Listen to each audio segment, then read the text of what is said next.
there is an Air Force helicopter circling this location as well.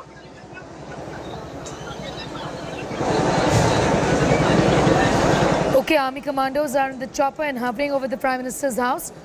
Also, Chaturanga, it is believed that the Prime Minister is inside his official residence right now. I don't know whether he is in fact inside, but from this security that is being provided, and in fact with the circling of an Air Force helicopter, we can sort of make an estimate that he is in fact inside this location, because this is not his official residence, but the official office of the Prime Minister as well. So there is a high chance that he is inside. But a situation, there is in fact a fear that the people might be taking over like they did, isn't it, Chaturanga? As far as the presidential palace is concerned, in Colombo, the protesters are unrelenting here. Yeah, this scenes are a bit disturbing, to be honest, there, because when there was the presidential, the issue surrounding the presidential palace, there was a systematic manner in which the military engaged with the military and the police engaged with the protesters. There were, of course, tear gas being fired and all of that happening. But right now, this is a bit scary, because in one area we see people have climbed on the wall Okay, we'll try and fix the audio with Chaturanga in a few moments from now. He's getting us the ground reports. We have these details with us right now as far as today is concerned.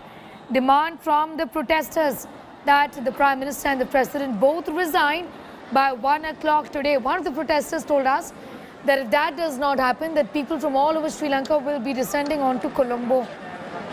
Army commandos right now are hovering over the Prime Minister's house, which of course is his official residence. The Prime Minister is believed to be right inside, so there is a huge security threat as well with protesters. In fact, trying to take over the Prime Minister's official residence and house. आंसू gas के गोले छोड़े गए हैं। अब यहाँ देखना कुछ ऊपर हेलीकॉप्टर जो है लगातार मंडरा रहा है सेना का, और अब आंसू गैस के गोले छोड़ दिए। यहाँ पर प्रधानमंत्री के दफ्तर पर बहुत भारी भीड़ पहुँच गई थी और वो अंदर जाने की कोशिश थे। सेना के हाथ में नहीं था हालात को काबू करना, और देखिए अचानक से एक साथ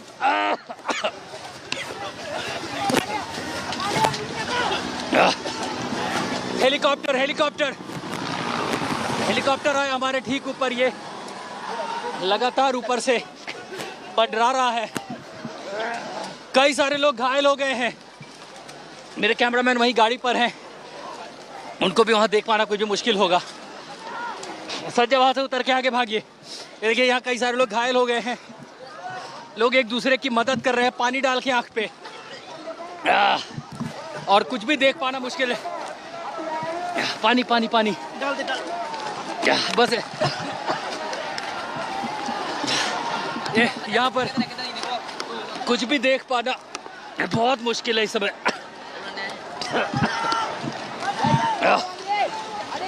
सेना के जो स्पेशल कमांडो का दस्ता है वो इस समय ऊपर मंडरा रहा है। ये पता चला कि रानिल विक्रमसिंघे अपने इसी दफ्तर में मौजूद है। प्रदर्शनकारी दीवार पर चढ़ रहे थे और जैसे दीवार पर चढ़ने लगे, अंदर जाने लगे, हालात बेकाबू होने लगे, उन्होंने तुरंत टीयर गैस के गोले चलाए।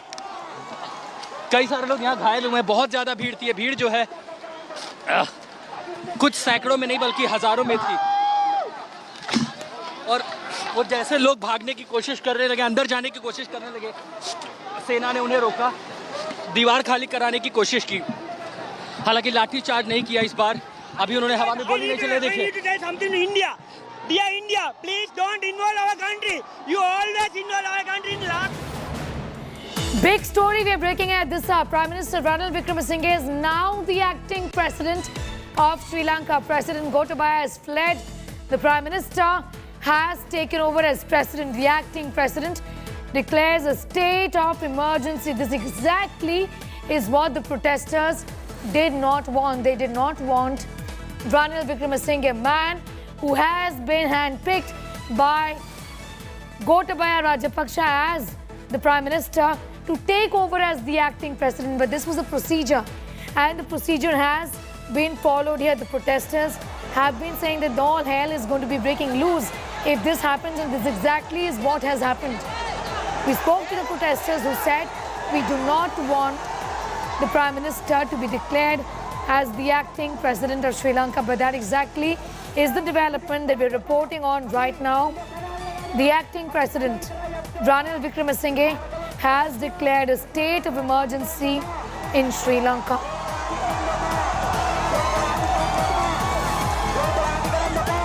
Protesters had been saying that they do not want the Prime Minister to take over as the president, but Ranil Wickremesinghe is now the acting president of Sri Lanka. President Gotabaya fled earlier to the Maldives, and the Prime Minister, Ranil Wickremesinghe, a man who has been earlier handpicked by Gotabaya Rajapaksa, has taken over as the president of Sri Lanka. The acting president, Ranil Wickremesinghe, has declared a state of emergency in Sri Lanka. It was evident that Ranil had presidential ambitions, with him, in fact, clinging to power. Ranil Wickremesinghe continues, in fact, to be in power and has taken charge as the acting president of Sri Lanka. The political flux, however, continues. Let's go straight to Ashutosh for more details on that. ये अनुच्छेद 40 के तहत ये प्रावधान है, ये संवैधानिक प्रावधान है कि जैसे ही राष्ट्रपति इस्तीफा देते हैं या वो मौजूद नहीं हैं, उनकी अनुपस्थिति में जो प्रधानमंत्री हैं वही कार्यवाहक राष्ट्रपति होते हैं। लेकिन ये कार्यवाहक राष्ट्रपति के पास जो अधिकार हैं वो बहुत सीमित होते हैं। ऐसे में उन्हें संसद की अनुमति लेनी पड़ेगी हर तरह के फैसले के लिए, तब तक जब तक कि 30 दिनों के भीतर नए राष्ट्रपति का चुनाव नहीं हो जाता। ये लोग नहीं चाहते कि रानिल विक्रमसिंघे राष्ट्रपति बने और वो जो है पूरा जो टेन्योर है वो एक्सीड करने अपने अधिकारों का इस्तेमाल करते हुए वही परमानेंट राष्ट्रपति को दे देते। इस तरह से कुछ नजर रखी जा रही है रानिल विक्रमसिंघे के दफ्तर पर, ताकि उनको कोई नुकसान ना हो और कोशिश की जा रही है कि उन्हें यहाँ से निकाला जाए। लेकिन अब जब चूंकि कार्यवाहक राष्ट्रपति बने हैं, पहला फैसला प्रधानमंत्री के, अब उनके वो प्रधानमंत्री भी हैं और राष्ट्रपति भी हैं, तो पहला फैसला जो उनके दफ्तर से आया है आदेश वो ये कि पश्चिमी जो प्रोविंस है वहां पर कर्फ्यू लगा दिया जाए। तो सबसे पहले उन्होंने कर्फ्यू के आदेश दिए हैं, साथ ही आपातकाल लगा दिया गया है। अब 15 तारीख को सत्र बुलाया गया है और 19 तारीख को तमाम जो पार्टियां हैं, चाहे वो सत्ताधारी एसएलपी हो, एसजेपी अलायंस हो, विपक्ष में, वो लोग अपने उम्मीदवारों का नामांकन करेंगे। लेकिन इस बीच अगर सत्ता और विपक्ष में बातचीत होती है तो शायद स्पीकर के नाम पर मुहर लगे और उन्हीं को उम्मीदवार बनाया जाए। लेकिन ये एक राजनीतिक प्रक्रिया है, लेकिन यहाँ जमीन पर राजनीतिक संकट है। अब प्रक्रियाओं का इंतजार जनता नहीं करना चाहती, क्योंकि वहाँ ये हो रहा है जो वो नहीं चाहते थे। एक तो राष्ट्रपति भाग गए, दूसरा रानिल विक्रमसिंघे के नाराजगी के बावजूद भी उनको जो है राष्ट्रपति बना दिया गया, जबकि ये चाहते थे कि संवैधानिक प्रक्रिया के तहत प्रधानमंत्री अगर पद न लें तो स्पीकर को भी जो है इंटरिम प्रेसिडेंट बनाया जा सकता है, इसके प्रावधान हैं। लेकिन बावजूद उसके ऐसा नहीं हुआ, जिसके चलते ये नाराजगी है। और एक बार ये देखिए, यहाँ इतने सारे लोग हैं, ये तमाम पानी लेकर के आ रहे हैं, तमाम जो प्रदर्शनकारी हैं वो पानी लेकर के आ रहे हैं, क्योंकि यहाँ लोगों की आंखें जल रही हैं, गले सूख रहे हैं और लगातार जो टीयर शेल ऑफ फायर। देखिए एक बार फिर जो प्रदर्शनकारी है वो चढ़ने की कोशिश कर रहे हैं। ये रानिल विक्रमसिंघे का दफ्तर है जहां वो मौजूद हैं और ये प्रदर्शनकारी उस पार जाना चाहते हैं। सेना ने बल प्रयोग नहीं किया, लेकिन आंसू गैस के गोले छोड़कर बस उन्हें हटाने की कोशिश की। देखिए फिर एक बार दीवारों पर वो चढ़ रहे हैं, यानी ये लोग और फिर एक बार टीयर शेल, आंसू गैस के गोले, फिर एक बार आंसू गैस के गोले दागे गए हैं। देखिए रह रह कर यहाँ पर भगदड़ हो रही है। देखिए आंसू गैस के गोले अंदर से छोड़े गए और अब प्रदर्शनकारी बाहर से पानी की बोतलें अंदर फेंक रहे हैं।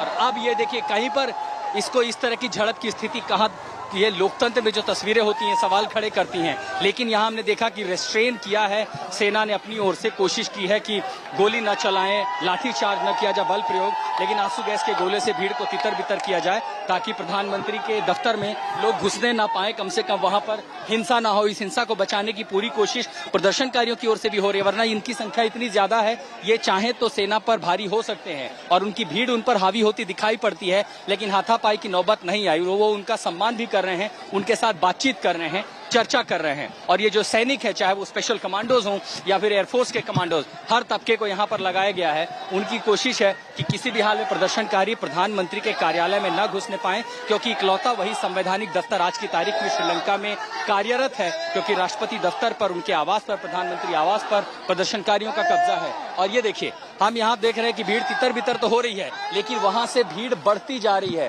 बैरिकेड, जितनी गाड़ियां भर भर के लोग पानी लेकर के आ रहे हैं, क्योंकि यहाँ सबके देखिए कई सारी महिलाएं हैं, लड़कियां हैं जो घायल हुई हैं, आंखों में आंसू गैस के गोले लगने की वजह से आंखें जल रही हैं, पूरा बदन दरअसल जल रहा है इसकी वजह से। ये सारे लोग खुद को बचाने की कोशिश कर रहे हैं, कपड़े गीले करके कुछ इस तरह से आंखों का इलाज किया जा रहा है। ये देखिए तमाम सारे लोग, इसमें ही पानी भर लिया गया, ये सड़क पर डिवाइडर का काम करता है। अब दरअसल ये पानी भरा गया ताकि आप कम से कम देखा जा सके, कपड़े भिगा करके लोग इलाज कर रहे हैं, वरना अगर देखना मुश्किल हो जाएगा यहाँ पर कि आसपास को। Office after the news that he was president, and because of that, protesters were gathered at Golf Face have come over here and they are protesting near the prime minister's office. In fact, they are marching towards the prime minister's office. This is the third time they are doing so.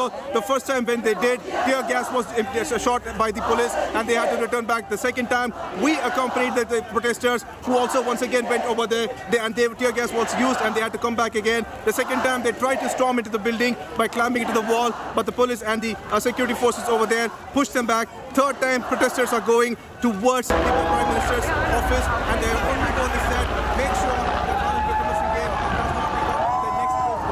This is what they want, because they claim not just Gotabaya Rajapaksa, but also Ranil Wickremesinghe should not become the next president. That's the reason protests are wave after wave. They are going towards the Prime Minister's office.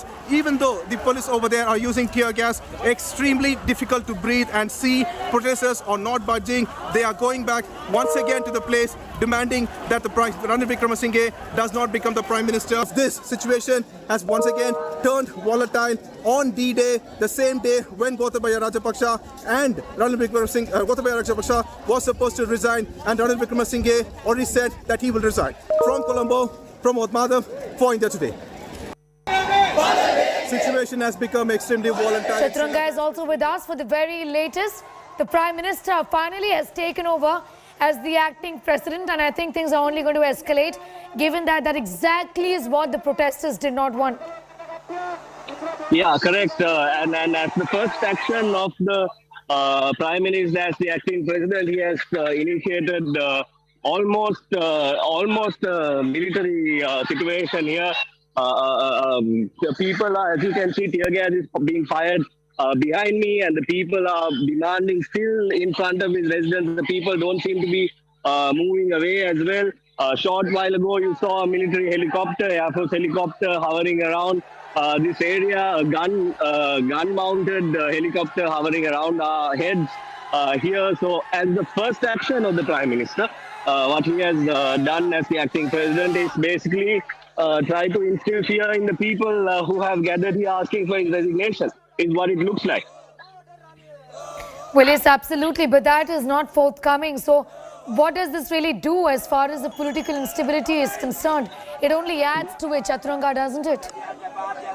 This situation is not going to, I don't think from what it looks like, the situation is going to de-escalate anytime soon. There are lots of people, and what we have seen from the times when tear gas is being fired into the protesters in previous occasions is when the tear gas is being fired, and since these people are, the protesters are so connected, they're the youth of this country, they call for other people to come here, and the numbers are only going to increase behind me, and right now let me prove my point to you. As you can see from this side of the road, that is the other end of the road, there are people walking towards the Prime Minister's office, which is on this side where the tear gas is being fired, and that is only going to strengthen whatever protests that these people are carrying out. and the Air Force helicopter that we saw a while ago has also. Be with us, Chaturanga. I'm going to come back to you in a few moments. Pramod has some details as well. Pramod, what's the update?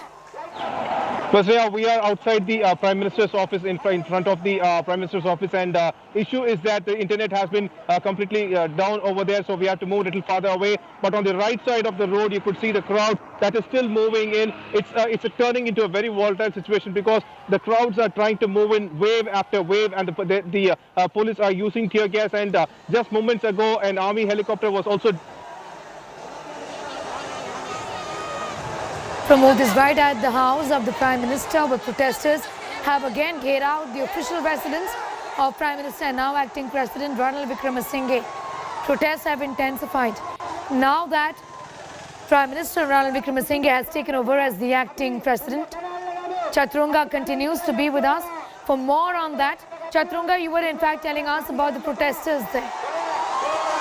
Yeah. As I was trying to explain to you, Sneha, the protest is only going to get strong by actions of this nature. Now, minutes ago, I told you that when tear gas is being fired on that direction where I'm pointing that way, people are going to come here. I'm going to just turn around and show you the other side of the road. Can you see behind me the number of people who are in fact walking towards the Prime Minister's Prime Minister's office, now the acting President, because this movement is only going to get stronger if the government decides to quell it. And I don't think just because they fly a military helicopter over the heads of these protesters who have been attacked, assaulted, tear gas, taken to court, is going to stop anything that is happening here in Sri Lanka.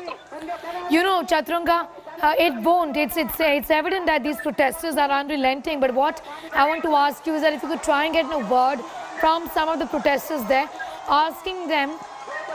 Okay, Chaturanga, I'm going to come back to you. Pramod is back with us with the very latest. Yes, Pramod? All red. Is it because of the red? देखिए इस वक्त जो है गुस्सा. Pramod, if you can hear me, what's going on? If you could just tell us, what do you really see around you right now? Well, the protesters are receding. The problem here is that, like, as one set of protesters come back, the other set moves in. That's what you could see on the end of the road. We could not go over there because there is no signal at this point. There are almost a perimeter and around the Prime Minister's office.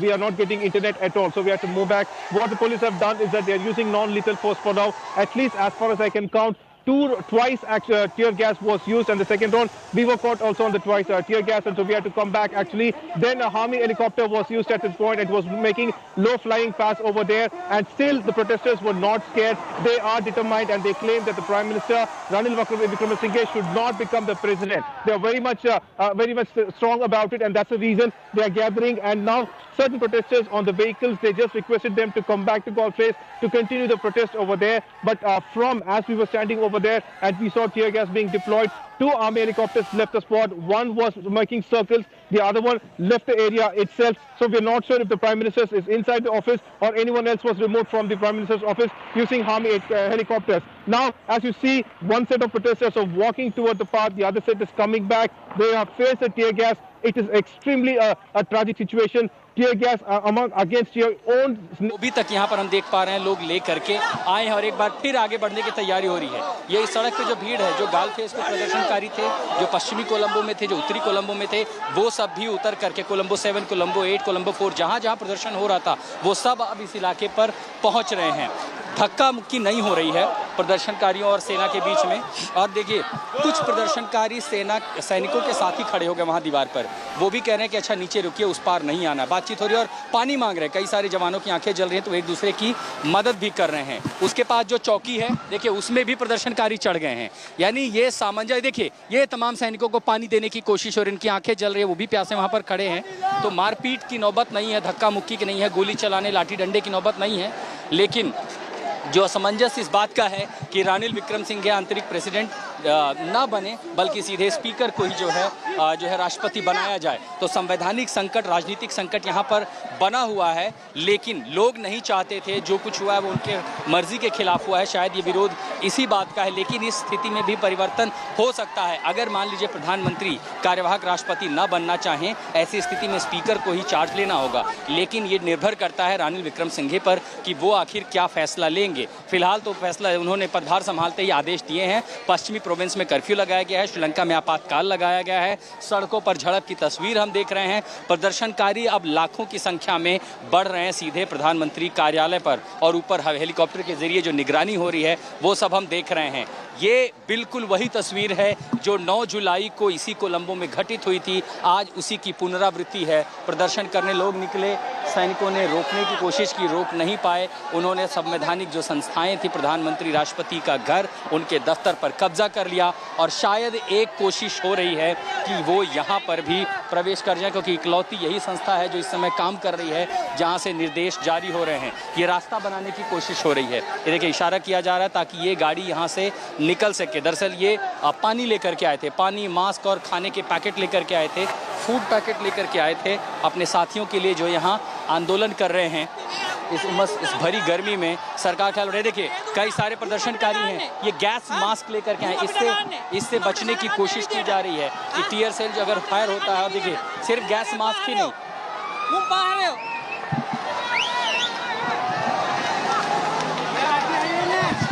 Report talking about how things are going out of hand. Chaturanga continues to be with us. Chaturanga, I was asking you if you could get in a protester and ask him about the current situation about Ranil Wickremesinghe taking over as the acting president. Yeah, let me try to talk to a protester here as well. But what is happening is there are a few things happening in this location. Apart from the military and the police firing tear gas, the people are in fact moving towards the Parliament building in also just outside Colombo to go and sort of ask for the resignation of Prime Minister, now acting President Ranil Wickremesinghe. They are moving towards the Parliament complex, and the helicopter that was flying over the heads of the people here has moved to the protest site near Golface, and there are visuals coming in from that area as well, showing that the helicopter is moving over the heads of the people there as well. So whether it's sort of a reconnaissance information gathering mechanism, or it's an intimidation mechanism of the military, I do not know, and I do not have the expertise to tell you that. But something, in fact, the military doing this is in fact something that was seen during the time of the war. This was seen during the time of the war. That's an important and a crucial analogy that you draw, Chaturanga, that the manner in which the police and the military have really occupied this entire city just speaks volumes of the seriousness of the current situation. Though to tell our viewers that currently what we are picking up is that brutal force has not been used against these protesters today. Chaturanga, tear gas shells have been used and water cannons have been used against these protesters, but the sentiment really is that their anger, the anger of the people, the protesters, really is justified. They were expecting the president to at least resign. The man chose to flee to the Maldives, isn't it, without resigning? Yeah. So the understanding, as you very rightly say, the people had been demanding for the two things that they were demanding was for the president to resign and the prime minister to resign. And as you say, the people who have gathered here are very strong about their sentiment about the Rajapaksas. They were very strong about their sentiment that they made towards the appointment of Ranil Wickremesinghe as the prime minister. And now to hear or know that the prime minister, who did not have the mandate of the people, who was merely a nationalist MP in parliament, is now the acting president of the Social Democratic Republic of Sri Lanka, it's not anything else. It's absurd to hear. Because the people did not vote for him at the election. He only received a mere 30,000 votes in the election, and now a person who could not secure a seat in parliament is the acting president of the nation. I don't know any other way to explain the absurdity and the severity of the situation. Well, Chaturanga, you explained that, that this is not a man that has been chosen by the people. And right now is the acting president. Ranil Wickremesinghe is not what the people chose, is not who the people chose. He was actually handpicked by Gotabaya Rajapaksa. I'm going to put out that report of my colleague Pramod Madhav as well. He sent us this ground report some moments ago.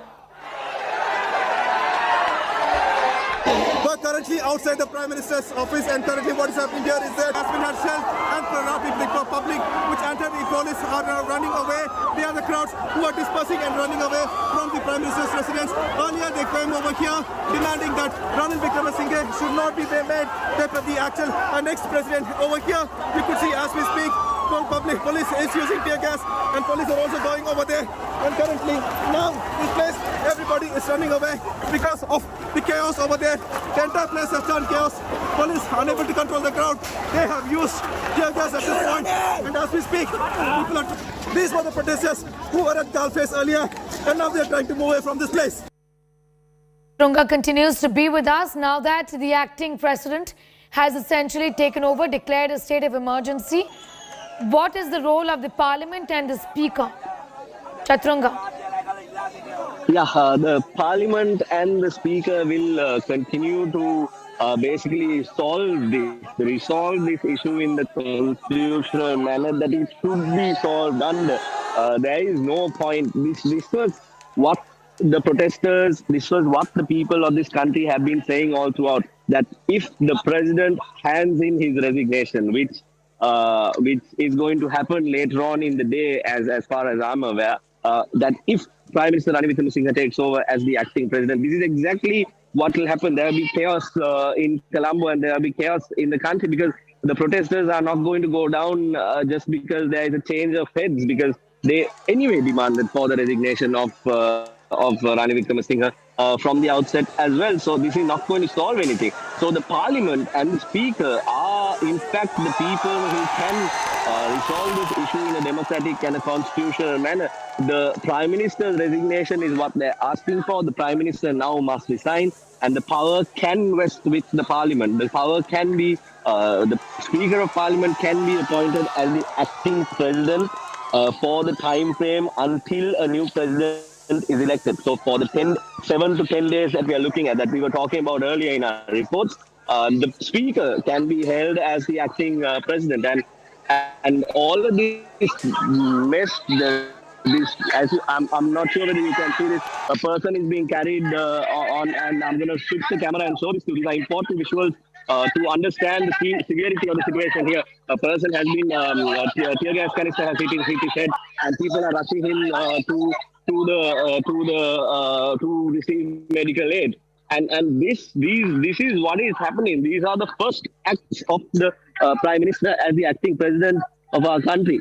So what more does the Prime Minister, now the acting President, need to understand that the people don't want him here? There are military police officers walking away from the site, and people are showing their anger. Back to you in a few moments. Pramod has some updates. Pramod, what's really going on? What more can you tell us?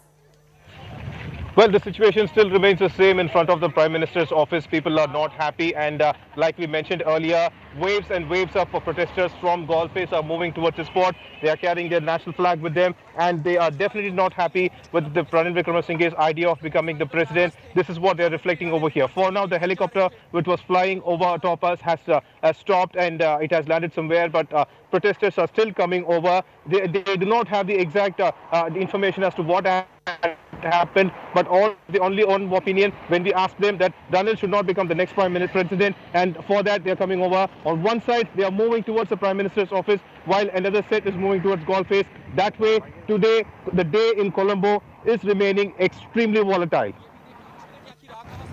Be with us, Pramod. I'm going to come back to you and to Chaturanga for more details in that story in a few moments. Meanwhile, we're putting out these images. These are defining images of the protests that have broken out hours after President Gotabaya fled the country. High drama has unfolded on the streets of Sri Lanka. Protesters have breached the Prime Minister's office, seeking his resignation, saying they will continue the protest until and unless both the Prime Minister and the President resign. Earlier they came over here. Barricade. They again breached another safety barricade. Seems State of emergency in Sri Lanka as protesters have hit the road, marching towards Parliament, protesting the worst economic crisis that the country is facing.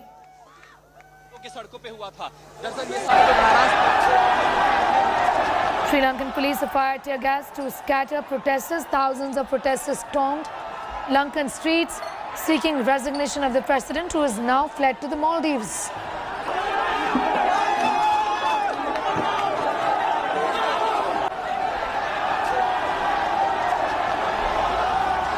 Huge face-off between protesters and security forces. These protesters went on a rampage.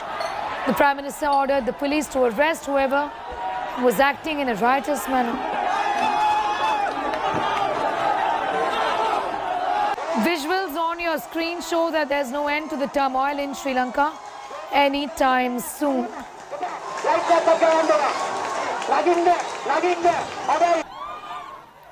We continue to keep a very close eye on that story, all the developments from Colombo and Sri Lanka, where protesters have demanded the resignation of Ranil Wickremesinghe, but the Prime Minister has chosen to take over as the acting president, snowballing the protest further. Protesters say that they're not going to move from outside the residence of the Prime Minister. Remember, these are the protesters who had in fact entered the presidential palace in Colombo as well, taking over as the president fled. President Gotabaya Rajapaksa is now in the Maldives, and Ranil Wickremesinghe, the Prime Minister, is now the acting president of Sri Lanka. Visuals on your screen are live from Colombo, right outside the official residence and the office of Prime Minister Ranil Wickremesinghe, where the protesters have been tear-gassed.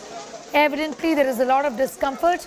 Water cannons have been used against the protesters as well, who are battling the worst economic crisis. The president, however, chose to abandon his people, not even sign on the resignation letter that had been drafted, and chose to flee to the Maldives.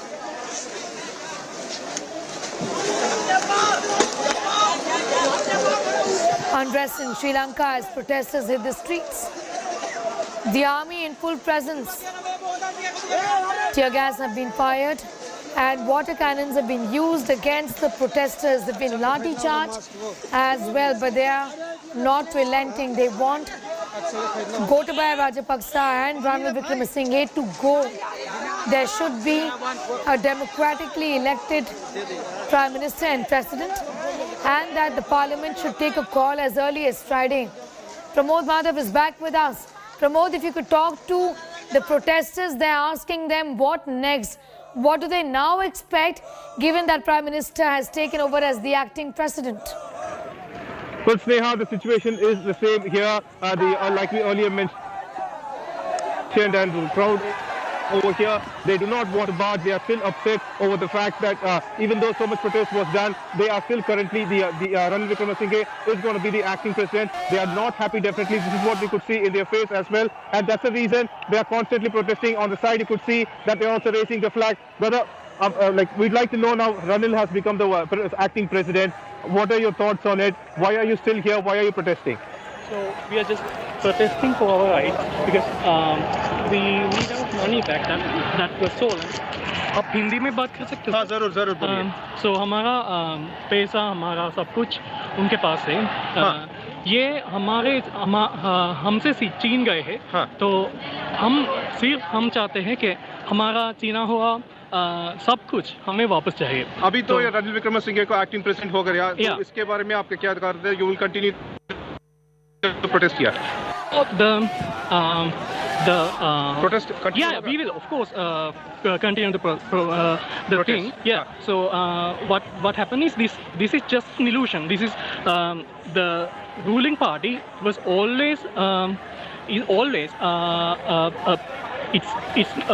using one or the other. Yeah, it's people against them. It's just they are just creating this big drama to continue fool people. So what we need is new leadership, and we just need actually to get our money back. That's Right, right. Thank you. So this is one of the protesters at this port, and they claim that they are holding the protest and still standing over here because they state that they will not accept Ranil Wickremesinghe as a new president. In fact, they are claiming that the ruling government or the people over here collude, and that's the reason. One after the other, it's the same names that are coming back, and that's why. You could see also one of the person who got injured during this protest over here being taken away. So this is a situation, a volatile situation outside. This is outside the Prime Minister's office. There were like almost 20 minutes back, there were like helicopters making sorties over here, and on the other end you could see people are still raising slogans, and this place is still kind of like very volatile over there. The thing is that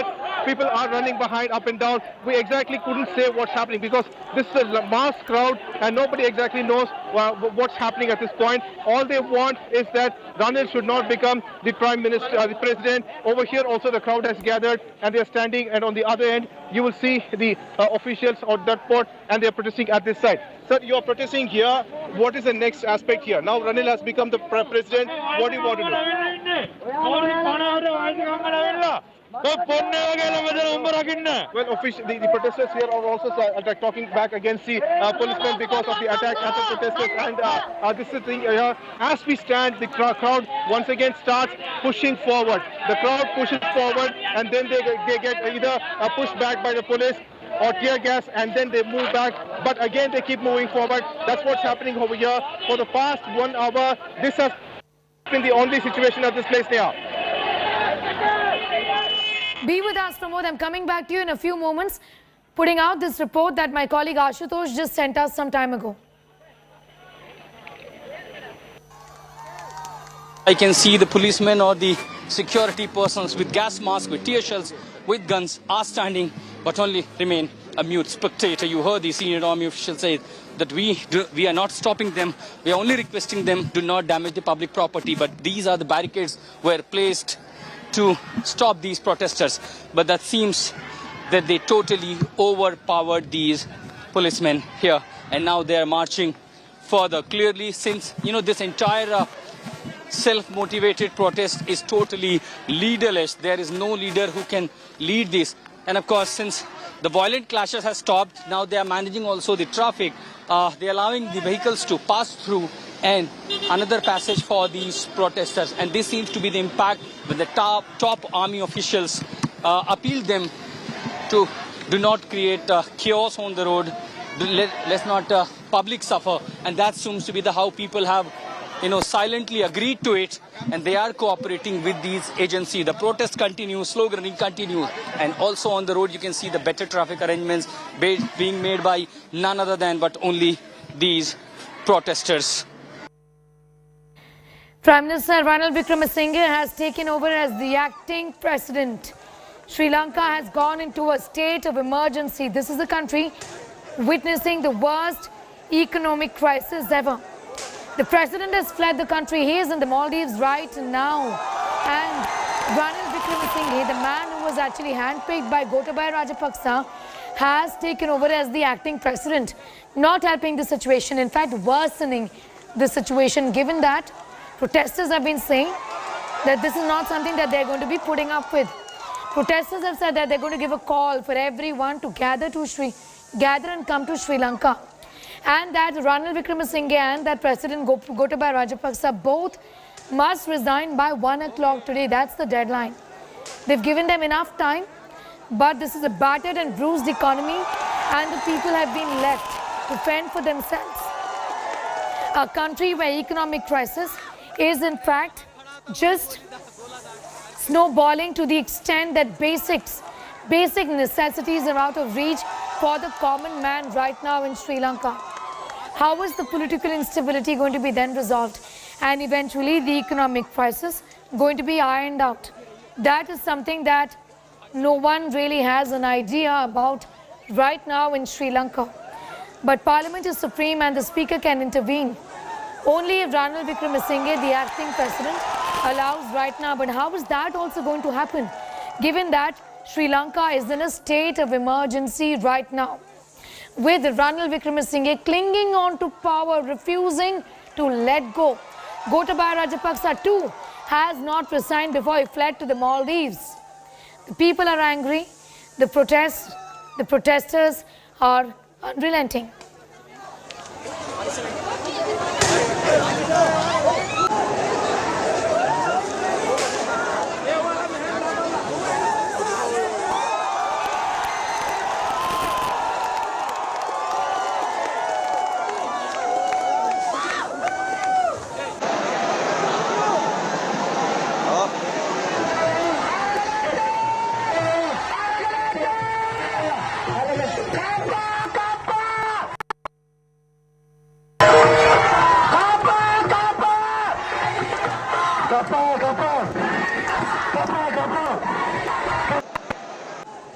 Protesters there right at Ranil Wickremesinghe's house,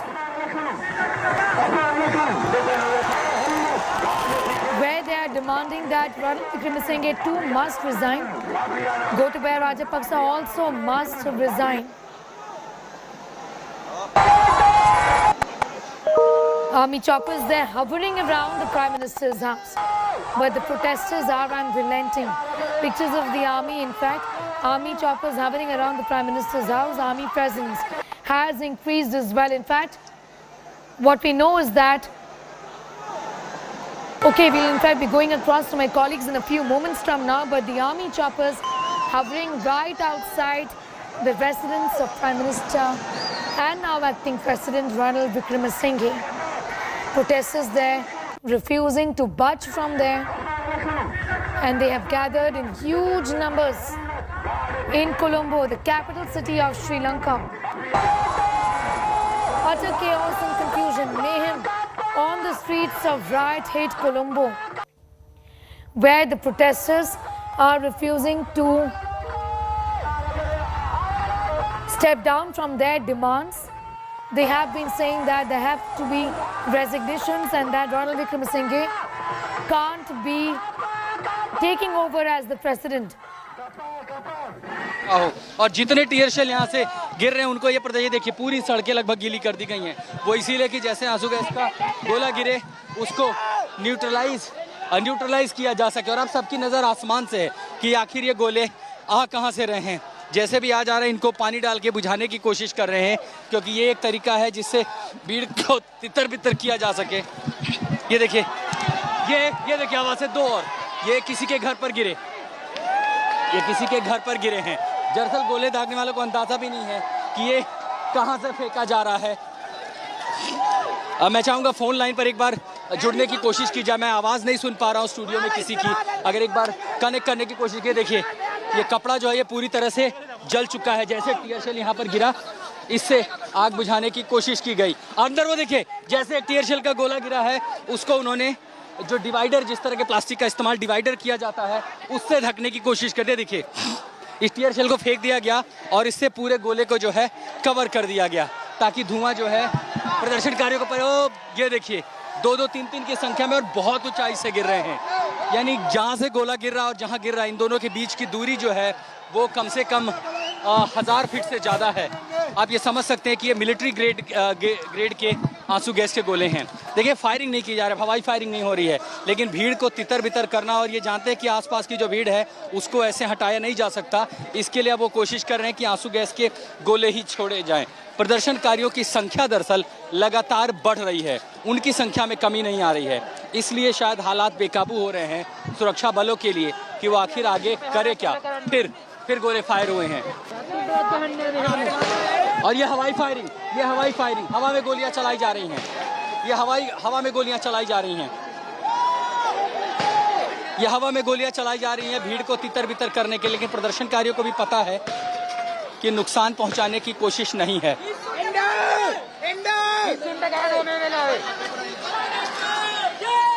ये जो हालात हैं श्रीलंका में बिगड़े हैं राष्ट्रपति राजपक्षे के देश छोड़कर भागने के बाद, और ऊपर से जब रानिल जो प्रधानमंत्री हैं उनको पदभार दे दिया गया है राष्ट्रपति का, उसके बाद से ये हालात खराब हुए हैं यहाँ पर।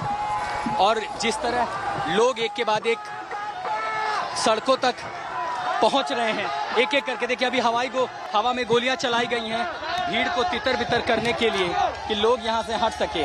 और भीड़ इतनी ज़्यादा है दरअसल शायद जैमर का भी इस्तेमाल किया जा रहा है ताकि लोग सोशल मीडिया पर फोटो ना इस्तेमाल कर सकें, एक दूसरे को ना एक दूसरे को नहीं। देखिए हवा में ऐसे गोलियां फेंकी जा रही है और ये समझ में नहीं आ रहा कि आखिर ये चला, और जैसे गोली चली है देखिए उन्होंने डिवाइडर का इस्तेमाल किया और जाते ही उस पर जो है सीधे कवर डाल दिया। ये देखिए ये हाथ में प्लास्टिक के डब्बे और ये उन्होंने इस डब्बे का इस्तेमाल किया और सीधा आंसू गैस के पूरा जो शेल था उसको कवर कर दिया और शेल को उठा करके वहां पीछे रिहायशी इलाके में भेज दिया। कई सारे लोग हैं जो यहाँ पर इस तरह के गैस मास्क पहन करके आए हैं, तो ये जो अब एक तरह के वॉलंटियर हैं ये अपने ही लोगों की मदद कर रहे हैं। ये जो फेस मास्क है ये काम में आ रहा है और ये जो प्लास्टिक का हिस्सा है इससे जो है उस शेल को कवर कर देते हैं, यानी जिसके पहले उसका प्रभाव शुरू हो, इसके पहले वो असर दिखाए गोला, वो उसको पहले ही न्यूट्रलाइज कर दे रहे हैं। और अंदर से देखिए घर किसी का है जो खुला हुआ है, तो ये पानी की बोतलें लेकर के आ रहे हैं, हर किसी को पानी की बोतलें दे रहे हैं कि अगर किसी की आंख में गोली जाए तो वो आंखों को धोएं तुरंत, गले में असर हो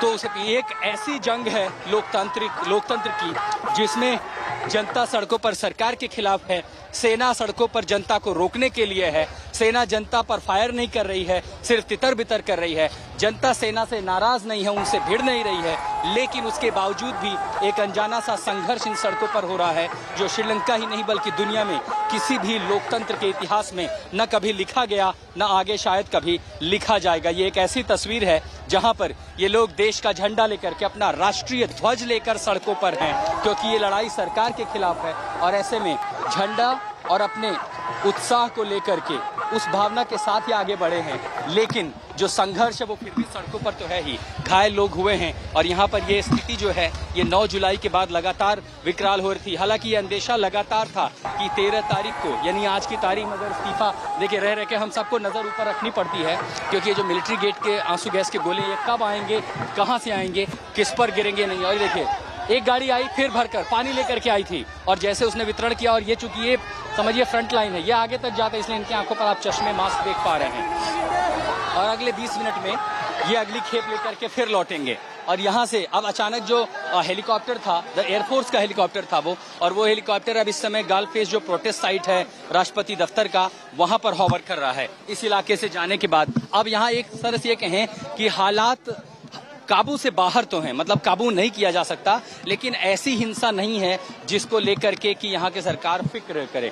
लोग बस विरोध जताना चाहते हैं, नहीं चाहते, वो चाहते हैं। ये देखिए फिर से फायर किया गया है, ये देखिए धाड़ धाड़ धाड़ हवाई फायर की आवाज आ रही है, हवा में गोलियां चलाने की आवाजें, करीबन 10 से 12 राउंड हवा में गोलियां चलाई गई हैं। और ये अगर इन गोलियों के बाद इसके बाद जो हो रहा है, हम पूरा घटनाक्रम जो देख रहे हैं, जो समझ रहे हैं वो ये कि जैसे हवा में गोलियां चलाई जाती हैं 30 सेकंड के भीतर आंसू गैस के गोले फेंके जाते हैं और वो गोले फिर इस तरफ जो प्रदर्शनकारी हैं, जो जनता है, उनके बीच गिरती है। अब देखिए उन्होंने भी एक रणनीति अपनाई है कि वही आंसू गैस के गोले उनकी ओर वो लौटा देते हैं। इस संकट के बीच में यहाँ पर जो सड़कों पर एक गिरिल्ला वॉर की तरह दिखाई पड़ रहा है। जनता जो ट्रेंड नहीं है, लेकिन आंसू गैस के गोलों से उनका सामना हो चुका है पिछले 96 दिनों में प्रदर्शन के दौरान, इसलिए उन्हें अब ये एक ट्रिक, ये रणनीति पता है कि आखिर इससे कैसे बचा जा सकता है। और इसीलिए देखिए हाथों में पानी लेकर के, कपड़े गीले करके, नाक पर आंखों पर बांध के, चश्मे लेकर के, और कई सारे देखिए हम कुछ फोटोग्राफर देख पा रहे हैं, ये स्थानीय मीडिया से जुड़े हुए लोग हैं, इनके पास भी गैस मास्क है। मतलब इन्होंने इस संघर्ष को इतने करीब से देखा है कि ये गैस मास्क अब शायद ये हिस्सा बन चुका है। उनको पता है कि ये इस तरह का सामना हो सकता है और जब आंसू गैस के गोले चलेंगे तो वो पहचानेंगे तो नहीं किसी को। इसीलिए देखिए अपनी सुरक्षा के लिए लोगों ने पहले से ही तैयारी कर रखी है। हालांकि नेटवर्क कंजेशन यहाँ बहुत ज्यादा है, कई बार लोगों से बात करना सुनना बहुत मुश्किल हो रहा है। और भीड़ जो है ये देखिए यहाँ अगर आप कुछ देख पा रहे हैं तो सिर्फ नारेबाजी से एक दूसरे का उत्साह बढ़ाया जा रहा है ताकि लोग मोर्चा ना छोड़ें।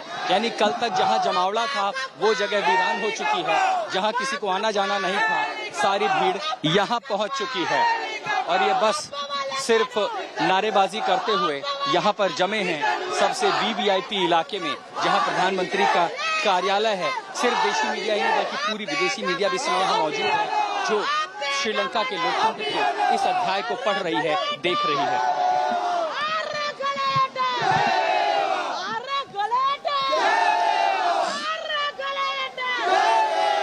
We'll straight to Chaturanga, who is also now getting us more details on that. It does appear that the protests have intensified after the Prime Minister took over as the acting president, and the army is also sprung into action the army choppers right outside the Prime Minister's residence, of course trying to send a message to the protesters who continue to stay on, isn't it? They aren't going anywhere.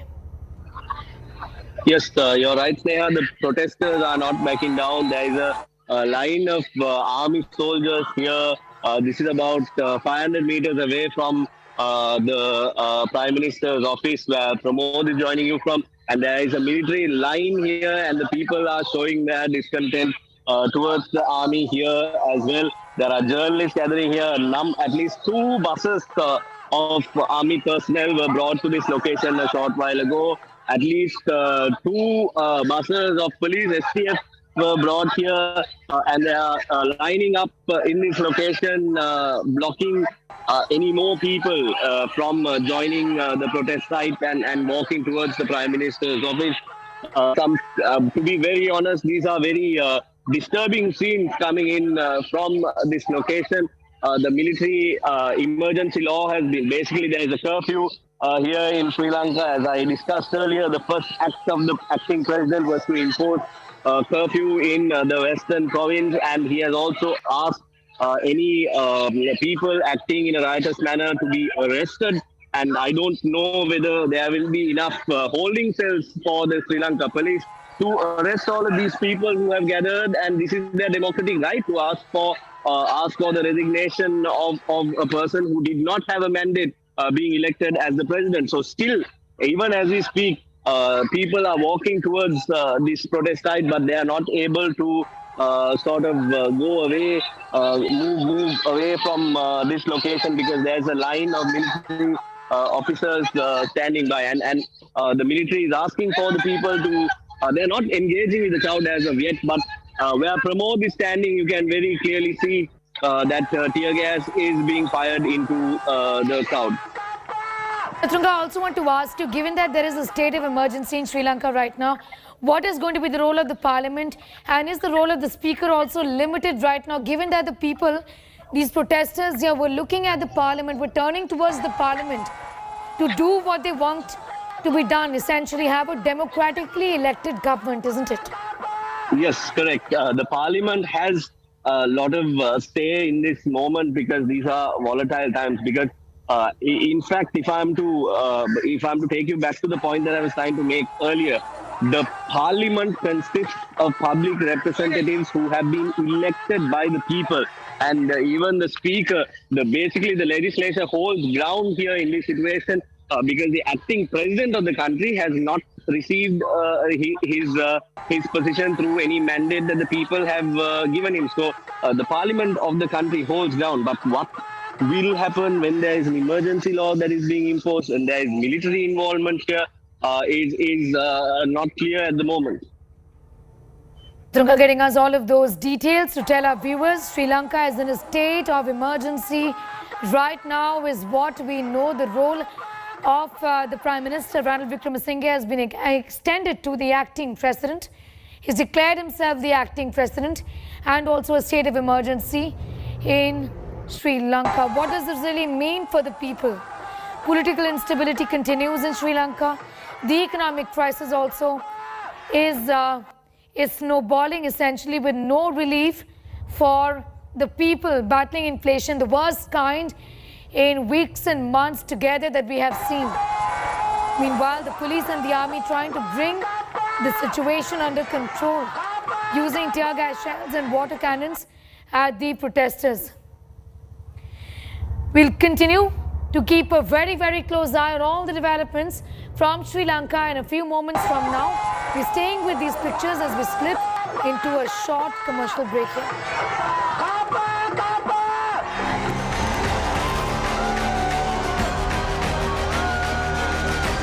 Shots in the air is being fired here in Colombo. Multiple tear shells. This is to disperse the crowd. Look at these amount of tear shells fired here in Colombo. Similar pictures we are seeing at Ground Zero here in Colombo.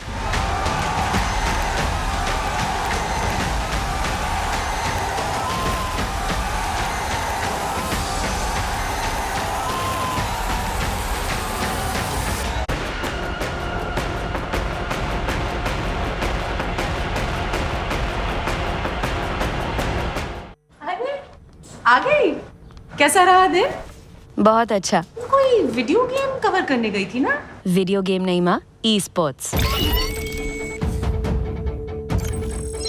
E-sports? माँ, e-sports is just like any other competitive sport.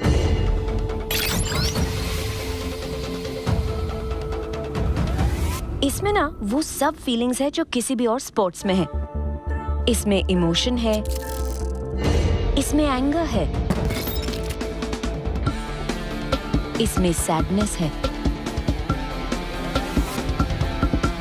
इसमें happiness है,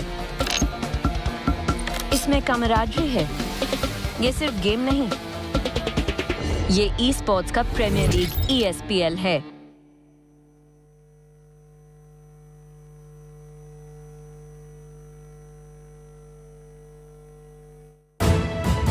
You are watching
watching.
Make your media plan smarter with India Today Live TV on your connected devices.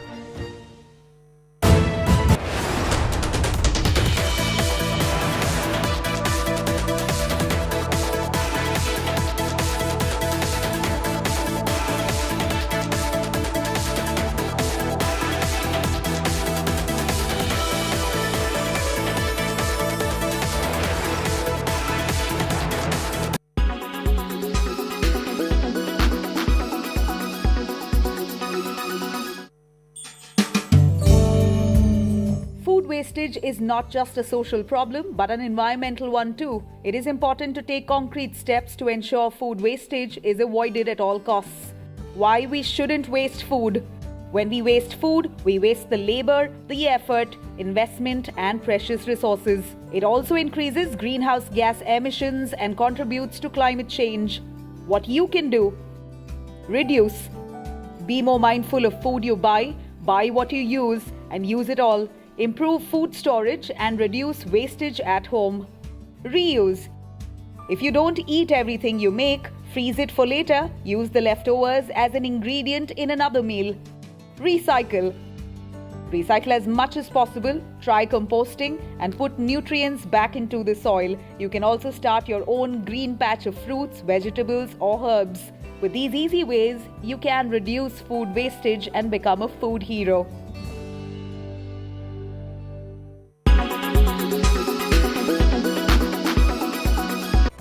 Co-powered by The World Comes Together at Sharda University in association with Green Lamb Laminates. Har Gustakhi Saaf.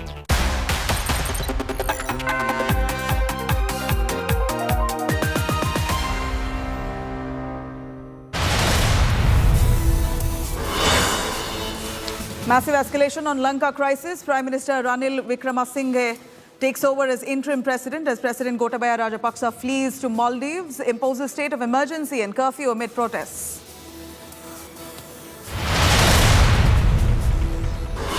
A dramatic standoff on Colombo streets. Massive march of protesters breached Prime Minister's office. Forces fire tear gas shells. Army choppers hover over the stairs site as well as the Prime Minister's office.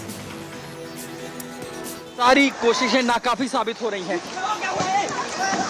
यहाँ कुछ भी देख पाना मुश्किल है। ये एक tier shell ठीक मेरे पास गिरा बिल्कुल यहाँ पे। कुछ भी देख पाना यहाँ पर मुश्किल है। And India Today reports live from Lankan crisis zone. Our reporters brave the tear gas shells and the crackdown to give you unmatched coverage right here on India Today. Earlier there was... the police is firing on the protesters. They were suddenly started marching toward the Prime Minister's residence. Multiple tear shells and egg. The shots in the air is being fired here in Colombo. Suddenly I saw all the protesters walking. The moment they got to know that President has fled, now they're demanding Prime Minister to resign. This is the Prime Minister's office. They all started marching. There was a barricade. They're just trying to breach the barricade. Suddenly they started firing tear shells. Look at the other. An NCB's damning charge sheet in Sushant Singh Rajput's case. Narcotic Control Bureau says late actor's girlfriend, Riya Chakrabarti, pushed him into addiction, used his money to buy and supply narcotics.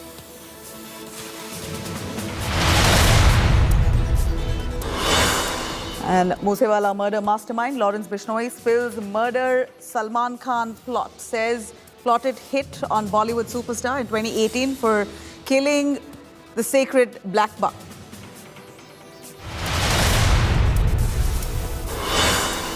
And Mumbai fights early morning waterlogging after torrential rain. 69 dead in Gujarat after fifth day of rain havoc. Flood situation quite grim in Telangana as well.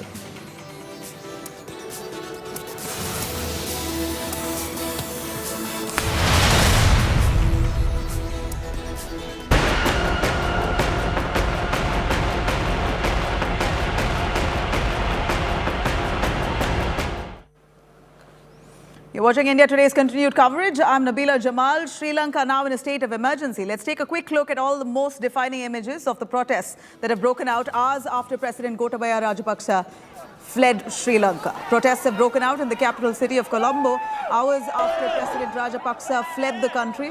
Thousands of protesters took to the streets amid the worst turmoil the island nation has ever faced.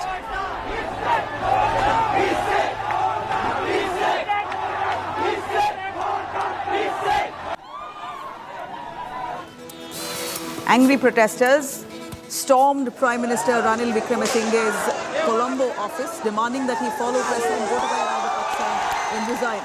This comes just days after his home was set afire by those protesters, now frustrated, wanting a new regime change.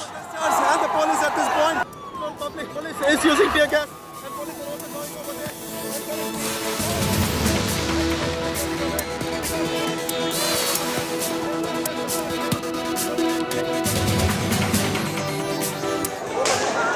With the widespread protests against Prime Minister and the President of Sri Lanka, the Sri Lankan Air Force helicopter was seen flying low near the protest site. This happened for the first time since protests began against the government.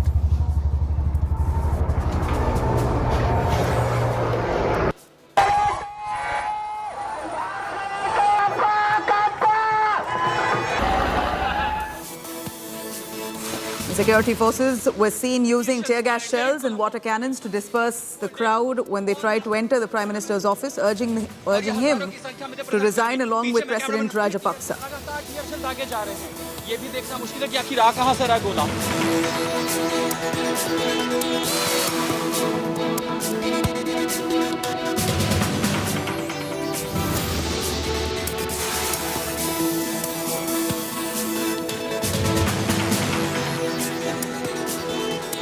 And as we see here, huge face-off between protesters and security forces as protesters went on a complete rampage across the country. An indefinite curfew has also been imposed across the western province, including Colombo, to contain these growing protests. We're clearly looking at those protesters overpowering the military at this point.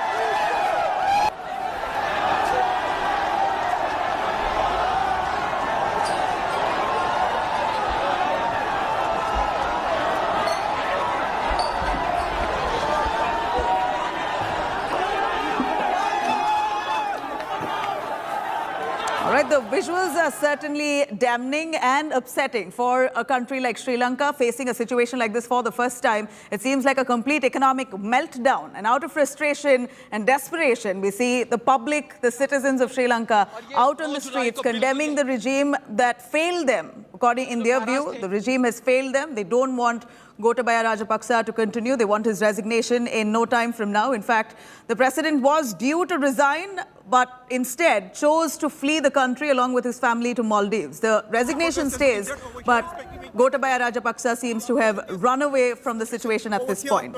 We understand that Prime Minister Ranil Wickremesinghe, now as he takes over as interim, this hasn't satisfied the population of Sri Lanka as yet, condemning this move. They want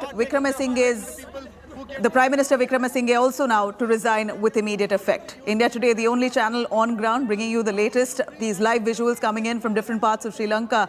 This Colombo, where we're seeing enraged protesters trying to find justice and a solution, if anything, for this desperation, the currently basic necessities that they're not able to afford, a huge economic meltdown, which it seems like the government foresaw but wasn't able to handle it in time.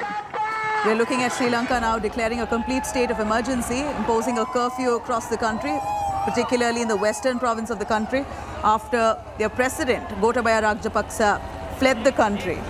In fact, protests broke out in the capital city of Colombo after Rajapaksa decided to flee the country on a military plane early this morning. This has further led to huge agitations. Protesters very furious with the fact that first the regime failed them and now the president decides to run away. He's literally fled the country, moved in a military helicopter, a military plane rather, with his family to Maldives. At this point, even though much of his aides, many of them who are still in Sri Lanka, claim that the resignation stays, President Gotabaya Rajapaksa is going to tender his resignation. But for now, yes, owing to the overwhelming protests and the kind of targeted protests at this point against the president, Gotabaya Rajapaksa, the family has decided to flee the country. We're seeing the military now trying to take control, but so far hasn't really looked like the military is able to contain these agitators. At this point, they've certainly overpowered the military personnel in numbers. And quite evidently so, with this economic meltdown, basic necessities in absolute scarcity. We're looking at citizens of Sri Lanka coming out on the streets, condemning this dire situation and asking for a regime change at the earliest. We're seeing huge face-off between protesters as well as security forces. Protesters now going on a rampage. And these are live visuals coming in from different parts of Colombo, where we see protesters there hitting the streets. In fact, at one point, it was quite violent. The military trying to contain the situation without using brute force. At the end of it, the situation of these citizens, understandable as basic necessities, including food, in absolute scarcity at this point for people of Sri Lanka. Ashutosh Mishra, our India Today correspondent, who has been on ground in Sri Lanka, relentlessly giving us those live reports right from the start of the day. Let me quickly cut across to Ashutosh as he takes us through the situation on ground. I can see the policemen or the security persons with gas masks, with tear shells, with guns are standing, but only remain a mute spectator. You heard the senior army official say that we are not stopping them. We are only requesting them do not damage the public property. But these are the barricades were placed to stop these protesters. But that seems that they totally overpowered these policemen here. And now they are marching further. Clearly, since, this entire self-motivated protest is totally leaderless. There is no leader who can lead this. And of course, since the violent clashes have stopped, now they are managing also the traffic. They are allowing the vehicles to pass through and another passage for these protesters. And this seems to be the impact when the top army officials appeal them to do not create chaos on the road. Let's not public suffer. And that seems to be how people have silently agreed to it, and they are cooperating with these agencies. The protest continues, sloganing continues, and also on the road you can see the better traffic arrangements being made by none other than but only these protesters. All right, that's Ashutosh. Let me quickly cut across to a local reporter from there, Chituranga, who's been giving us those live updates and also the true sentiments of the people of Sri Lanka at this point. Chituranga, in the latest, what exactly are the citizens of Sri Lanka demanding? We know that Gotabaya Rajapaksa has left. He's fled the country at this point. Not only has he let them down with this economic meltdown, he's also run away from the situation at this point instead of standing up and facing it. What exactly are the demands of the citizens of Sri Lanka at this point? What's the emergency or an urgent solution that's needed right here? The emergency solution that is needed is very clear, and that is for the Prime Minister to step down from his position. He is now holding on to the position of acting president. Now, this is another constitutional mess. The current president of the country, that is Gotabaya Rajapaksa, has only fled the country. He has not resigned from his presidency as of yet. He is in another country. He is currently in Maldives, as we are aware, and is trying to fly into the Middle East. But he's still the current president of Sri Lanka. So how can there be an acting president when the current president is still holding on to power? Is something that cannot be understood, at least from my perspective, at least from the knowledge that I have about our constitution. Chituranga, we've heard some of the supporters of Gotabaya Rajapaksa who say that the resignation stands. He's committed to resigning. He's left the country because he and his family fear for life. But just because the president leaves the country, the country has not seen his resignation letter. Whether the speaker has not confirmed that he has received the letter of resignation as of yet. So how does a person with when there is a president in the country, yes, he will resign. That is for sure. He has announced his resignation. Unless he changes his mind halfway through, he will resign. But when there is a president acting, how can an acting president be appointed is the question that I have to ask at this point in time. Whether there is a legal basis for it, I'm not sure. But to explain to you what is happening behind me, right where I'm standing, I joined you earlier, there was a line of military personnel, army soldiers standing here, basically as a fence to stop the people from going this side. And there were arguments, there were discussions with the military here, and the army line that was standing here has now moved further back. There was tear gas firing onto this side of the road as well. So earlier when your ground reporter was reporting you, he's about 300 meters away from this location in front of the Prime Minister's office. And I'm about 300 meters away. There were tear gas being fired at this location as well. And there are still police officers standing here behind me. And the people are trying to sort of voice their discourage towards the police and asking how can you enact the orders of an acting president who does not have a mandate. So the police are also standing by here. We see a serious number of military personnel also here at this location, a bit further away from where I am. That is the ground situation. Earlier on, we saw military vehicles coming here, buses with army personnel coming here. And now, from where I am, the situation for the moment seems to have sort of reduced in terms of its severity. But we cannot tell whether this will prolong, because as time goes on, there might be other updates coming in. There is okay, now there I can see people running towards the Prime Minister's office. There is some thing happening on that side. I'm going to myself walk towards the Prime Minister's office and have a look at what's happening on that side as well.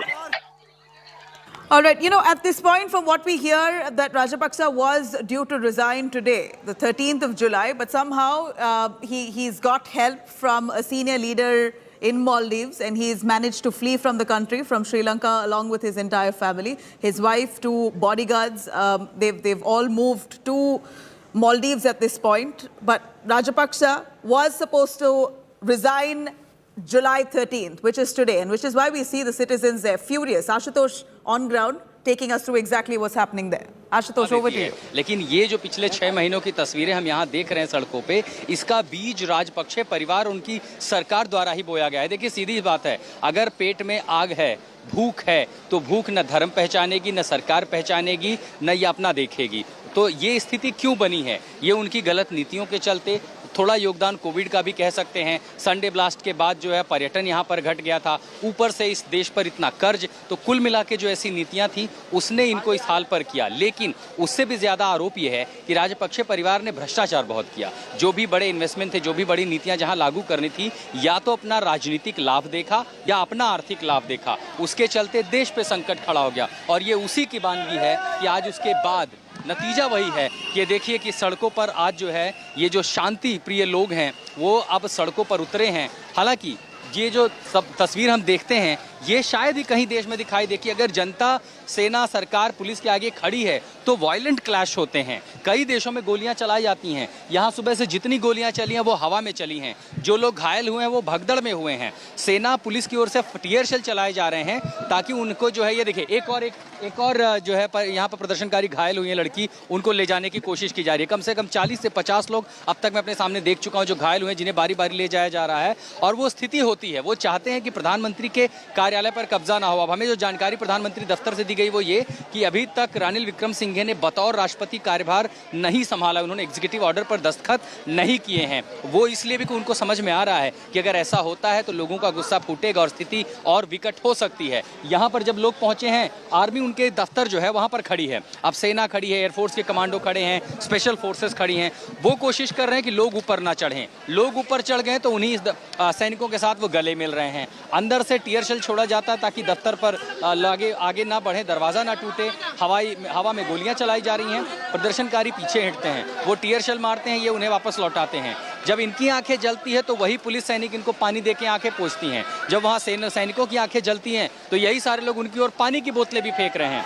मतलब जब हमने अभी सेना के जो बड़े level के अधिकारी थे, मेजर जनरल स्तर के, उनसे जब पूछा, उन्होंने कहा देखिए हम हिंसा नहीं कर रहे हैं, हम फायर नहीं कर रहे हैं, हम इनसे सिर्फ इतनी अपील कर रहे हैं कि सार्वजनिक संपत्ति को नुकसान न पहुंचाएं। तो एक सैनिक की जो ड्यूटी है कि प्रधानमंत्री कार्यालय पर हमला ना हो, उनको नुकसान ना पहुंचे, वो संवैधानिक दायित्व है, उसको तो निभा रहे हैं। लेकिन साथ साथ वो यहाँ प्रदर्शनकारियों पर वैसी सख्ती नहीं दिखा रहे हैं जो आमतौर पर होती है। और ये बात प्रदर्शनकारी समझते हैं कि ये जो सैनिक है पीछे जो वर्दी में है वो उन्हीं का भाई, अपना बच्चा, अपना बेटा है, इसीलिए उनके साथ वो एक आपसी तालमेल दिखाई पड़ता है। तो ये एक लोकतंत्र की ऐसी लड़ाई, इसीलिए मैंने कहा कि ये न कभी देखी गई होगी, शायद ही कभी ऐसी देखी जाएगी। ये सड़कों पर सरकार के खिलाफ है, सेना की ड्यूटी है कि वो सरकार में जो लोग हैं उनको बचाए। रानिल विक्रमसिंघे देश छोड़कर नहीं जाना चाहते, अभी तक ऐसे कोई संकेत उन्होंने नहीं दिए हैं और ना ही जनता उनसे इस कदर नाराज है कि वो उनकी जान के पीछे पड़ जाए। वो चाहती है कि वो राष्ट्रपति ना बने, चुपचाप किनारे बैठे, उनको जनता का समर्थन बहुत ज़्यादा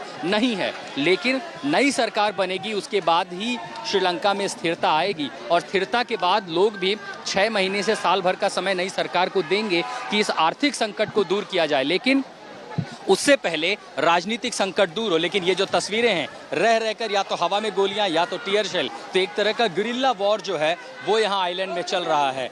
ये हिंसक नहीं है, लेकिन जो कुछ भी हो रहा है ये सरकार को भी असमंजस में डाल रहा है कि आखिर रास्ता कैसे निकलेगा। आर्थिक संकट तो अब दूर। There's a big breaking news coming in from Sri Lanka. Sri Lanka Speaker appoints Ranil as the acting president. Ranil Wickremesinghe has been appointed as the acting president. Remember, this comes even before President Gotabaya Rajapaksa has formally resigned. The formal resignation has not come in as yet, which is what has irked the population at large in Sri Lanka. But yet, the speaker has taken the decision to appoint Ranil Wickremesinghe as the acting president. This is precisely what it appears that the people of Sri Lanka are right now condemning, that even before the resignation that's come in formally of Gotabaya Rajapaksa, here is Ranil Wickremesinghe, who's been appointed as the acting president of this country. Sri Lanka's speaker now appoints Ranil as the acting president.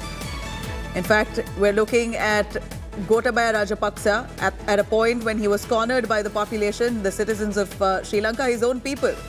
He decided to flee the country, got on a military plane with his wife. 2 bodyguards has landed in Maldives. At this point, he's currently lodged there.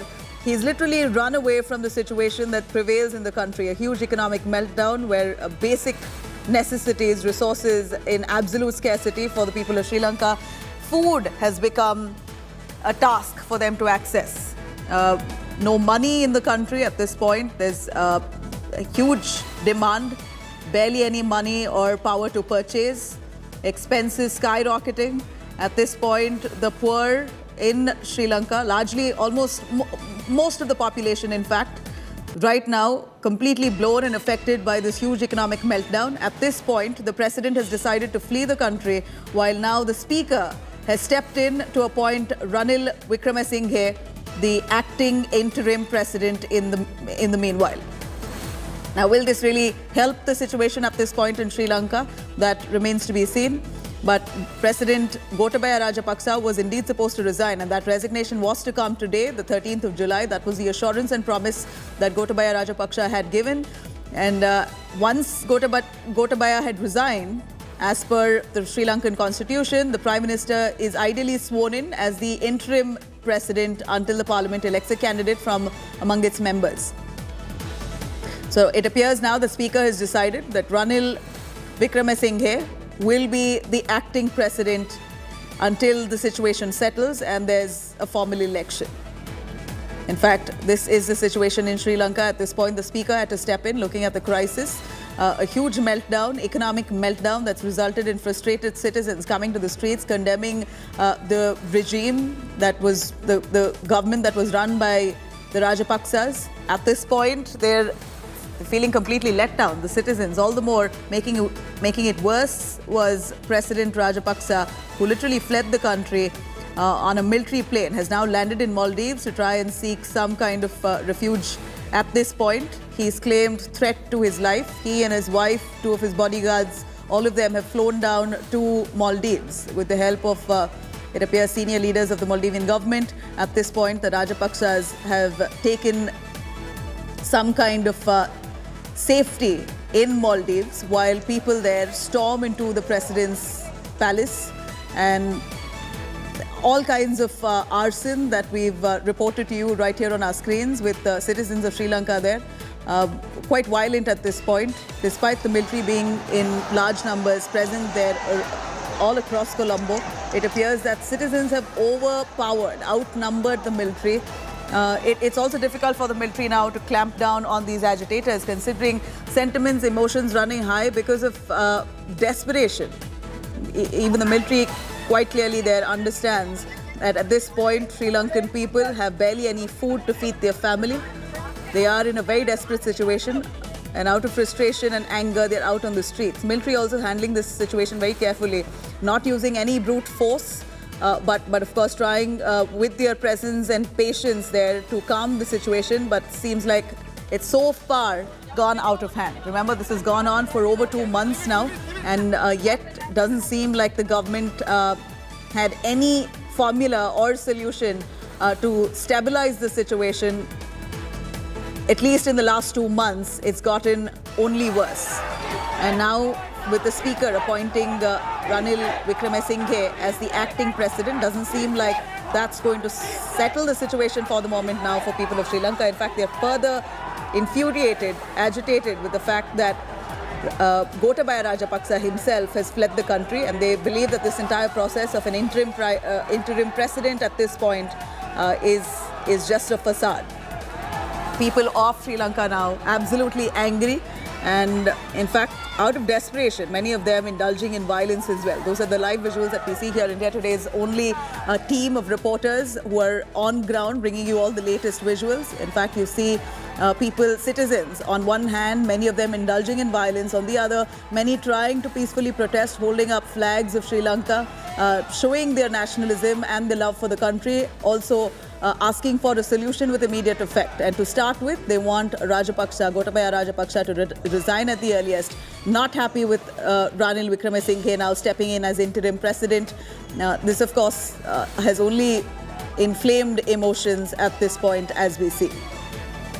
Let me quickly cut across to Geeta Mohan, joining us right from the newsroom. Geeta, a quick analysis on the situation right here. Speaker now decides to jump in, has appointed Ranil Wickremesinghe as the acting president. Does this stabilize the situation for the moment, or does it make it even worse? Because we see citizens aren't very happy with this solution. Well, at the end of the day, the fact is that there is a major trust deficit, and that cannot be filled up or covered up by the kind of taking over from one leader to the other. and we see that swell of support or protest, so to say, against the leadership, any kind of leadership. That's why one is also asking whether if an all-party government would really be acceptable to the country or not. Having said that, Ranil Wickremesinghe for now is the acting president, and we will again have to wait and see how he is going to steer the nation to a point where there will be a working government, an acting all-party government that could really then look at pulling the country out of the crisis. The protests that you see are because neither Rajapaksas. Initially, we thought it was the Rajapaksas who were absolutely unacceptable to the people, and Ranil Wickremesinghe, a more acceptable candidate to lead the country out of the crisis. But now it just seems like because the entire administration where Ranil Wickremesinghe was brought in by the Rajapaksa government is the reason why the trust deficit continues. They continue to protest. They're protesting, and the massive crowd that you see, the tear gas shelling that you're seeing to dispel the crowd is certainly making things worse. Now, what is going to happen in the next 24 to 48 hours is absolutely crucial. We do know that once Gotabaya Rajapaksa, now this is again an appointment that is being made without a confirmation of Gotabaya Rajapaksa having tendered his resignation. He said that he was to tender his resignation on the 13th. But now, shifting goalposts, Gotabaya or sources from media in Sri Lanka have said that he will tender his resignation once he reaches his final destination. He's right now in the Maldives, and that's not his final destination. What we're given to understand is that Dubai is his final destination. So, without having tendered his resignation, we are looking at an acting president who's been put in place. And the reason why this trust deficit, the problems and the questions that the people of Sri Lanka are asking continues. And it is not going to stop till there is some semblance of a government that actually will be looking at pulling out the country out of the crisis. Sajith Premadasa is going to be a very important man and key to how the new all-party government will be formed, because he certainly is going to push to become the new president. But he, in a statement, in an interview to a media network in Sri Lanka, has already said that he will only pitch for presidentship once Gotabaya Rajapaksa puts in his papers or resigns, and that really has not happened. So the transition is happening among the people who themselves think that they can appoint a prime minister as acting president, but it has not happened through due process. Now, due process would be once Gotabaya Rajapaksa puts in his papers, then the others will be staking claim. Now, we will again have to see whether if Ranil Wickremesinghe, or for that matter Sajith Premadasa, have the numbers and support of all the MPs.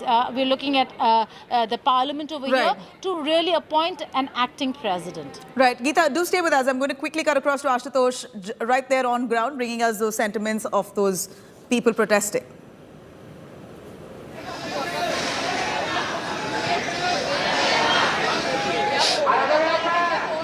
Go on, Ashutosh, over to you. What exactly, who are those people right behind you? And a quick word, Ashutosh, is this a sentiment of the larger population of Sri Lanka altogether? The entire country feels the same way, or is it a section of the society only? Well, there is no section of society, Navila. It's the entire country, because ultimately they all have suffered for last few months, and that's exactly why were they agitating for last 6 months at least. And March particularly, you know, when this situation escalated, they came on the street. Here, look at this. This is, another level of confrontation perhaps never seen in the democracy in any country. You know, the army is deployed on the Prime Minister's office. These protesters trying to enter inside. The army is resisting, but there is a different show of strength from the armed forces. They are firing, but that in the air. They're throwing the tear shells only to disperse the crowd. Subsequently, when, the eyes are burning, the people are helping each other. And when the similar situation is back to there, because the protesters are throwing back these tear shells in the Prime Minister's office. So when they face a sense of burning, these protesters helping even the army. So clearly, it's not a battle between people and the armed forces. It's a battle, it's a political battle, a democratic battle between the protesters and the government. After all, they wanted the president to resign. They wanted wanted Ranil Wickremesinghe should not take charge as a president. They wanted a new regime in the island, but that seems not happening. Of course, the constitutional authority and the process that has been followed, as the speaker announced Ranil Wickremesinghe to be the interim president, and of course the legal procedure and the constitutional procedure will be followed in coming days on 19th and 20th when there will be a new government. But that perhaps the people have been agitating here. The Ranil Wickremesinghe should not be made a president, and there can be another alternative. If he refuses, the speaker can be made the interim president till the new government is formed. And that's exactly why the protest is happening. Subsequently, there is also anger that why these officials allowed. Of course, if there are certain decisions taken from the Ministry of Defense, it cannot happen without the consent of the Prime Minister's office. And how did MOD allowed Rajapaksa to flee? Because remember when his younger brother, sibling Basal Rajapaksa wanted to leave country via Dubai and wanted to go to United States, day before yesterday he was stopped at the immigration office at the international, which is called a Silk VIP corridor. So he was stopped, and since yesterday there have been a protest by the immigration staff and the entire the airport workers, and this is to prevent the exit of Rajapaksa family through the VIP route. And all seems to be going in drain when Rajapaksa used this opportunity.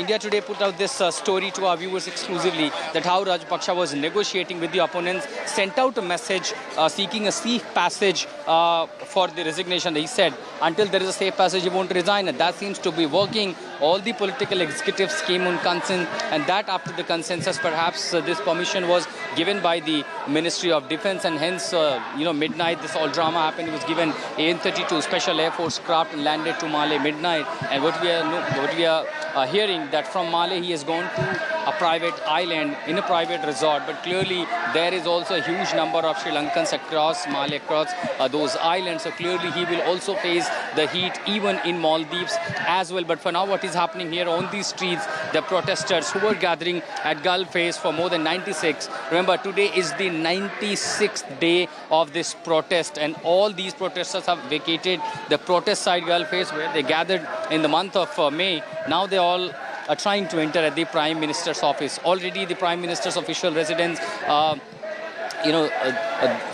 Temple Tree and Presidential Secretariat and President's House that remain under the captivity of these protesters. They continue to capture it, and they are not ready to vacate. Since the resignation has already been announced, now the Ranil Wickremesinghe is the acting president. We have to see, since they already gave ultimatum, whether in next... Right. Ashutosh, stay with us. We know Pramod is also amid those protesters, the citizens who are really desperate to find a regime change at the earliest, not approving of the move where the speaker has appointed Ranil Wickremesinghe as the acting president at this point. Over to you, Pramod.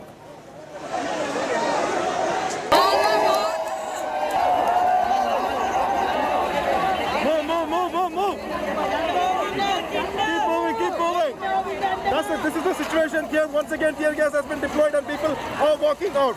Again and again, tear gas has been deployed and people are walking out. Water seems to be helping them currently, and even you can't breathe and you can't see. This is outside the PM's office, and here, this is how the crowd is coming and dispatched by the police and the army, tear gas, and they have been sent away. But these protesters, again, row after row, and they're protesting that Ranil Wickremesinghe should not become the president again. Pramod from Colombo, what are you today? Move.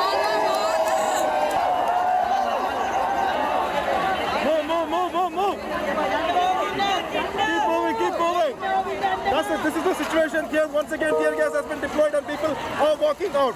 Again and again, tear gas has been deployed and people are walking out. Water seems to be helping them currently, and even you can't breathe and you can't see. This is outside the PM's office, and here, this is how the crowd is coming and dispatched by the police and the army, tear gas, and they have been sent away. But these protesters, again, row after row, and they're protesting that Ranil Wickremesinghe should not become the president again. Pramod from Colombo, what are you today?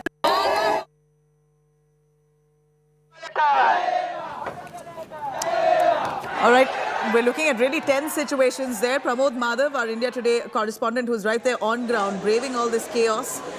Tear gas shells that's being fired by the army in Sri Lanka, trying to contain those protesters who are trying to barge into the Prime Minister's office at this point. They're not willing to accept any change or interim president, especially in the form of Ranil Wickremesinghe. They're refusing to accept any member close to the Rajapaksa regime. In fact, a huge trust deficit, as Geeta Mohan also highlighted at this point. Citizens of Sri Lanka there not trusting in the Rajapaksas and their government. Even Ranil Wickremesinghe, who ideally was known to be a mass leader or someone who had a mass appeal rather, he too now has been completely rejected by the people of Sri Lanka. They don't want him. They want him also to step down as the interim Prime Minister, not accepting of him being appointed as the interim President either. At this point, we're seeing tear gas shells being used to stop those protesters from approaching the Prime Minister's office, and even different parts of Colombo where we're seeing agitators running amok, condemning this economic meltdown, or in fact, pointing the responsibility entirely of the situation in Sri Lanka to the Rajapaksas. And anyone appointed by the Rajapaksas not approved by the citizens of the country. In fact, Ashutosh Mishra also joining us. He's right there at the spot speaking to those agitators. At this point, like we hear from our reporters, the military is, of course, very much sensitive to the emotions of their people. It's not citizens of Sri Lanka against the military at this point, even though tear gas shells have been fired. Barricades have been put in place. It's only to restrict the citizens from barging into government offices like the Prime Minister's office or the President's office. We saw over the last few days how huge population, protesters there, barged into the President's office, took pictures. It was quite shocking to see that entire government premises, especially the President's office, was infiltrated by protesters, literally ransacking the entire office. Clicking photographs and whatnot. It was a situation that showed completely out of control. A country like Sri Lanka at this point, the island nation, seeing the worst ever economic meltdown leading to this civil war kind of situation at this point. We're seeing citizens out on the streets condemning the Rajapaksas, and at this point, when ideally citizens and people of Sri Lanka would have expected the Rajapaksas to stay back, face the situation, help them rise from this desperate plight.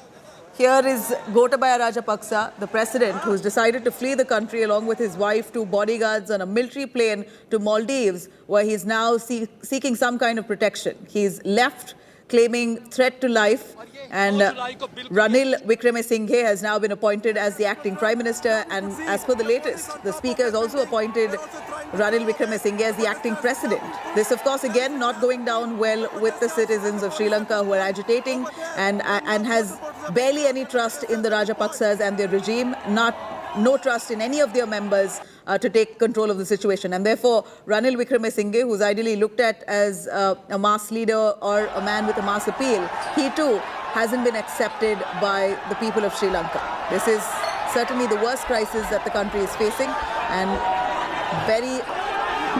one can understand the situation at this point among the citizens as they barely have food to eat, basic necessities inaccessible.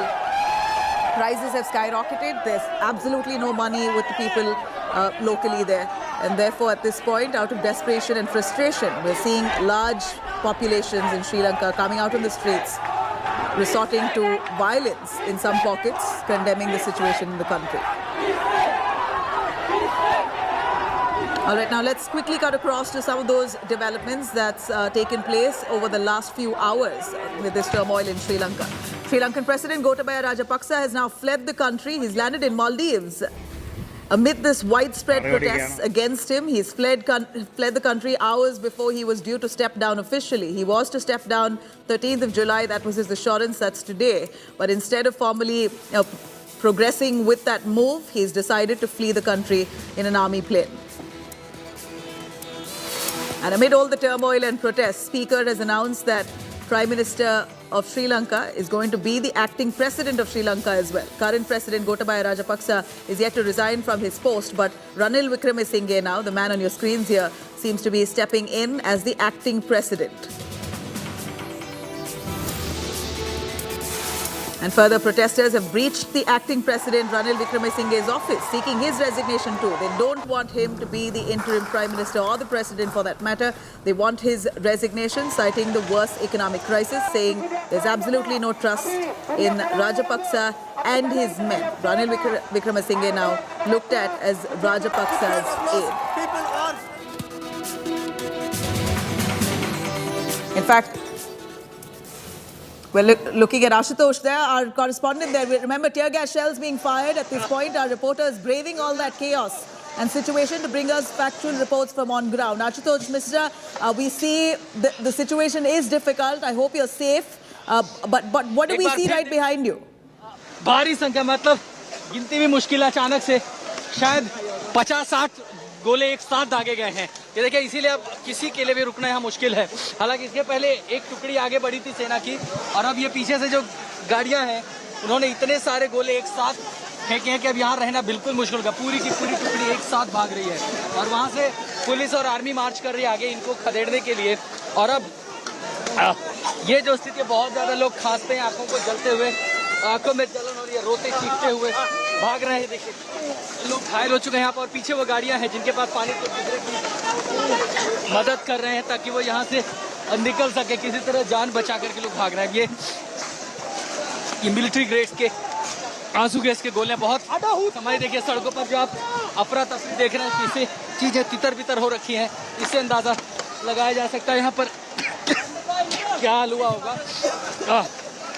सांस नहीं लिया जा सकता यहाँ पे। और देखिए, जो पिछली टीम है वो फिर आगे बढ़ी है कि जो गोले एक साथ फेंके। देखिए, यहाँ पर लोग घायल हुए हैं, भागने की कोशिश कर रहे हैं, बस यहाँ से निकलना चाहते हैं। जूते चप्पल सड़कों पर पड़े हुए। लेकिन ये देखिए, किनारे सारे के सारे किनारे हो गए हैं, सब एक दूसरे की मदद कर रहे हैं यहाँ पे।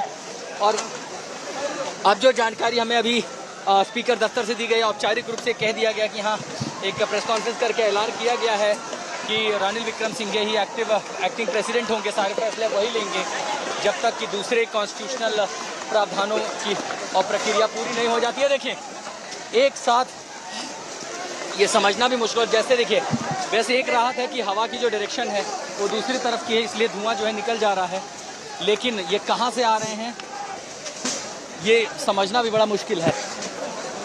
अपने कैमरा में संजय से कहूँगा कि आंख बंद ही रखें। इस समय लोग आए हैं मदद करने के लिए, ब्रदर ताकि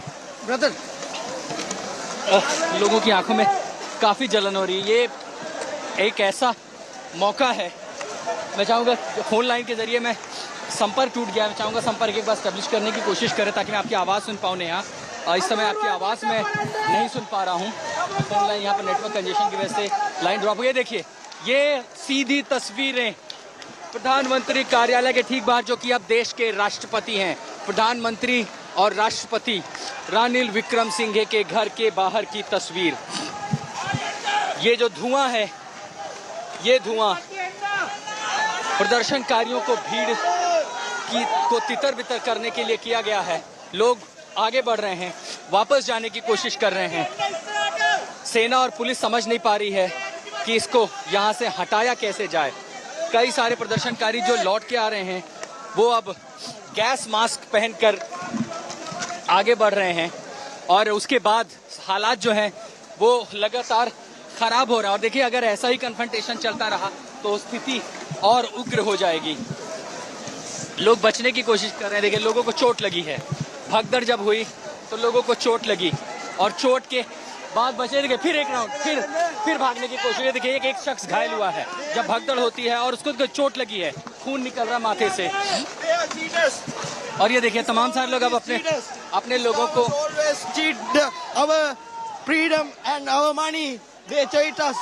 ये सरकार धोखा देती है। सरकार धोखेबाज, जिनको चोट लगे। देखिए, कई लोग गंभीर घायल और इन सबको नजदीकी अस्पताल या कोलंबो मेडिकल अस्पताल ले जाया जाएगा।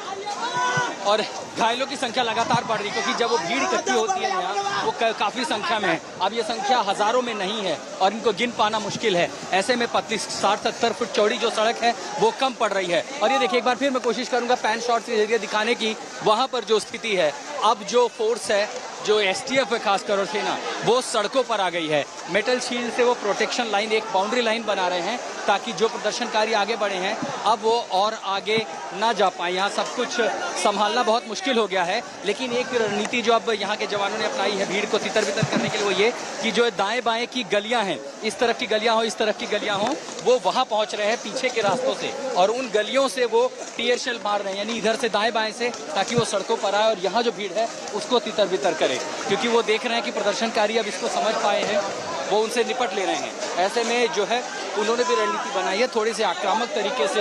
ये देखिए आंखों में, चेहरे में, हाथों में जो जलन है, कैसे एक दूसरे की लोग मदद कर रहे हैं। मैदान छोड़कर कोई नहीं जाना चाहता, हर कोई यहाँ पर डटा हुआ है। जिनको जो घायल हुए देखिए फिर से लगातार, और AK-47 की फायरिंग हम लगातार सुन पा रहे हैं। हवाई फायरिंग बहुत सारी की जा रही है ताकि लोग डर करके पीछे हट जाएं। और वहाँ पर आप तस्वीरें देखें कि प्रधानमंत्री कार्यालय पर वहाँ जो झड़प है वो नहीं रुक रही है, वो जस की तस बनी हुई है। और ये जो तस्वीरें हैं, जाहिर है श्रीलंका में कभी किसी ने ऐसा देखा नहीं होगा और शायद ही कभी किसी को देखने को भी मिलेगा, क्योंकि ये ऐसा कभी हुआ नहीं जो आज हम यहाँ सड़कों पर देख रहे हैं।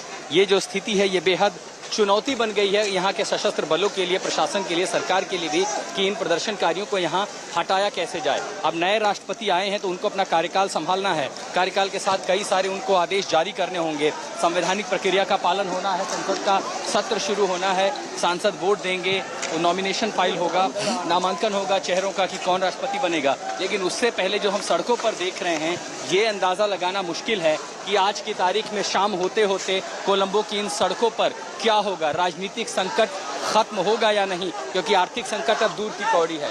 जो लोगों की मुश्किलें थी, जो सब्र का बांध टूटा है, जो उन्हें सड़कों पर लेकर के आया है, उसके बाद ये आगे क्या करेंगे ये अब समझना बहुत मुश्किल है। जब हम पहले भी कहते कि 5 मिनट में यहाँ क्या होगा ये कोई नहीं जानता, ये लोग चीखते भाग रहे।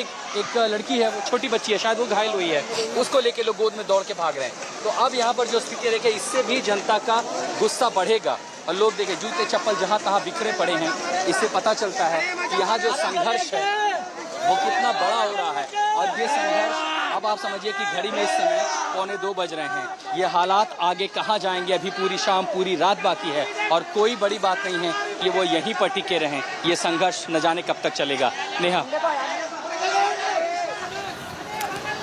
All right. Well, we see Ashutosh, of course, giving us the true emotion of those people on ground. They're furious. The public is furious that not only hasn't Gotabaya Rajapaksa not resigned as yet, he's not resigned as yet, but yet taken off to Maldives to try and find safe haven. In the face of this public revolt, we're seeing Gotabaya Rajapaksa, the president, I could say former, because at this point the president, interim president is Ranil Wickremesinghe, that's been appointed by the speaker. So therefore, Gotabaya Rajapaksa, the question is he still the president of the country or not? At this point, he is fled to Maldives to find a safe place, considering he believes threat to life. And also, it appears that he is trying to escape any kind of arrest as the blame, the entire blame of this economic meltdown that Sri Lanka is facing for the first time in over 7 decades. The blame has been solely pinned on the Rajapaksas. Gotabaya Rajapaksa, the president, ideally, he, instead of taking responsibility or facing the situation at this point, has decided to flee the country. He's moved to Maldives to try and find safe haven. Now, Maldives, on the other end, says that Gotabaya Rajapaksa is still the president of Sri Lanka. He hasn't yet tendered his resignation. Therefore, if he wants to travel to Maldives, then we must welcome him. This is more or less a response given by Maldives at this point, when we're seeing huge protests, a civil war-like situation on the streets of Sri Lanka at this point. Instead of facing the situation, the president has literally run away. They're not happy with the interim president, Ranil Wickremesinghe, who's been appointed as the acting interim president. The public there, the citizens of Sri Lanka now wanting him to resign as well with immediate effect. In fact, they don't want anybody associated with the Rajapaksas at the helm of affairs. They're pinning the entire blame on this economic crisis on the Rajapaksas, saying they couldn't handle it and they must be punished for it. In fact, at this point, we believe Gotabaya Rajapaksa also fearing that he could be arrested. If at all there is a government change and under a new government, he could certainly face arrest. He's decided to flee the country at this point, very clearly showing the intentions of the Rajapaksas, not wanting to take absolute responsibility and face the situation, instead trying to escape arrest or any kind of threat to his life and his family's life. He's decided to leave the country and literally leave his people, citizens of Sri Lanka, in a mess of such kind, which they've never faced in life, in history. In fact, what we see here is Sri Lankans there in dire need of absolute basic necessities. They're certainly struggling to buy food, medicine, fuel, essentials there. Barely, in fact, absolute scarcity there of essentials. Barely any money that the people have to pay for those essentials, which are right now at exorbitant prices being offered to them. Ashutosh, who's still right there, remember our reporters, they're braving all that turmoil and chaos and that tear gas shells being fired by the army. Ashutosh brings us those live reports. Ashutosh, over to you. Well, Nabila, this is really going to be a long battle. It's all started been hours now.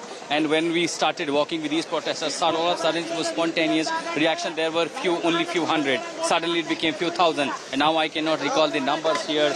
Just more than, 700-800 meters, this entire stretch, 70, 80 feet, the width of this road. And that's totally crowded. That's one after one. It is really becoming difficult for the armed forces to control the crowd. Everyone just trying to enter, the protesters trying to enter the Prime Minister's office, the soldiers there, the army there, the Air Force commandos there, the STF there, they're trying to disperse the crowd. And the rounds of tear shells that have been fired here just on one day, perhaps in any country would not have been fired even, in the entire month if there is uncertainty or there is some kind of chaos. So that's what is happening here. And most, as I see, the people, the protesters are even quite trained. They're just taking their clothes away, dipped in water, soaked in water, and are just throwing over the tear shells. Several people injured, at least 50 to 60 people I have seen injured, one after one. They're helping each other. Clearly, the uncertainty and this anger is actually boiling right after these people. The shots again fired in the air. So rounds after rounds being fired by the armed forces to disperse the crowd. This is how people are injured, because there was chaotic situation when shells fired. The crowd started dispersing, and that led to the scuffle, that led to the entire situation here, and that perhaps, also causing the injuries to these protesters. Several women, children, men have been taken to the nearby hospitals. So clearly this is totally anger boiling after the speaker's announcement that the Prime Minister Vikram Singhe will be the acting president. So everyone is not even bothering about that. There will be constitutional procedure will be followed in few days, and by 20th there will be a new regime. They just did not want to see Rani Vikram Singhe as the next president. Here is another vehicle. Since the people have been in huge number, the throats are choked, eyes are choked. They are sending water to everyone. This is how to help each other, and this is self-motivated, self-funded. Everyone, every pocket of Colombo, and this is not happening only in Colombo. Perhaps why in the western province the curfew orders were imposed. This is happening across the country, from Hambantota to all these forces, northern, southern, eastern, western part, all. But largely people have been moving to Colombo, being its capital, and they know that if you show your strength here in the capital, the message goes clear to those in the power corridors and also across the globe. So they just want to register the protest. What unique protest? So carrying the national flag and subsequently with these gas masks, and this is to beat the tear shells. Perhaps for last 5-6 months they have seen the situation volatile, often engage into scuffle with the armed forces. Now they all are even prepared with the glasses, with the gas mask to deal with the situation. This is just happening. We don't know yet when it is going to stop, because clearly the situation not seen the number of protesters that is rising here. That is giving a clue that this is perhaps another long battle. What we are seeing for 96 days at Gulf phase, here this will be another long battle stretched out. Many of them have been totally exhausted. Still here, rigid here, they are not going back home, as they warn until President resigns. They will not withdraw from the places that they vacated, including the Presidential Palace, Prime Minister's official residence. But what next at Prime Minister's house? We don't know yet. There was helicopter, Air Force chopper, therefore hovering all over, monitoring tear shells. Rounds of tear shells were fired, but still there is no sign of withdrawal by these protesters from this place. It's of course a tough situation for the government as well, and clearly for its citizens. They've come this far, over 2 months of agitation, and they seem they're adamant that until their demands are met, they're not going to budge. At this point, India Today's reporters, band of reporters who are currently on ground, braving all that those tear gas shells and the chaos, they're bringing us those live, relentless reports. Stay tuned to India Today as I slip into a short break. We'll be right back with this relentless coverage.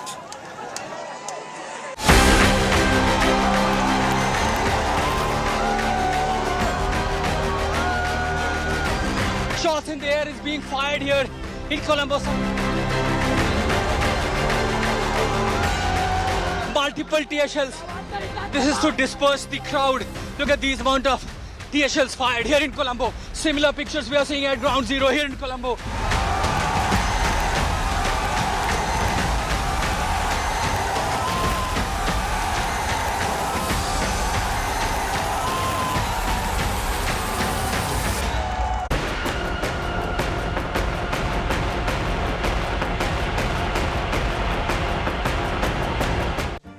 Make your media plan smarter with India Today Live TV on your connected devices.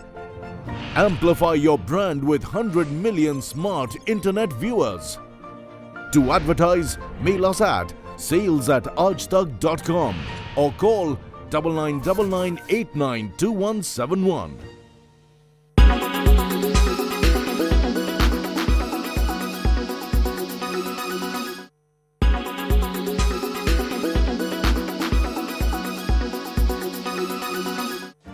Make your media plan smarter with India Today Live TV on your connected devices.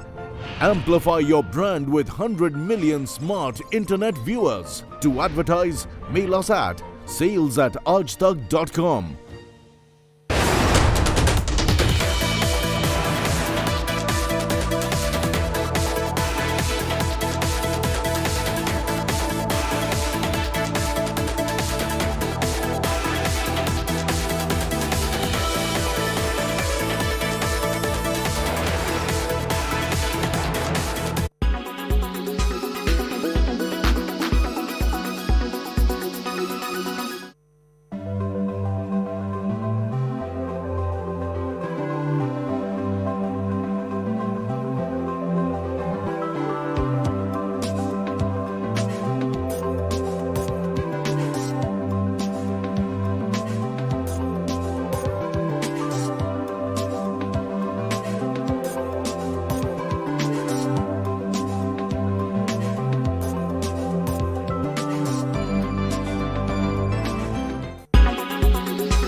Make your media plan smarter with India Today Live TV on your connected devices.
watching India Today.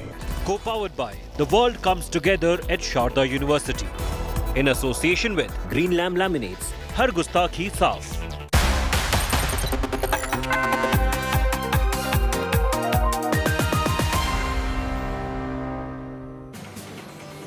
Very good afternoon. You're watching India Today. I'm Nabila Jamal. Our relentless coverage on the state of emergency currently that prevails in the country of Sri Lanka. Taking you through all those updates. First, the headlines. Massive escalation on the Lanka crisis. Prime Minister Ranil Wickremesinghe now takes over as the interim president as President Gotabaya Rajapaksa flees to Maldives, imposes a state of emergency and curfew amid these protests. Dramatic standoff on Colombo streets. Massive march of protesters breaches Prime Minister's office. Forces fire tear gas shells. Army choppers hover over the stair site and the Prime Minister's office. सारी कोशिशें नाकाफी साबित हो रही हैं। यहाँ कुछ भी देख पाना मुश्किल है। ये एक टीयर शेल ठीक मेरे पास गिरा बिल्कुल यहाँ पे। कुछ भी देख पाना यहाँ पर मुश्किल है। India Today reports live from Lankan crisis zone. Our reporters braved tear gas shells and cracked down to give you unmatched coverage. We're currently outside the Prime Minister's office, and currently what is happening here is that Jasmine had shelled and the public which entered the police are now running away. They are the crowds who are dispersing and running away from the Prime Minister's residence. Earlier they came over here demanding that Ranil Wickremesinghe should not be made the actual next president. Over here you could see as we speak, police is using tear gas and police are also going over there. And currently now this place, everybody is running away because of the chaos over there. The entire place has turned chaos. Police unable to control the crowd. They have used tear gas at this point. Meanwhile, NCB's damning charge sheet in Sushant Singh Rajput's case, Narcotic Bureau says the late actor's girlfriend, Riya Chakrabarti, pushed him into addiction, used his money to buy and supply narcotics. Sidhu Moosewala murder mastermind Lawrence Bishnoi spills murder Salman Khan plot, says plotted hit on Bollywood superstar in 2018 for killing of sacred black buck. And Mumbai fights early morning waterlogging after torrential rain. 69 dead in Gujarat after fifth day of rain havoc. Flood situation quite grim in Telangana as well.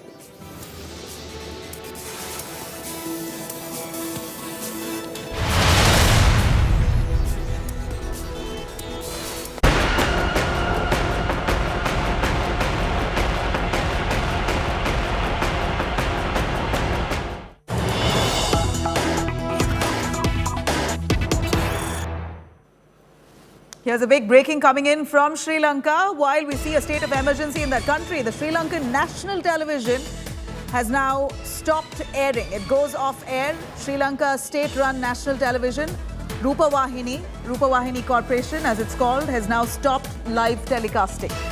The measure was taken after anti-government protesters breached the state-owned media institution and took over the office. This is, of course, really telling of the kind of situation that right now prevails in the country, the island country of Sri Lanka, a never seen before crisis of this nature that has forced the citizens onto the streets. And to adopt these kind of measures to try and gain attention on their demands that they've put forth, one of which that they have resorted to is to capture the national television, Sri Lankan owned national television, the state-run television called Rupavahini Corporation. They've taken over the premises, completely infiltrated the office, and now we hear that Rupavahini Corporation, the national television of Sri Lanka, has stopped live telecast. The measure has come after the anti-government protesters breached the state-owned media institution and took over.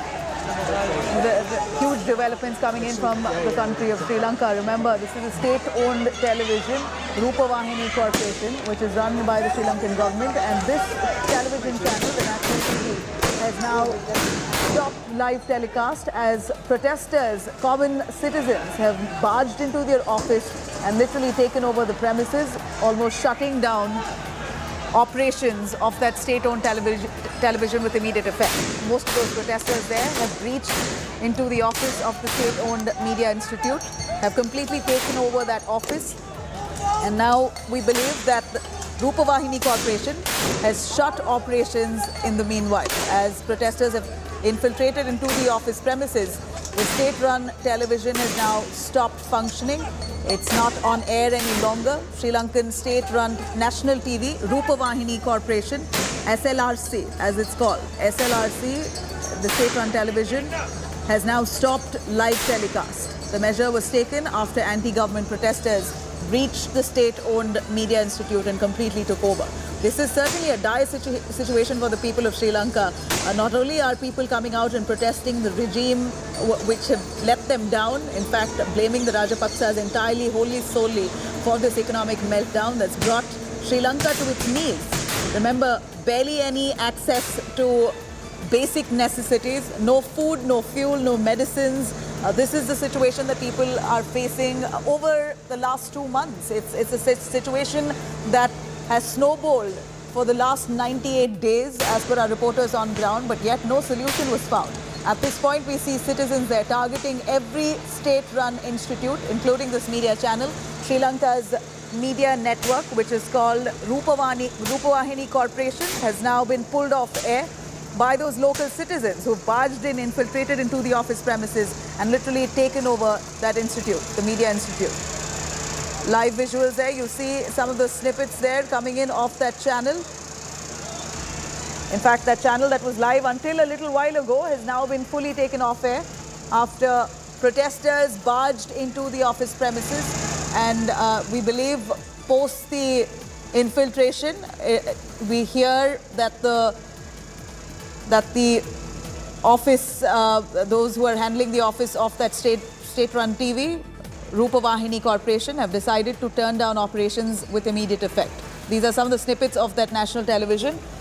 In fact, Rupavahini is a state-run national channel of Sri Lanka, was widely watched, and at this point, with protesters barging into the office of Rupavahini Corporation, the channel has decided to shut it down, turn down operations. They've gone off air.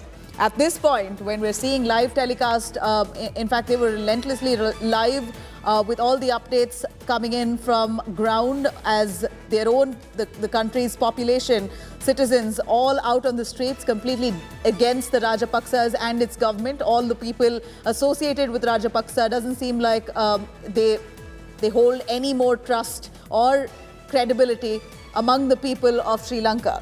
Absolutely no credibility left in the Rajapaksa government, including the state-run television Rupavahini Corporation, which is owned by the Sri Lankan government, clearly has lost. In fact, the people have lost faith in any institute associated with the government, which is why this national TV, the state-run television Rupavahini, now comes under scanner and the ire of the public at large in Sri Lanka. Protesters now barging into the television's office and shutting down operations at this point. These are snippets that we're showing you of previous lives on our screens here. In fact, Rupavahini is a state-run, state-owned television, and they were broadcasting all the protests and agitation live all these days. It's been over 2 months now that Sri Lanka has been boiling with the worst ever economic meltdown. It appears that the country has literally been dragged to its knees. At this point, instead of facing the situation, the man at the helm, Gotabaya Rajapaksa, who's the president, has fled the country, even though he promised and assured that he will resign, and hopefully people of the country were looking forward for a new government, maybe an all-party government. At this point, it seems like he's further pushed the state into absolute anarchy by fleeing the country and running away from the situation, leaving the public angered and frustrated. Ashutosh, who's right there, who's bringing us those live updates, facing and braving those tear gas shells and those military personnel who are right now trying to calm situation, but it's far from peace. Ashutosh, far away from peace. As we see the visuals here, it seems like this is a tipping point for the people. Either you find a solution immediately or we're going to see a dire situation for the people of Sri Lanka. Well, very unlikely. I don't see any quick solution immediately, that can put this situation to calm, because people, the number and the strength is continuously rising here. And, they are trying to disperse the crowd, go home. But largely it is the sentiment, because this is not the battle just spontaneously triggered. It has been happening for several months. And it is the situation, the crunch that forced people to hit the street. Most of these people have become unemployed. They left their jobs. The students are not going to college, not attending their classes to universities. Everyone is on the street, even the policemen, because the crunch has even hit the armed personnel, the army, the navy, even the coast guard. So everyone has affected. But remember, the fishermen, the most marginalized company, contributes huge in economy. Since there is no diesel, they can't go in the market. This country also export fish. Imagine this, they also produce rice. They export it, but everything has come to halt. The country has already exhausted its foreign reserve. They cannot import even a single tablet, single medicine. That is the situation here. And when there is such turmoil, when there is such financial crunches in the situation, now it is further leading to the political crisis. The allegation that against the Rajapaksa government, as he indulged into the appeasement politics, he was engaged into the illegal practices, the corruption, the major charges, and of course the policy decisions, including the hefty foreign debt, and that failed, that perhaps led this country to at this situation, at this scale, where people are now hitting on the street. Wants all the MPs, this entire regime, the change in the government and fresh election. A section also wants, let only the president change, let there be new government, new faces in the power and take decisions. Now the question is, even if there is a change in guards, whether people are ready to give them time, 6 months to 1 year, because there is no magic wind which can solve this crisis and bring back prosperity in the island just in a couple of weeks or just in a couple of months. At this point, we believe that Gotabaya Rajapaksa has literally run away from the situation. He's escaped not just because he faces a threat to life, but he's also worried that he may just be arrested. If there's a regime change or new government that could come into play, and that looks very likely to happen in the next few days or maybe a few hours. Looking at the anarchy-like situation that we see prevalent on the streets of Sri Lanka and Colombo particularly, it appears that a government should ideally be formed soon enough, and that's exactly the fear of Gotabaya Rajapaksa, that he's tried to escape any arrest. Considering the public, the population are blaming the Rajapaksas solely for this economic meltdown. Well, that was the major demand by the people. They wanted the action against Rajapaksa family, the president, the prime minister, the cabinet ministers by the new regime, and that perhaps was anticipated by Rajapaksa. And clearly, what happens in democracy and usually in politics, that even if there is change in guard, usually such actions are never taken against the rivals or the opponent. But here the situation in Lanka is much different than the usual, because what has happened, that people were so determined that they knew if even the new government doesn't take action against Rajapaksa government, they could have again, hit the street. And this was anticipated by the former president Rajapaksa. Well, at this point, from what we see is that the president also has immunity, considering he still hasn't resigned. So he has immunity from arrest. But Ashutosh, stay with us. The big news right here is that protesters angry with the Rajapaksas have now barged into the state-run television office, Rupavahini Corporation, the national television of Sri Lanka. Their office now been infiltrated by protesters, literally shutting doors of that channel, and that channel now has shut operations. It's off air.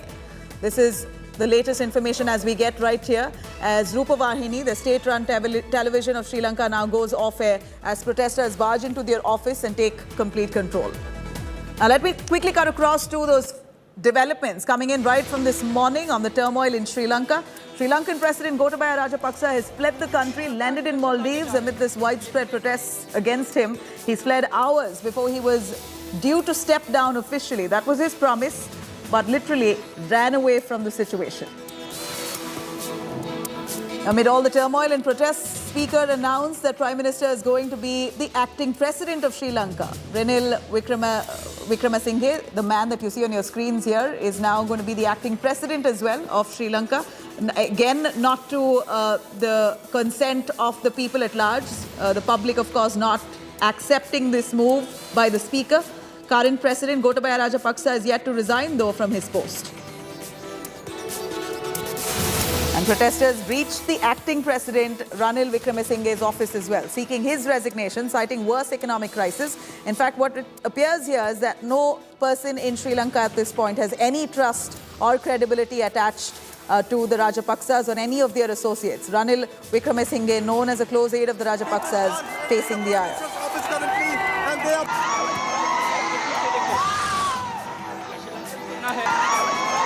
And Sri Lanka now, under Ranil Wickremesinghe, has declared a state of emergency.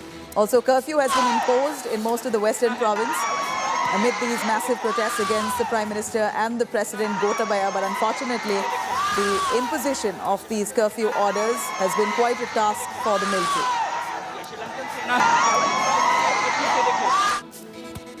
Meanwhile, India has dismissed baseless and speculative media reports that said that India has facilitated President Gotabaya Rajapaksa's exit from the country. India reiterated that it will continue its support to the island nation at this point. Remember, India has already given out much aid to Sri Lanka, which is seeing the worst economic meltdown.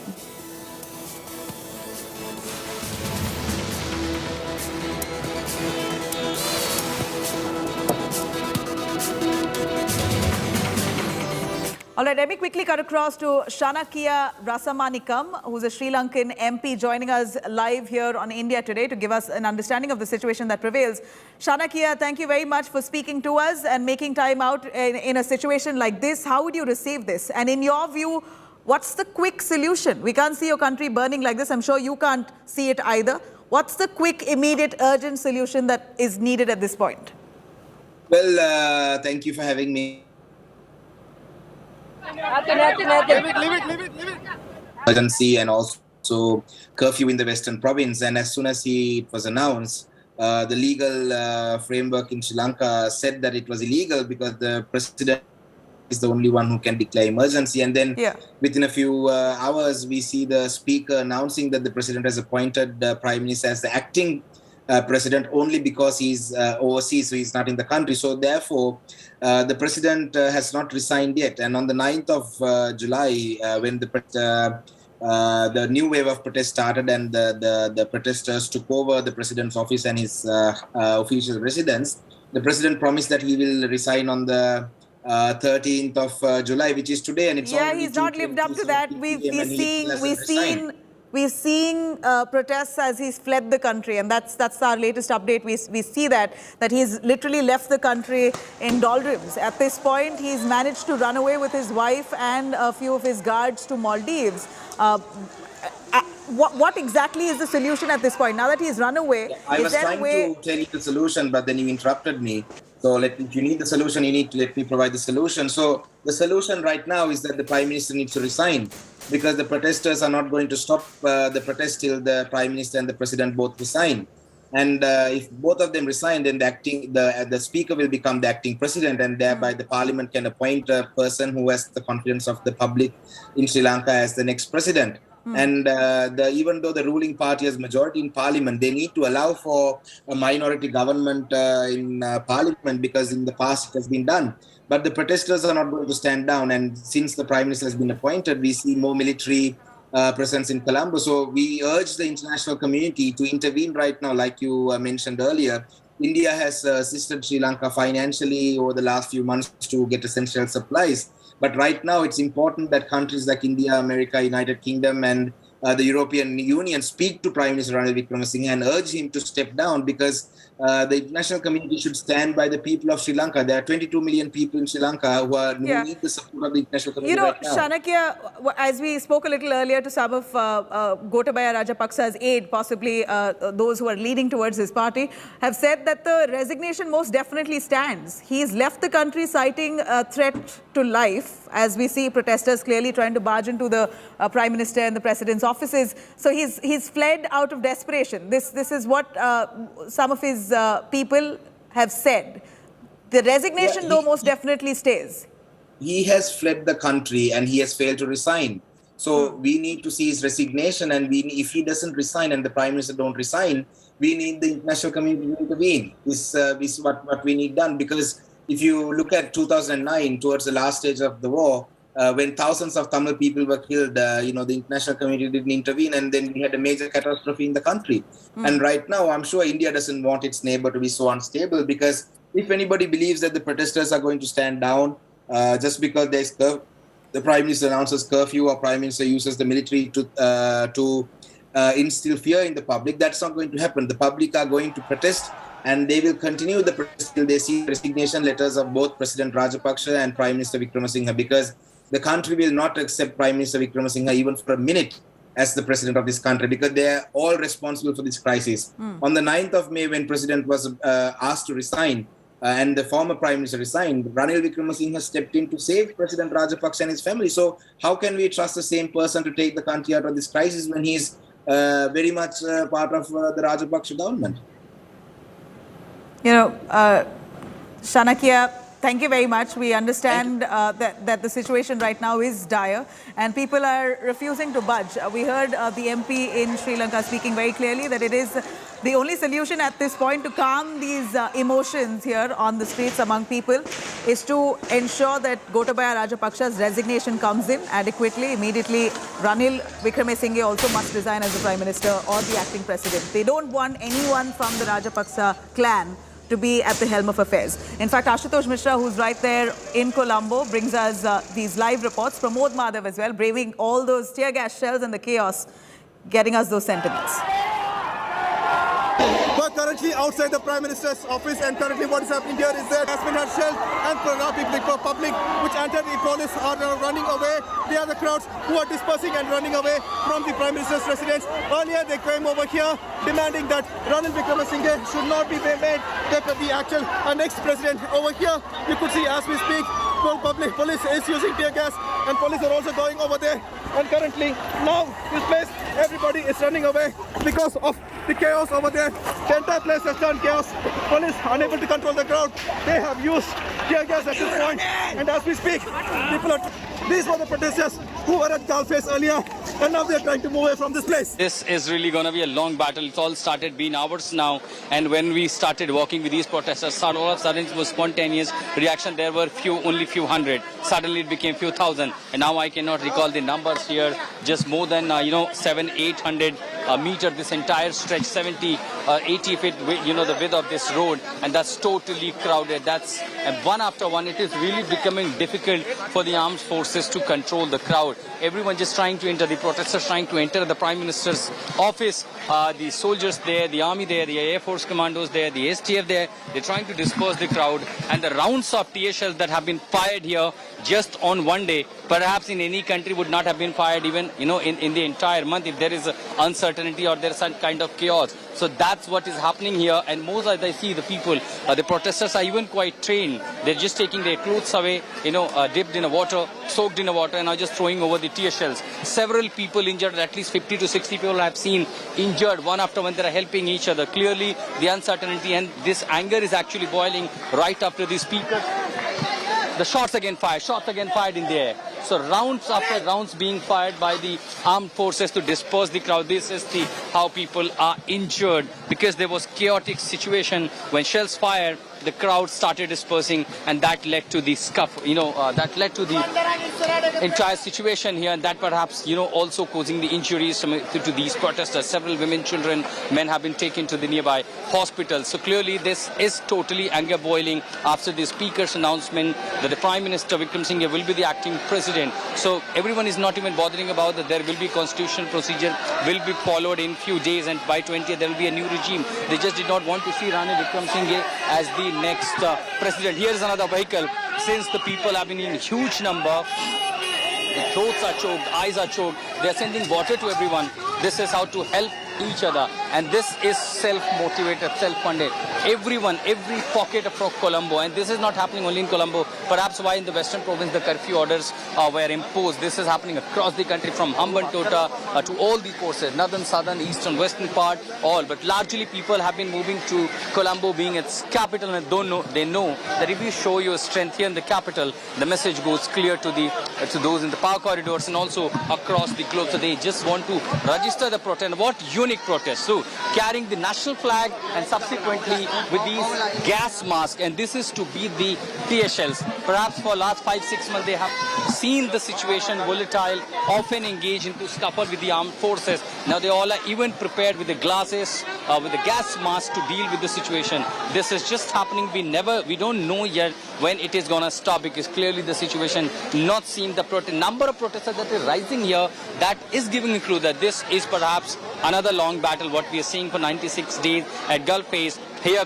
this will be another long battle stretched out. Many of them have been totally exhausted. Still here, rigid here, they are not going back home, as they warn until President resigns. They will not withdraw from the places that they vacated, including the Presidential Palace, Prime Minister's official residence. But what next at Prime Minister's house, we don't know yet. There was helicopter, Air Force chopper, therefore hovering all over, monitoring tear shells. Rounds of tear shells were fired, but still there is no sign of withdrawal by these protesters from this place. Oh shit, Sanjay, kinare ho jao. Hawai firing, air firing, run. Fire, fire. You know, the police is firing on the protesters. They were suddenly started marching toward the Prime Minister's residence. Multiple tear shells and air gun. You know, the shots in the air is being fired here in Colombo. Suddenly I saw all the protesters walking. The moment they got to know that President has fled, now they're demanding Prime Minister to resign. This is the Prime Minister's office. They all started marching. There was a barricade. They're just trying to breach the barricade. Suddenly they started firing tear shells. Look at the other side. It's all multiple tear shells. This is to disperse the crowd. Look at these amount of tear shells fired here in Colombo. Exactly what unfolded on 9th July. Similar pictures we are seeing at Ground Zero here in Colombo. These protesters now covering their face, because with the, this is how they're preventing themselves from the smoke. All are just taking their clothes away and covering the face. So there were multiple directions where the shots were fired, even the bullets, and this was an attempt to disperse the crowd once they started marching towards the Prime Minister's office. There you see, again there's another, look, once again armed forces, the STF is trying to disperse the crowd, just barely to see anything. So this is exactly the similar picture again in Colombo, what unfolded on 9th of July. The protesters warned they will even gonna take over the Prime Minister's house and Prime Minister's office. Now these protesters have crossed the barricade. They again breached another safety barricade. Seems they all are trying to enter Ranil Wickremesinghe's residence, Prime Minister's another office, and the Parliament. This is another showdown by the protesters, by Sri Lankans, the ordinary civilians. Almost the nation is on the verge of... Oh, there's a tear shell fired, another tear shell. This is to disperse the crowd. And barely one can see where these tear shells are coming from. Multiple rounds are being fired. This is to disperse the crowd and send them to multiple places, because the gathering at one place could overpower the authorities. These are the burning images here, what we are seeing in Colombo. Similar picture unfolded on 9th of July. Yet again, battle on the streets in Colombo. The crowd has totally overpowered the armed forces. There you see the special task force of the Sri Lankan police, totally armed with the gear, but none of them using force. And this is clearly a go-ahead to the protesters. They have refused to take hard action against these protesters. Now they are freely marching towards the Prime Minister's office. Of course, because multiple rounds of the tear shells were fired, the eyes are burning, throats are totally choked. And there at the side, there was a water cannon, which was to prevent these protesters to move further. Now the water cannon has been kept aside by the policemen themselves, giving a go-ahead, a free go-ahead to these people to move further.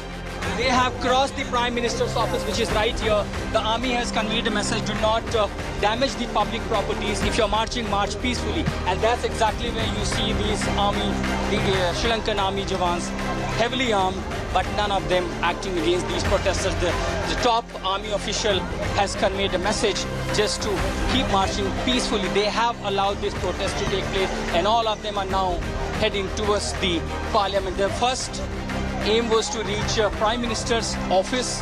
Here, army convinced them not to gather here, do not damage the property. On 9th July, when the protesters marched, there was damage to certain properties, public property. There was violent clashes. Even today we have seen again, they're marching further. But since they have crossed the Prime Minister's office, the next is the Parliament, barely few steps from here. These protesters trying to enter the Parliament, and there you see the huge convoy of cops. That's the entire fleet of the Colombo Club, the local police station. But again, you see, without arm, without baton, and they are watching these protesters moving. And clearly this seems to be the silent support to these protests. Remember, there have been anger even amongst these protesters against the government, against this entire administration. End of the day, they have also suffered through this economic crisis. And now the protesters have been given go-ahead. They're marching towards the Parliament.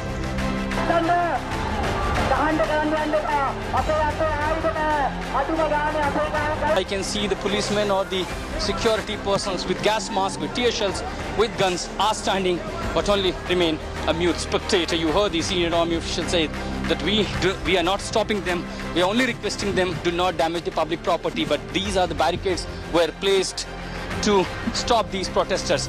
But that seems that they totally overpowered these policemen here. And now they are marching further. Clearly, since this entire self-motivated protest is totally leaderless, there is no leader who can lead this. And of course, since the violent clashes have stopped, now they are managing also the traffic. They are allowing the vehicles to pass through and another passage for these protesters. And this seems to be the impact that the top army officials appealed them to do not create chaos on the road. Let's not public suffer, and that seems to be how people have silently agreed to it, and they are cooperating with these agencies. The protest continues, sloganing continues, and also on the road you can see the better traffic arrangements being made by none other than but only these protesters. Where are you going? I'm going to Parliament. इन लोग को पूरा बंद आती है आपको parliament में बैठने वाले हैं पार्लियामेंट बैठने वाले पूरा गंदा आदमी और उन्होंने इस्तीफा नहीं दिया इसको जाएगा बोला अभी उसका काम तो नहीं कर रही है हाँ इसको बाहर में किधर मालूम नहीं लगता है सरकार ने भगाया उनको यहाँ से सरकार ने भगाया उसको छुपा के रखेगा इस बात की नाराजगी है आपको इस बात की नाराजगी वो जाएगा बोला क्यों आज अभी तक जाएगा नहीं है. All right, as we see, the protests there, even this minute, continues as our reporters relentlessly bringing us all those live updates. And these are some snippets that we bring to you of that national television of Sri Lanka, Rupavahini Corporation. This is the state-owned, state-run television that was on air until now, until protesters barged into that national television's office and almost ransacked the premises, shutting down operations. That channel is now off air. In fact, we see that one of the protesters himself now sits and reads out the news. He's on air. One of the protesters who's barged into the national television's office has now taken over the anchor's chair and is now speaking on air. This is most of the visuals that we got right before that channel was pulled off air. Let me quickly cut across to our guest joining us from Sri Lanka, Jeevan Tyagaraja, who's the governor of Northern Province, Colombo, joining us. Jeevan, thank you very much. Appreciate your time. We know this is a very difficult situation for you. Curfew orders have been imposed, but it doesn't seem like the army right now has achieved imposing those orders. Many of them still, breaching those barricades despite tear gas shells. They're mounting and scaling those walls of several key government offices at this point. Situation seems quite grim. Yeah, you're asking for my observations, are you? Yes, please. Okay, certainly I think we've had quite a turbulent run-up since May 9th, and we had another one, as you know, this weekend. And my understanding of what's being done in terms of law and order is that it could have been a whole lot more worse on Saturday if there was a violent confrontation with the armed forces and the police. And the armed forces and the police restrained themselves. And that would have taken a lot of courage to let it happen, simply because to avoid any kind of casualties or escalating to a level of absolute mayhem and breakdown of law and order. Now, the second reason is coming up today, which is the executive going to step down and what's going to happen thereafter. So regrettably, we are having a few kind of calendar dates, which kind of takes the temperature up. And today is one of those dates. Now, here too, today, though curfew has been declared as well as emergency, the armed forces are not going with their batons or gun butts. They're encouraging and I think kind of shepherding and cajoling the youth to move away. They have to go home. I mean, they can't walk back home, all of them. So there was also various kind of deadlines given yesterday about, people have to leave by 1:15 or 1:13 and so on and so forth. So we've gone past the 1:30 now, and now we are coming close to 2:30. One stipulation we have passed, that is who is now in the chair or in the office of the president, that is the current prime minister has been formally appointed as the acting president. Accept it. Then there's a further demand that... or welcome that move? I'm sorry? Do you welcome that move, Mr. Jeevan? The fact that Ranil has now been appointed as the interim president. We know that the people are opposing it, but how would you look at it? And what's the next step of action on your end? Sure. You see, there are certain key government constitutional functionaries, and the country can't function minus them. Let's say we can't go without a chief justice. We can't go without 3 armed forces chiefs and the police. We can't go with the executive president, whoever the individual may be. So that position has got to be occupied all the time. Otherwise, the affairs of the state cannot be conducted at all. So irrespective of the individual, we now have somebody in the position of executive president acting, albeit, but still, we have a president. We need that. Otherwise, we'll have a constitutional hiatus. Then comes government. We need cabinet, a prime minister who commands the majority of the house. So we are going through some very tender, delicate steps. But yesterday, as I understand, the armed forces chiefs and the police had met. They had been convened. They were ready for today. And that is why I see that you all are talking about national TV going off air, etc. So there was a change of guard yesterday, last evening. So the police moved out, so on and so forth. They allowed, I believe, 15 minutes on national TV for somebody to speak, and no more. The other national TV station has also suspended the broadcast for the time being. But as you can see, it's not a tough, no nonsense, keep your mouth shut approach. They're trying to keep that space open for dialogue, for expression, as long as it doesn't spill over into complete mayhem, breakdown of law and order, arson and looting or rioting. And that we can't go, and I don't think we'll be allowed. The situation at this point looks very close to that, what you just spelled out. It seems quite chaotic, and we're fearing that this will lead to exactly that. Like you said, arson, violence, and in few pockets of Colombo that's already been reported. In fact, our reporters are right there on ground as well. But Mr. Jeevan, a quick word on where could this have been controlled? If not for Gotabaya Rajapaksa running away, this wouldn't have happened. Had he stayed true to his word, resigned, given a free passage for transition of power, this could have been avoided, isn't it? I would say he's already, when you have somebody else in his chair, he's already stepped out of his office, not fully, but he stepped out of the office. So his functions are now fully in the hands of another individual altogether. It is not a complete closure. I agree with you entirely. And I'm not sure what the reasoning is that in terms of why is there no complete closure. But yes, he's stepped aside and he's appointed somebody else. It's in terms of a particular clause in the Constitution, which actually had been prepared for these types of eventuality. Going back to your comment about the fact that the temperature is high on the roads, yes, it is high. Protesters, these are all young people, very young people today.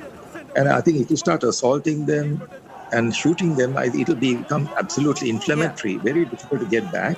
And let's remember one thing, IMF won't touch us if there's carnage. And international creditors won't like carnage and a fire on the streets here. So I think showing enormous restraint on the one hand, but trying hard to get the people off the streets is what's going on right now. Right.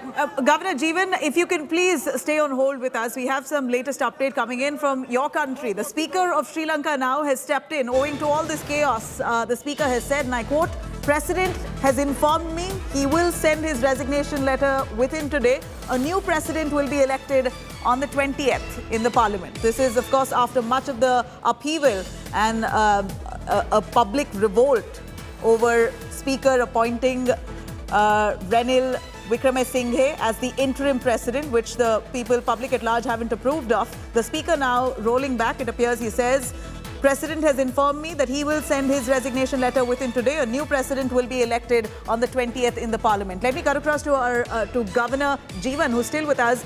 Governor, your take on this? The Speaker now stepping in, saying that the president, we believe this he means or is indicating Ranil Wickremesinghe, or does he mean Gotabaya Rajapaksa? Who exactly is he referring to when he says that the president has said resignation letter will come within today, new president will be elected on the 20th in the parliament? So President Rajapaksa appointed Prime Minister Wickremesinghe as acting president. Yeah. Speaker is speaking of President Rajapaksa stepping down. That's what he's referring to. This is in reference to Rajapaksa stepping down, Gotabaya Rajapaksa stepping down. Absolutely.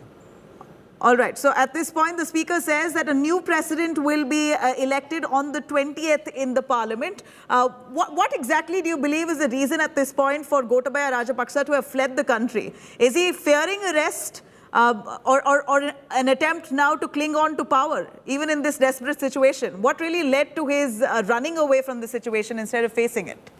I can't speak for him, but he had to leave his own private home months back. Then he had to leave his official home, and he couldn't physically function in office. So things were becoming fairly untenable. And wherever he was, I believe, in Sri Lanka, there would have been a rumpus. So it's, in a sense, I think, being forced to step down. I think that's, in a sense, what you're talking about. Well, forced to step down, this should have been a moral responsibility. If under the Rajapaksas, the economy, they weren't able to manage the economy, it brought it down to such an extent where we're seeing an absolute struggle for basic necessities. No fuel, no food, no medicines, prices have skyrocketed. People there in a desperate situation. Owing to this, and what they see right before their eyes, shouldn't it have been the moral responsibility of the Rajapaksas to have stepped down gracefully? Yeah, as I said, I can't speak for him. How would you look at it as a common citizen, Governor? Yeah, there are a number of ways of doing this. Either you step aside without chaos coming in, but you step aside in some manner that is orderly and it's as prescribed in the Constitution. The other way to do it is as the House compels the president to become non-functional, and you can do that as well. This is a tough call, very tough call, extremely tough call. One can always say in hindsight could have been done differently, but that's really left until all the dust settles down for us to really get a proper analysis, because I would use the word unfortunately, we shouldn't be here at all. Yeah, we've got enough trouble. I don't think we should be here. Sir, Governor, this could have been largely avoided. Don't you think that this was a cowardly act of Gotabaya Rajapaksa running away from the situation at this point? He knows very well that if he does resign, then he might not be welcomed into another country. He is not resigned. He stayed as the president of Sri Lanka and then moved out in a military plane using all those facilities and the immunity that's provided to a president against arrest. So keeping that in mind, he is very strategically refrained from resigning, left the country, staying the president of Sri Lanka, moved to Maldives, has been welcomed there as the president of Sri Lanka, and now says in hiding that I will send my resignation. What a cowardly act. I think there are many moving parts here, very many moving parts. And I would say in my time professionally, I have seen a bit too much of this kind of stuff. And globally too, we don't want to go disintegrate and literally dissolve, like what has happened in 2 or 3 other very significant countries in the world previously. That would have been, frankly, beyond words if it had happened, where, there is beyond just storming of offices and buildings and homes. We go well beyond. We take people's lives, or we take the lives of leaders. We couldn't have afforded that. We can't go back to the horrendous violence of the past. So as I said, many moving parts, and sometimes you're never really in control of all the parts. So who knows, what other factors were at play on the table. And we are talking politics anyway. Yeah, and it can get as dirty as it can, and this is a classic example. We see the people of Sri Lanka. Governor, we're really concerned about the future, the near future of the people of Sri Lanka. Without food, no fuel, no medicines. Is there any way that you all are handling the situation, and who's right now acting at the behest of the government to ensure that these necessities are met with? Is there a reserve of all these basic essentials that you're using in for a rainy day like this? Okay, no, there is no reserve for the rainy day, but I can really quickly rattle off. We have debts, outstanding debts, negotiate debts, all of that, but there's a very competent team who knows what our debts are and how best to take care of it. So two, if not 3 of them outside, 2 inside, which is Central Bank Governor, Secretary Treasury, and the others out. They're very competent. They have a very good understanding of what to do with our debts. We are negotiating how best to deal with the repayments. Gas, we are okay. We have got the gas coming in.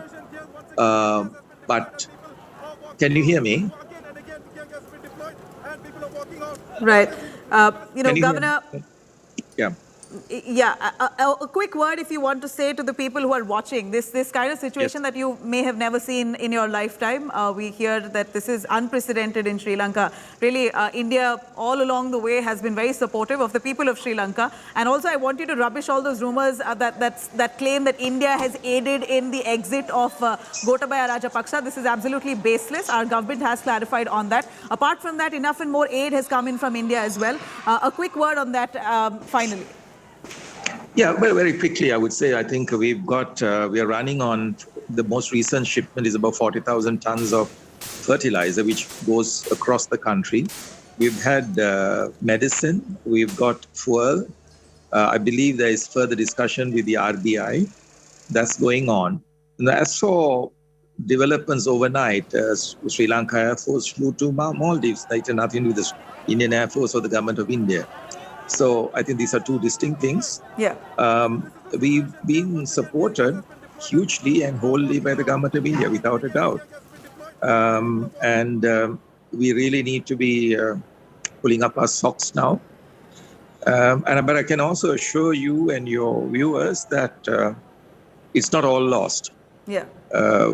My last comment is that I saw in 1987, when the Indo-Lanka Accord was signed, Colombo was stormed, precisely what we're having right now. It was stormed. Every effort was made to set it up in flames, so we survived that.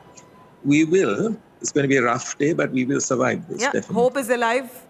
Hope is alive. Governor Jeevan, really, really appreciate your time in this chaotic situation. Thank you very much. I hope your word resonates with those people who are currently upset, desperate, out there protesting against the current regime. These are the visuals, a fallout of these protests, the vehement protests, as protesters have barged into the state-run television of Sri Lanka, Rupavahini Corporation. They've pulled down operations. They literally shut down that channel. But in the meanwhile, before shutting it down, here's one of the protesters who takes to the channel, comes on air and vents his anger and puts out his demands on national television as he hijacks that office along with several other protesters. These are the live visuals that's coming in from the country of Sri Lanka, which now is seeing the worst economic meltdown and a crisis unprecedented. So what really led to the downward spiral of what was once known as the island paradise? The country is marred by its worst economic crisis since 1948. Experts blame the Rajapaksa government for mismanaging the government finances and ill-timing tax cuts. The current crisis was accelerated by deep tax cuts promised by Rajapaksa during a 2019 election campaign. Now, these tax cuts were enacted months before the COVID-19 pandemic, which literally wiped out parts of Sri Lanka's tourism-dependent economy. The war in Ukraine hurt supply chains, putting more pressure on an already pressurized economy. Huge piles of foreign debt, series of lockdowns, soaring inflation, shortage in fuel supply, fall in foreign currency reserves and devaluation of currency has adversely impacted the country's economy. The Rajapaksa government is now unable to pay for essential imports, including fuel, leading to debilitating power cuts. Ordinary Sri Lankans are also dealing with shortages and soaring inflation of medicine, of food, of fuel, and of pretty much literally every daily necessity. The country's foreign debt rose from a meager $0.4 billion in 1970 to a whopping $56.3 billion in 2020. The trouble was that the country's external debt rose quicker than its GDP. The external debt to GDP ratio rose from 31.6% in 2010 to 32.4% in 2015 and further to 40.4% in 2020. The foreign reserves in Sri Lanka in 2018 were near $10 billion and this nosedived to under $2 billion in 2021. On the other side, the Sri Lankan rupee has depreciated more than 50% against the US dollar in this 1 year alone. The Sri Lankan rupee has now depreciated against the Indian rupee by 32%, against the euro by 31%, the pound sterling by 31%, the Japanese yen by 29%, all between January 1st and March 31st. This comes as statistics according to the Central Bank of Sri Lanka. So what next now for Sri Lanka? It seems like the country is seeking financial support from the IMF and turning to regional powers that may be able to help. Sri Lanka has requested help from China as well as with India. New Delhi has already issued a credit line of $1 billion in March. Uncertainty still prevails on what comes next.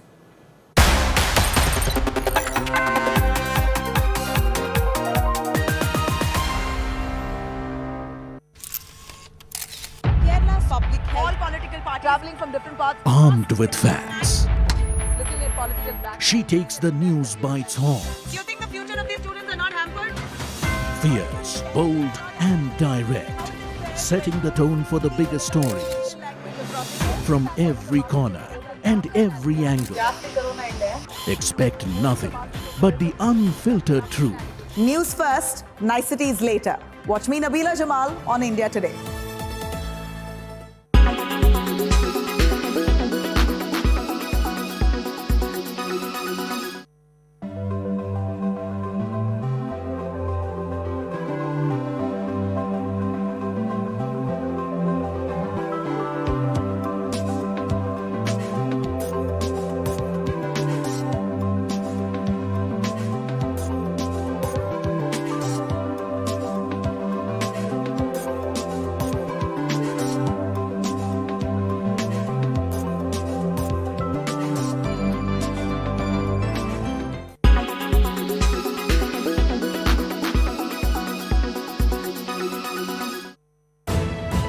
You are watching India Today.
Make your media plan smarter with India Today Live TV on your connected devices. You are watching.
Everyone's busy finding what's trending. You're busy finding out why. India Today, for those who research before reacting. Download the India Today app now. You are watching India.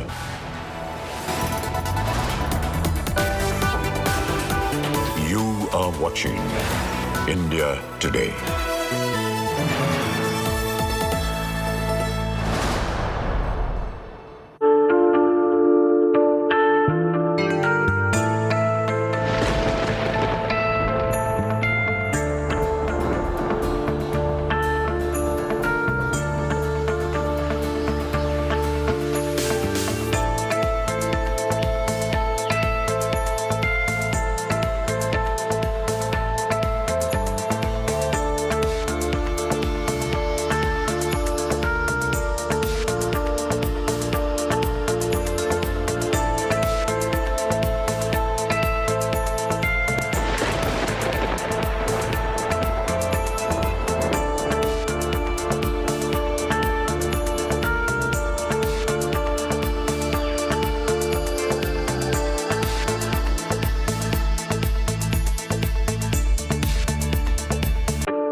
Watching India Today.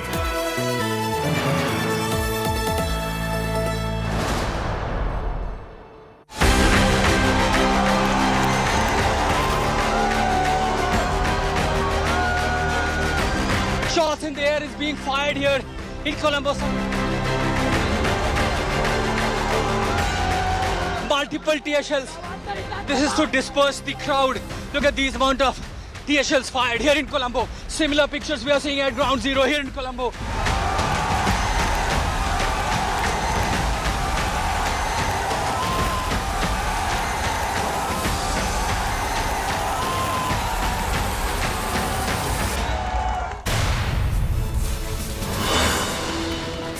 Massive escalation in the Lankan crisis.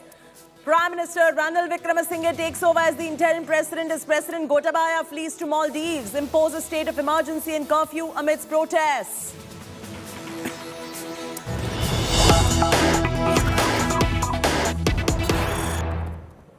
Okay, dramatic standoff. Breaking news coming in on the Colombo streets. There you go. Massive march of protesters breaching the Prime Minister's office, forcing the tear gas shells. Army choppers are hovering over the stir site and the Prime Minister's office. Lanka has been crippled by the crisis. Protesters have stormed into the Sri Lanka Prime Minister's office in protest. There you go, those visuals coming in right there. We're bringing you the latest developments from Sri Lanka at this point of time, and a massive breaking and an India Today exclusive at this point of time. Big breaking story. State of emergency declared in Sri Lanka, and the latest visuals on your screen right now. Coming in of protesters storming into the Prime Minister's office. This is huge, viewers. Just take a look at the kind of anarchy you're seeing in Sri Lanka at this point of time. Big breaking story, which is an India Today exclusive, coming in at this point on your screens right now. We've put that video out for you to get a better sense of what is happening right now. The speaker says, President informed me he will send his resignation letter within a day. A new president will be elected on 20th in the parliament. That's the latest coming in right now. This is a defining image, viewers. This is huge. You can see the Lankan crisis right there on your screens. The Lankan Prime Minister's office completely hijacked by scores of protesters. You can see that on your screens right there. Getting you all the details from Sri Lanka of the protesters storming into Lankan Prime Minister's office. And you can see the protesters right there. They've climbed on to the balcony. Those are the protesters that you see. They are on the balcony right now. They are trying to hoist the Sri Lankan flag right there. And you can see that the flag of Sri Lanka is being hoisted right there at the Prime Minister's office, and we've zoomed in to show you this is the Prime Minister's office. This white building that you see on your screens is the Prime Minister's office, and the protesters have barged in to the Prime Minister's office. They are at this point of time inside the Prime Minister's office. You can see the kind of anarchy that you're seeing. This, of course, after the big development that came in in the massive escalation where Prime Minister Ranil Wickremesinghe took over as the interim president. At the same time, you already know how Gotabaya has fled to Maldives. There's a state of emergency that has been imposed and curfew amidst these protests that are going on. And now the protesters are really, there's nothing that is stopping them at this point of time, because they've barged into the office of the Prime Minister of a country, and you can see that they are waving off the flags. They're trying to hoist the Sri Lankan flag. They're holding them in their hands as well, and see the scores of people who have gathered there. But I would also like to say that these are rather peaceful. We can't see any kind of violence right there. Peacefully they are protesting, but this is an absolute state of anarchy. These are shots of protesters at the Prime Minister's office. Mano Ganeshan, leader of Democratic People's Front, is now joining us. Mr. Ganeshan, your first up reaction on the state of anarchy that you're seeing in Sri Lanka right now, and the protesters now have stormed into the Prime Minister's office as well, Mr. Ganeshan. I'm worried about it, first of all. Then I'm relieved that President Gotabaya Rajapaksa is not in the country. He has gone away, ran away. But however, we, as the law-abiding citizens and parliamentarians, we seek a quicker end to this crisis situation. We have a roadmap to the parliament. Just spoke to the speaker, and the speaker recorded from the roadmap. The chaos would come to end by 20th or next week, Wednesday. Yeah. And if I'm not mistaken, Mr. Ganeshan, you've taken to Twitter, and I'm right now on your Twitter at this point of time, where you have congratulated the protesters as well for staging this kind of protest at this point of time, saying that Sri Lanka shall be a secular state and multi-ethnic, multi-religious, multi-linguistic state. You've also gone ahead and congratulated the protest movement for their achievements as well. Any reason why you call this an achievement? But yesterday, we opposition party leaders met. Were invited by the protest movement, a part of the protest movement, maybe a major part of the protest movement. We met and explained. They exchanged the documentations and policies and views. So therefore, at that meeting, I had to tell this as the leader of the Tamil Progressive Alliance, while supporting, congratulating, and sending greetings to the protesters. I've also said that their documentation and their views are not complete, because there is a need for the Tamil and the minority communities living in Sri Lanka whose aspirations also should be included, so that we can the change, the crisis would bring a change. The change would be a progressive change. That's what I said in my tweet, that Sri Lanka shall be a secular state, and also should be accepted as a multi-ethnic, multi-linguistic, multi-religious state. That's diversity of Sri Lanka should be celebrated as what is happening in India. But Mr. Ganeshan, the reason why this particular protest is taking place is obviously because of the whole host of corruption charges on the Sri Lankan leadership and the kind of debt that your country is spiraling in. And hence, so why do you bring the secularism element in this, the multi-religious, multilingualism element into this? Yeah, nice question. Because this whole process of this crisis, or the way say this protest, started because of the shortages of essential goods. I mean, food, medicine, fuel, gas, cooking gas, all went out of stock. So therefore, people came onto the street.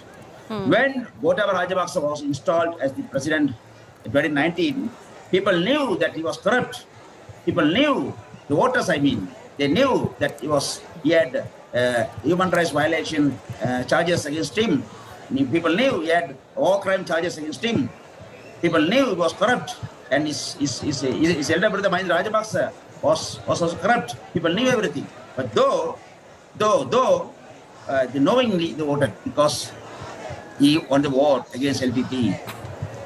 And it is LTT was a terrorist movement they considered. But however, when they won over the LTT, it transformed that war against victory against Tamils. So end of the day, in my view, and view of all the Tamil and Muslim politicians mostly, is that this crisis, the root cause of the crisis is nothing but the unresolved ethnic issue. Therefore, I need to remind the new protesters, the youngsters, or young generation, to what the real root cause is. That is my duty. If I do not do that, I'll fail in my duty.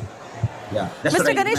Ganeshan, do you feel this is good riddance to the Rajapaksas, and what next is on everyone's mind as far as Sri Lanka is concerned? Because here, the entire nation has overthrown this particular government as well. In that sense, there is democracy which is prevailing in all true sense. But what's your view on what is likely to happen next, Mr. Ganeshan? Yes, we have a roadmap, I said. Now, last 11th, couple of days before, we party leaders met at the parliament, chaired by the speaker, Mahinda Yapa, and we had a roadmap, assuming that President Gotabaya Rajapaksa would resign today. So far, he has not resigned. He has only gone out of the country and appointed Ranil Wickremesinghe, the Prime Minister, as the acting president. But yes, right now, couple of minutes before, the speaker came out and said that he has been telephoned by the President Rajapaksa from outside the country, and said before end of the day, before end of 13th, he will tender official resignation. So let us assuming he resign, he said on the 15th, on this Friday, Parliament will be meeting. We will convene the Parliament, and formally the Secretary General of the Parliament will inform the parliamentarians of the resignation of the President. Then there will be vacancy. Though Ranil Wickremesinghe is acting president, he will remain as acting president, not the president. So, but then again, the next week, then Tuesday 19th, Parliament will reconvene, and anybody who wanted to contest for the presidency should submit their candidature. So, as per Sri Lankan law, president is elected into power universally. People get a vote. But once, when going through the tenure, if there's a vacancy occurs with death or by fleeing or resignation, then there will be election. The Parliament will convene and elect a person as the president, and that president will remain for the remaining period of time. So right. 2 years. So 19th we will convene. Anybody can submit their application for contest. And 20th again, next day, Wednesday we will convene. Okay. 20th we will elect, the parliamentarians will elect the president. No, that's clarity. That's good clarity coming in. And what's your message going out to all the protesters right there in your country? Because now they've gone into the Prime Minister's office and completely hijacked that too. because the protesters have already gone into the president's secretariat some days before, and also went into the president's official residence. Today they've gone into the prime minister's. Well, now he's not only the prime minister; he's acting president. He's anyway, prime minister's official secretariat, gone into them. But we need to keep this transition in a smooth, legal manner, because Sri Lanka always, you have seen, we had the war for 30 years. We had insurgencies in the south. But yet, every time Sri Lanka, the transfer of power or the new governments came through only through election. We are proud of it. In South Asia, only India and Sri Lanka maintain this record. Say, take Pakistan, take Bangladesh, take Maldives, take Nepal. There have been revolutions, military takeovers, nothing so happened. But Sri Lanka we never happened there. But during the war, also we conducted elections. So Sri Lankans, as Sri Lankan legislators, we wish the transition period, transaction from one regime to other regime, one president to other president should occur legally, smoothly.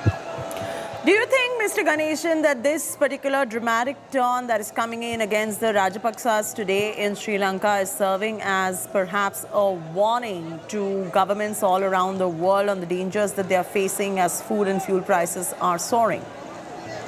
Yeah, but one thing I must bring to notice, because we have been meeting, this has been certified by the ambassadors and high commissioners in Colombo, because Sri Lankan, the protest movement had been a model protest movement for the world, at least the world of this side, this region, because such protest movements, protests and revolutions, or whatever you call, occur all over the world. Everywhere, take it Africa, South America, or even Europe, or East Asia, anywhere, these protest movements bring deaths, violence, lots of violence. But Sri Lanka, you are comparatively less violence. We have seen burning down of the official residence, private residence of the Prime Minister, and elsewhere some residences of the MPs and ministers earlier, on the May 9th, when the protesters were attacked by the goons sent from Rajapaksas. But even those violators who are responsible for the arson are not part of this protest movement. The members of the protest movement have been always conducting their protests in a peaceful, democratic, lovely, colorful manner. That has been certified by the ambassadors and high commissioners who officiate from Colombo. They have spoken to me personally and told me because they are happy, they're proud, because Sri Lankan protest movement had been a model protest movement to the whole world. So that's fine. There is certification. So less violence, less deaths, less blood we have seen. But the change is planned. Absolutely, Mr. Ganeshan. Stay on with us on this broadcast. We also want to take a moment to show you the most defining images of the protests that have broken out hours after President Gotabaya fled Sri Lanka. Let's bring you the defining image number one on your screens now. Protests broke out in the capital city of Colombo hours after President Rajapaksa fled the country. Thousands of protesters took to the streets, and it's the worst turmoil the island nation is facing. Bringing you defining image number two in just about a bit.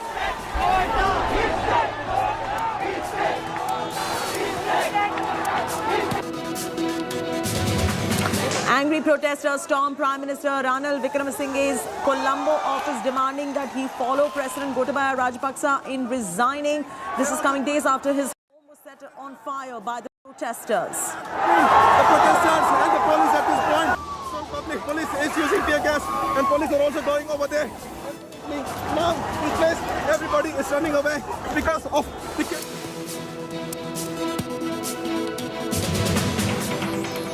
Amidst the widespread protests against Prime Minister and President, Sri Lankan Air Force helicopter was seen flying low near the protest site. This happened for the first time since protests began against the government.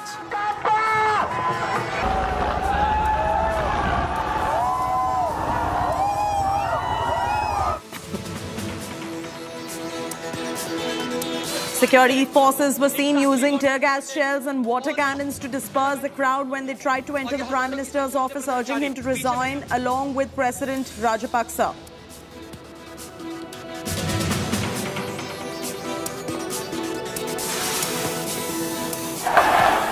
There was a huge face-off between protesters and security forces as protesters went on a rampage across the country. An indefinite curfew has also been imposed across the western province.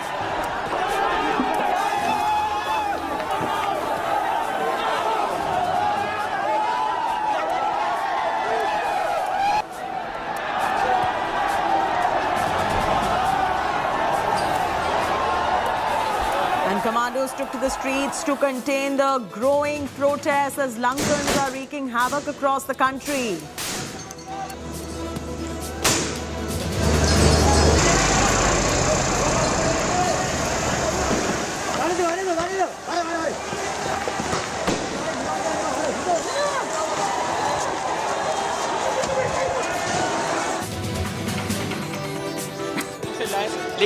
Many protesters were carried away by the security forces as protests against ruling government turned violent, furious.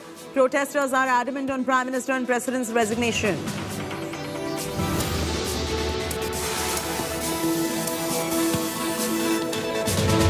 The national broadcaster of Sri Lanka has gone off air. This after protesters stormed the TV station and demanded that only programs related to the agitation be telecast.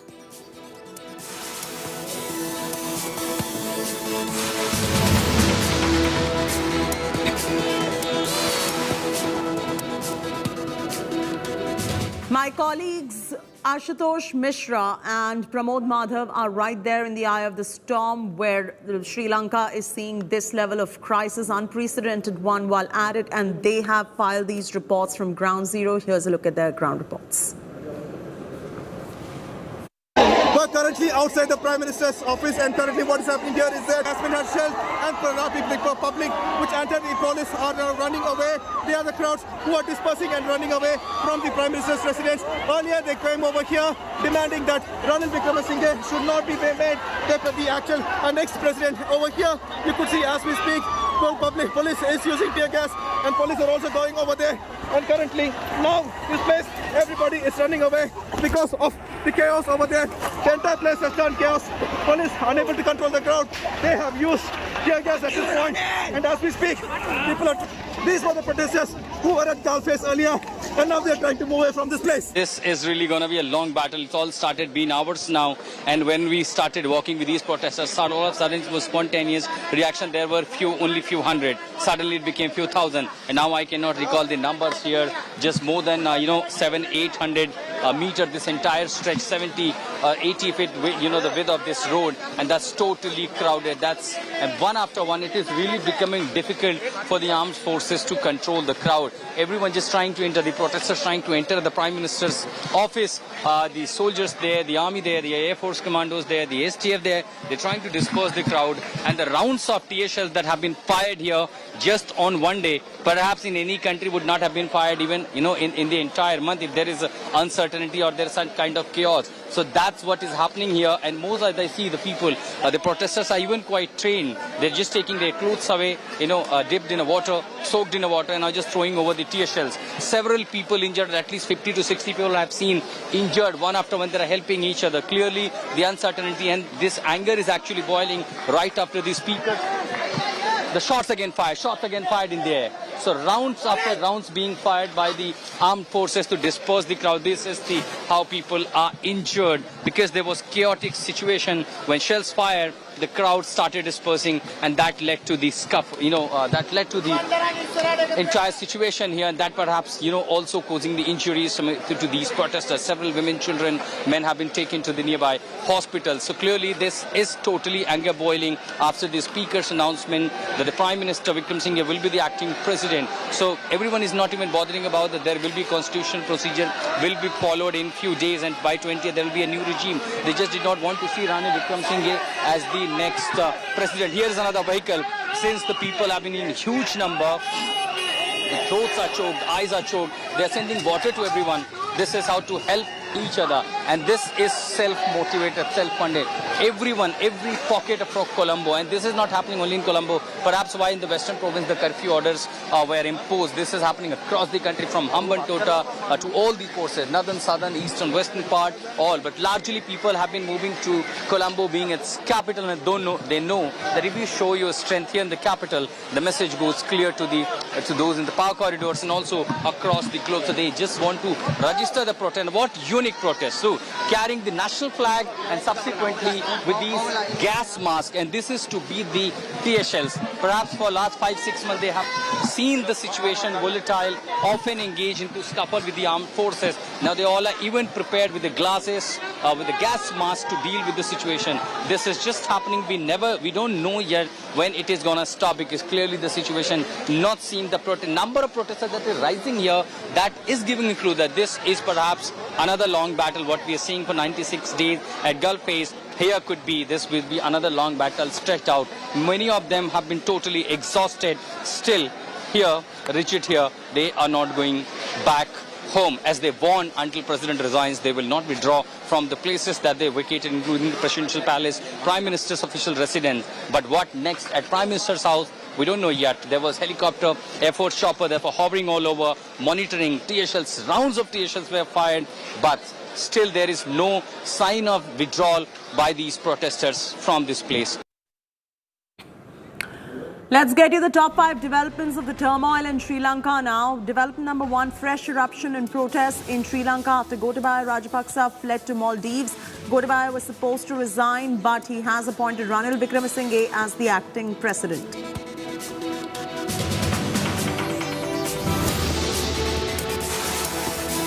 The top development number 2, the national broadcaster of Sri Lanka has gone off air. This after protesters stormed in the TV station and demanded that only programs related to the agitation can be telecast. Top development number 3, protesters breached acting President Ranil Wickremesinghe's office seeking his resignation, citing worst economic crisis.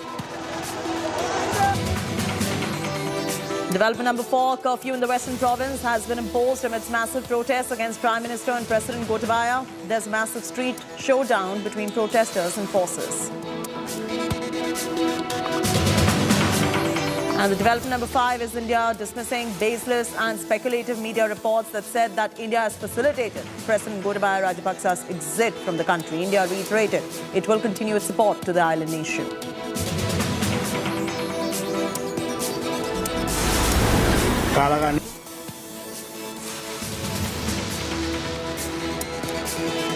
Throwing straight across to my colleague Ashutosh Mishra, who's giving us all the updates from Colombo. Let's listen in to all the updates that Ashutosh has for us. Over to you, Ashutosh. Oh shit, Sanjay, kinare ho jao. Hawai firing, air firing, run. Fire, fire. You know, the police is firing on the protesters. They were suddenly started marching toward the Prime Minister's residence. Multiple tear shells and air. You know, the shots in the air is being fired here in Colombo. Suddenly I saw all the protesters walking. The moment they got to know that President has fled, now they're demanding Prime Minister to resign. This is the Prime Minister's office. They all started marching. There was a barricade. They're just trying to breach the barricade. Suddenly they started firing tear shells. Look at the other side. It's all multiple tear shells. This is to disperse the crowd. Look at these amount of tear shells fired here in Colombo. Exactly what unfolded on 9th July. Similar pictures we are seeing at ground zero here in Colombo. These protesters now covering their face because with the, this is how they're preventing themselves from the smoke. All are just taking their clothes away and covering the face. So there were multiple directions where the shots were fired, even the bullets, and this was an attempt to disperse the crowd once they started marching towards the Prime Minister's office. There you see, again there's another, look, once again armed forces, the STF is trying to disperse the crowd, just barely to see anything.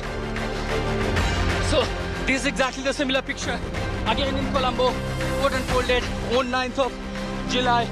The protesters warned they will even gonna take over the Prime Minister's house and Prime Minister's office. Now these protesters have crossed the barricade. They again breached another safety barricade. Seems they all are trying to enter Ranil Wickremesinghe's residence, Prime Minister's another office and the parliament.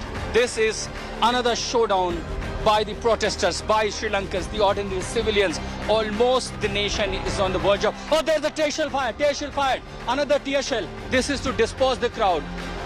And barely one can see where these tear shells are coming from. Multiple rounds are being fired. This is to disperse the crowd and send them to multiple places because the gathering at one place could overpower the authorities. These are the burning images here, what we are seeing in Colombo. Similar picture unfolded on 9th of July. Yet again, battle on the streets in Colombo. The crowd has totally overpowered the armed forces. There you see the special task force of the Sri Lankan police, totally armed with the gear, but none of them using force. And this is clearly a go-ahead to the protesters. They have refused to take hard action against these protesters. Now they are freely marching towards the Prime Minister's office.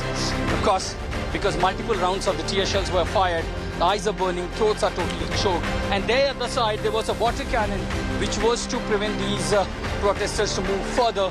Now the water cannon has been kept aside by the policemen themselves, giving a go-ahead, a free go-ahead to these people to move further. They have crossed the Prime Minister's office, which is right here. The army has conveyed a message, do not damage the public properties. If you're marching, march peacefully. And that's exactly where you see these army, the Sri Lankan army Jawans, heavily armed, but none of them acting against these protesters. The top army official has conveyed a message just to keep marching peacefully. They have allowed this protest to take place, and all of them are now heading towards the parliament. Their first aim was to reach Prime Minister's office. Here, army convinced them not to gather here, do not damage the property. On 9th July, when the protesters marched, there was damage to certain properties, public property. There was violent clashes.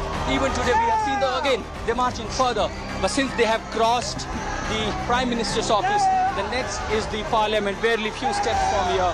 These protesters trying to enter the parliament, and there you see the huge convoy of cops.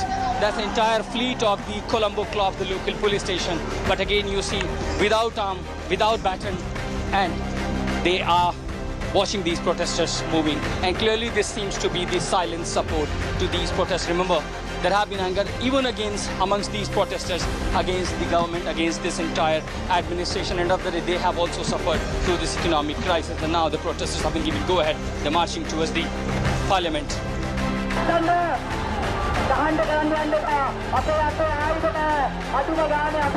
I can see the policemen or the security persons with gas masks, with tear shells, with guns are standing, but only remain a mute spectator. You heard the senior army official say that we are not stopping them. We are only requesting them do not damage the public property. But these are the barricades were placed to stop these protesters. But that seems that they totally overpowered these policemen here. And now they are marching further. Clearly, since, this entire self-motivated protest is totally leaderless. There is no leader who can lead this. And of course, since the violent clashes have stopped, now they are managing also the traffic. They are allowing the vehicles to pass through and another passage for these protesters. And this seems to be the impact when the top army officials appealed them to do not create chaos on the road. Let's not public suffer. And that seems to be how people have silently agreed to it, and they are cooperating with these agencies. The protest continues, sloganing continues, and also on the road you can see the better traffic arrangements being made by none other than but only these protesters. India Today's Foreign Affairs editor Geeta Mohan spoke to Gotabaya Rajapaksa back in 2018. Let's listen into this exclusive conversation. He was the man who played a major role in bringing about stability in Sri Lanka during the Tamil Tiger crisis. But there is another crisis of sorts, the political crisis that grapples Sri Lanka.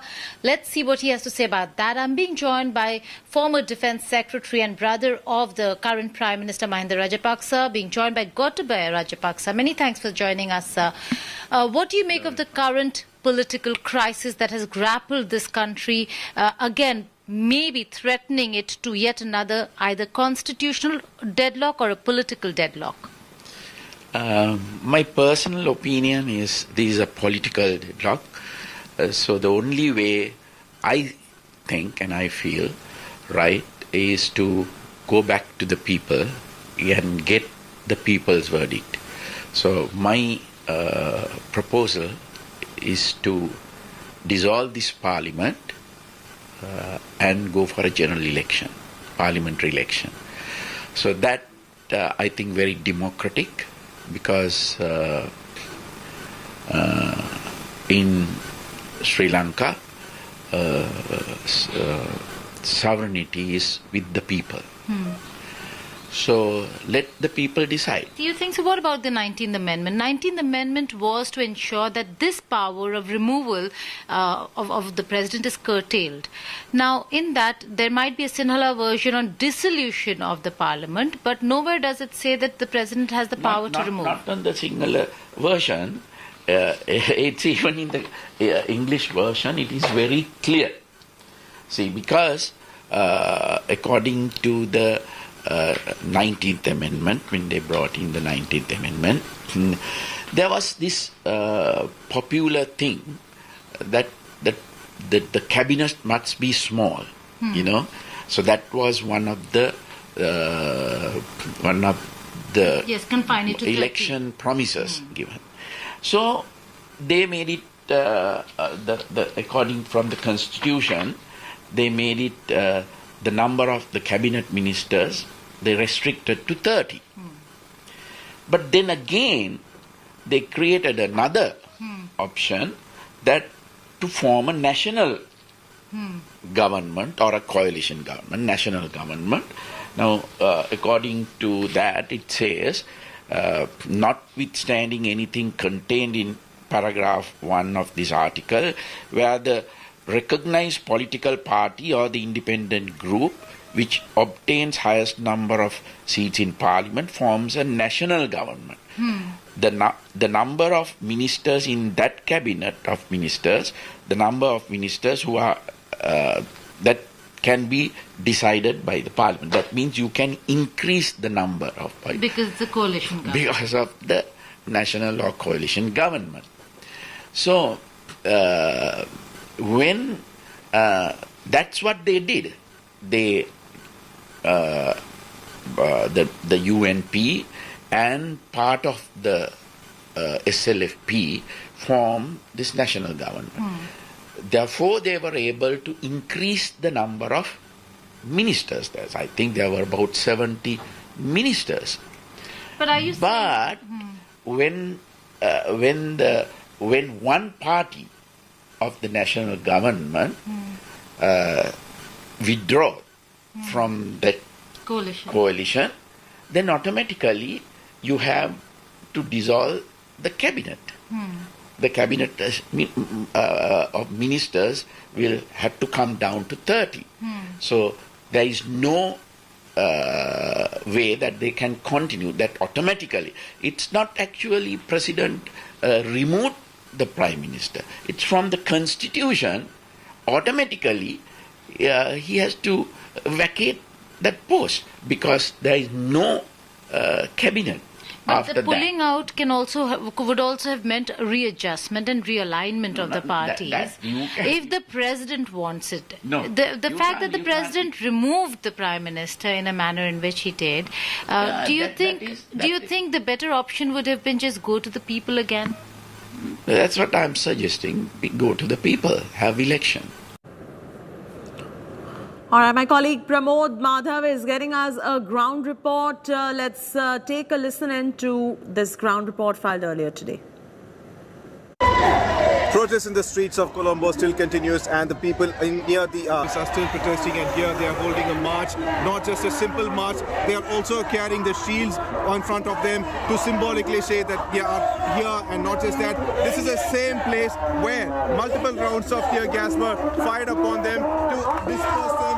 Still the crowd is coming over and they are protesting row after row, demanding that not just Gotabaya but Ranil Wickremesinghe, also the acting Prime Minister or President, also resigned. However, Ranil Wickremesinghe so far has said that he'll be the president until an all-party government is formed, and he claims that the country is under threat of fascist forces, and that's the reason he is appointed as the acting president, and he claims that that's the reason he has also declared an emergency. These have not gone well with the protesters who are still on the streets of Colombo surrounding the Prime Minister's office, and they are still protesting. Pramod Madhav for India Today.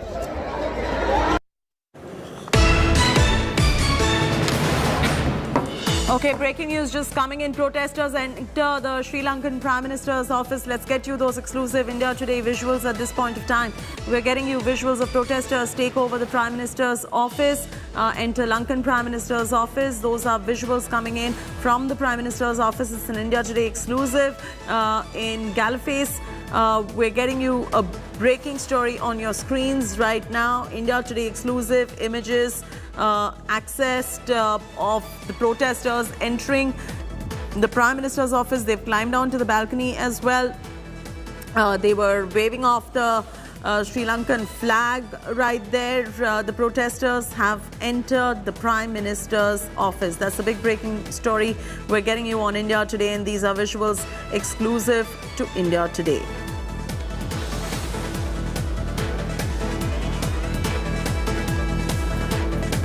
Sri Lanka continues to be on the boil at this point. Massive escalation that is being witnessed in the Sri Lankan political crisis. The entire country in a state of anarchy.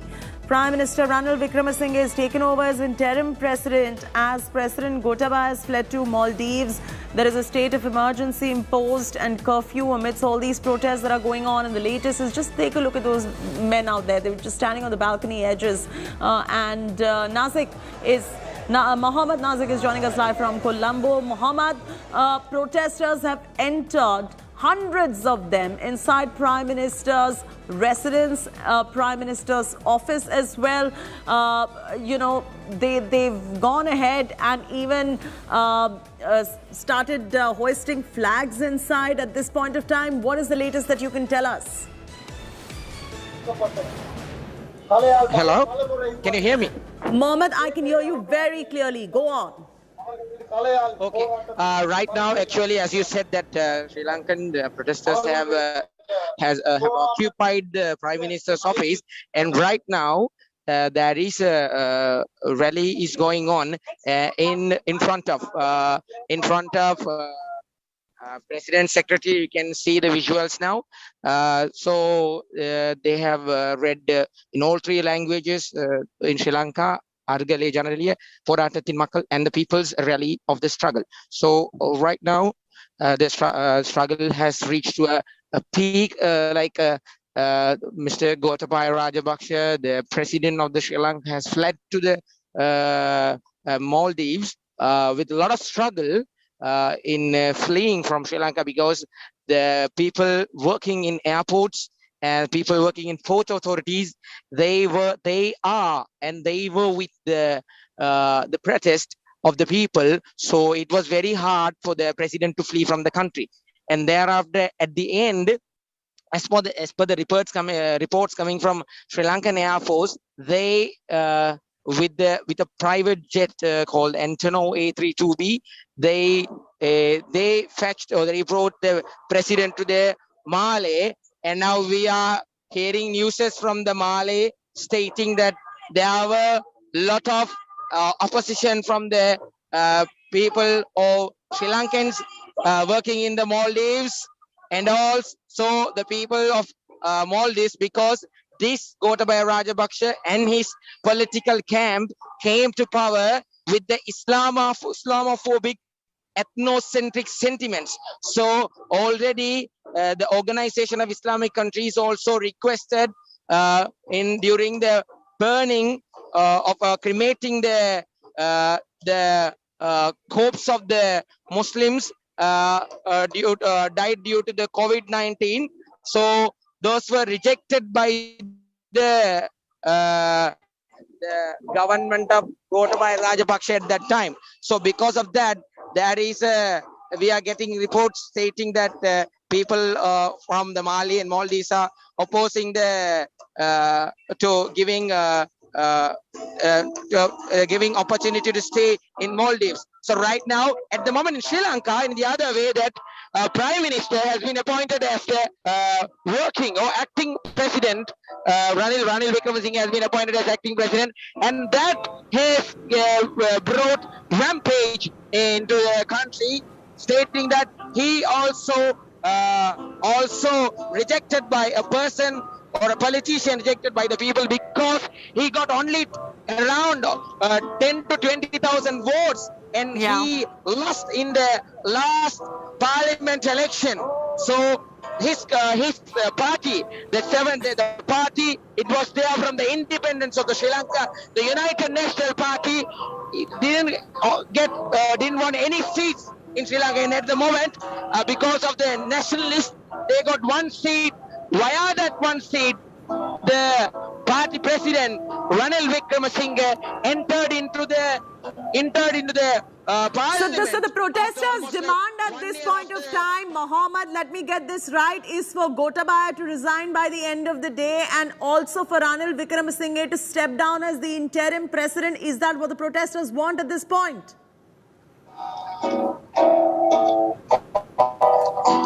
The protesters wanted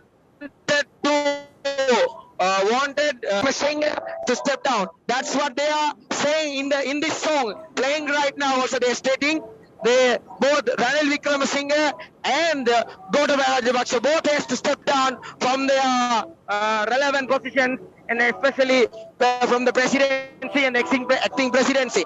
And thereafter, they are expecting an interim government.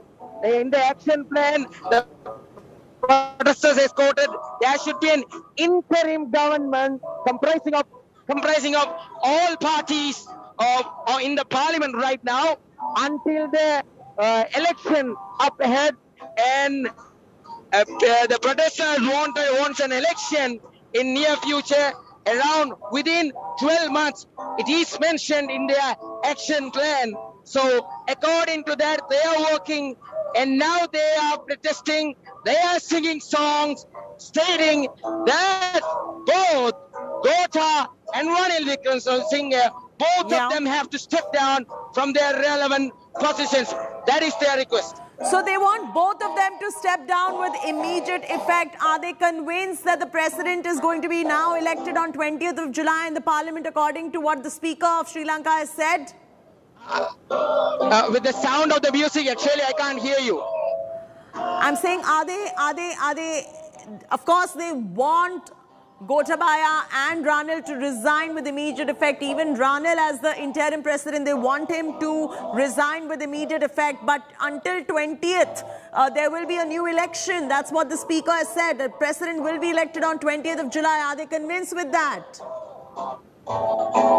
They are telling that this person, Ranil Wickremesinghe, has no any people's mandate to be even a parliament member. So how can he be a president? That is their question. That's what they asked during the media conference also. So they want the person who has no any people's mandate even to be a member of parliament Sri Lanka. Then how can he be a president of the Sri Lanka? So that's why they are telling they are not ready to accept this Ranil Wickremesinghe as their acting president even up until 20th of this month. What about the fact that the transition of power has to go according to the constitution? What do the protesters have to say about that, Mohammed? Protesters are saying that both Ranil Wickremesinghe and Gotabaya Rajapaksa has lots of accusations with the fraud and theft during their regimes in last 4 decades. So they want both Ranil and Gota has to step down, and they want legal, proper judiciary actions for those thefts and for those mismanagements. So, and thereafter, they want, according to Constitution, if both of them step down, thereafter, the Speaker of the Parliament can be the President of the Sri Lanka. They are agreeing to that. There should be an interim government comprising all parties in the parliament should lead the country up until the next parliament election, and thereafter they believe they can go ahead to solve these crises, both the political and the economical crisis. Right, and at the moment, Mohammed, are the protests largely peaceful, or are you also seeing spurts of violence in the protests? What are you picking up from ground zero, Mohammed? Right now, in the goal face, in the President's Secretariat, there is no any violent actions. You can see people are peacefully listening to the songs played by the protesters, and also they are peacefully hearing to the speeches of the important leaders in the protesters, including Father Reverend Jeevan Piri spoke here, and thereafter another clergy, Buddhist monk, Pastor spoke here, and likewise important leading famous religious leaders. Hold on right there. My colleague Ashutosh Mishra. Mohammed, stay with us. Ashutosh is inside the Prime Minister's office, where the protesters have completely hijacked the Prime Minister's office at this point. Ashutosh, I'm throwing straight across to you. What do the protesters want, and what's going on inside? If you could bring us up to speed with the latest developments.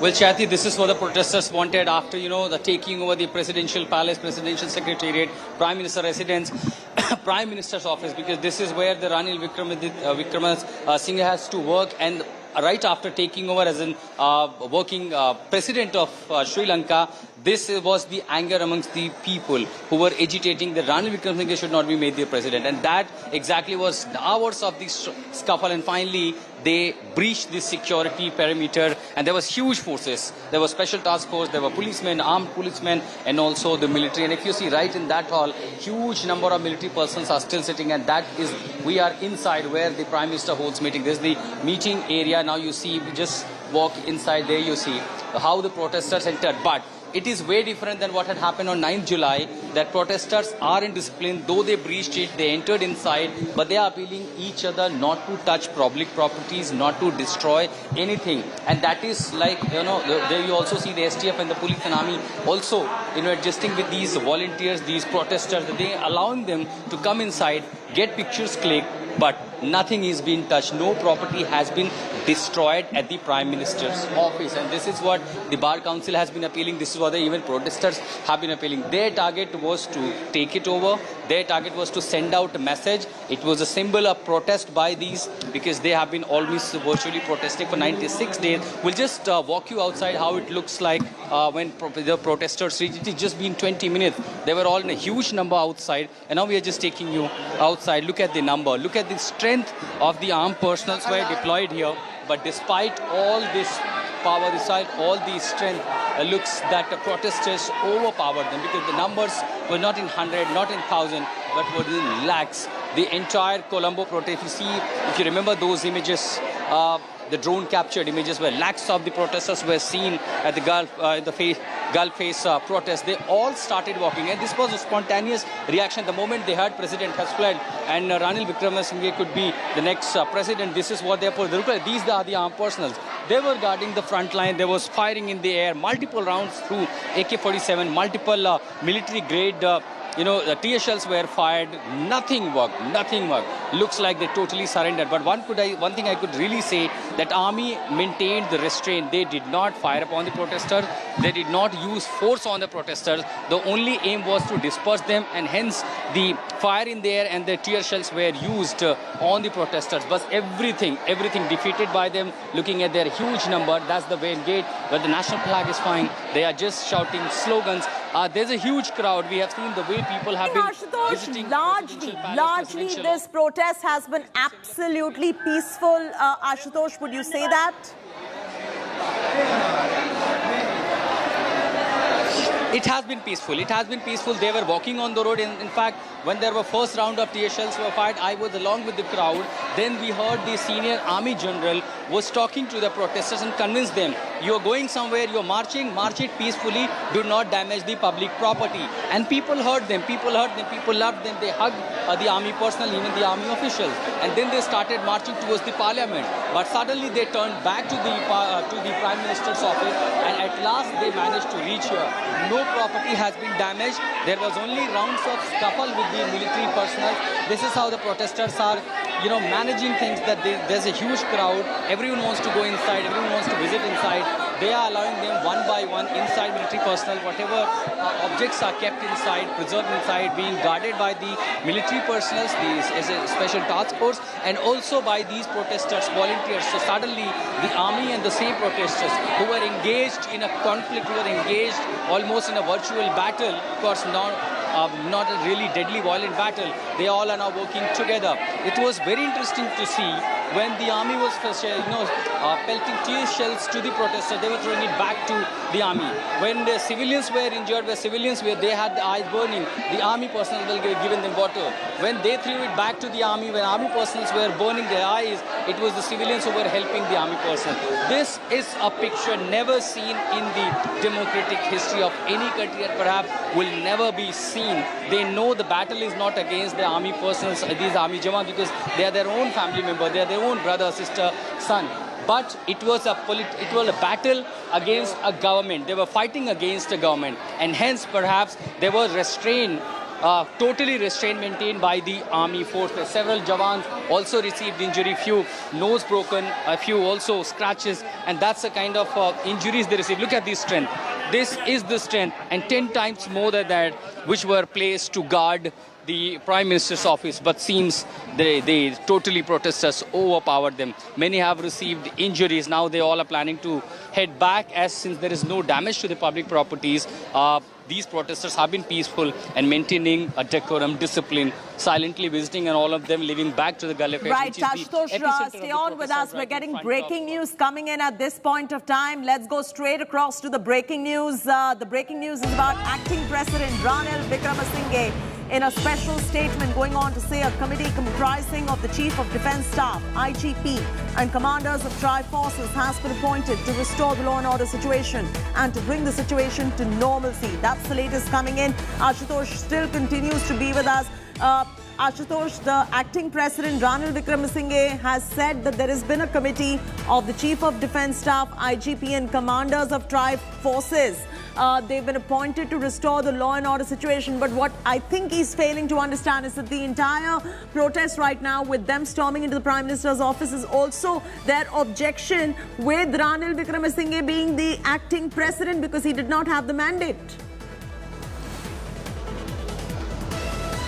Well, his own house was burned on 9th of July. Ranil Wickremesinghe's personal house where he's staying at the moment was also burned, and that perhaps he was also annoyed, angry, issued a statement that that was my only house that was burned by the protesters. And issuing such orders, that's also, a protocol when a president takes place, whether it is appointed or in such special case, he has to take the call, particularly maintaining when it comes to the law and order. Let me tell you, the law and order situation has been peaceful across the island, not only in Colombo. What happened today was a spontaneous reaction. They were all marching out. The target was to take over the Prime Minister's house. As Ranil Wickremesinghe, who continued with the Prime Minister, suddenly, became as a president. So that was one motive. They were angry with him. They were annoyed with him. And they just wanted there has to be a new face, a totally change in the guard. However, the Constitution only permits that after resignation of the president, only the Prime Minister can be the executive president. But clearly, amidst of these conflicts, people are so agitated that they're keeping all logics aside. All they want, change in regime, totally new faces, totally new government. Look at this. These all, just a few minutes ago, we have seen these army personnel and the civilians almost in a battle against each other. And now you see they all are resting up in the Prime Minister's residence, chatting, selfing, taking selfies. One could believe. Stay on on with us. Our coverage continues and we're coming back to you for more on this. The committee that has been formed by the acting president has been instructed to ensure the security and safety of these citizens during the ongoing protests. And information has also been received that a group within the anti-government protesters colluded to storm the Prime Minister's office in the houses of the Navy and Air Force commanders today. We'll continue getting you more. There's more update coming in. There's more information just trickling in. Compelled to take a very short commercial break. With that, it's a wrap from me, Chaiti Narula, on this bulletin, but I'm seeing you with the top headlines in just moments from now. Stay with us.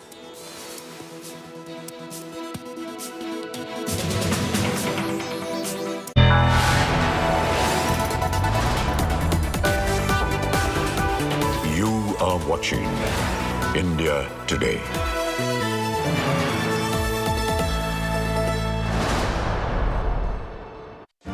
Make your media plan smarter with India Today Live TV on your connected devices. Amplify your brand with 100 million smart internet viewers. To advertise, mail us at sales@aajtak.com or call 9999892171.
Make your media plan smarter with India Today Live TV on your connected devices. You are watching India Today.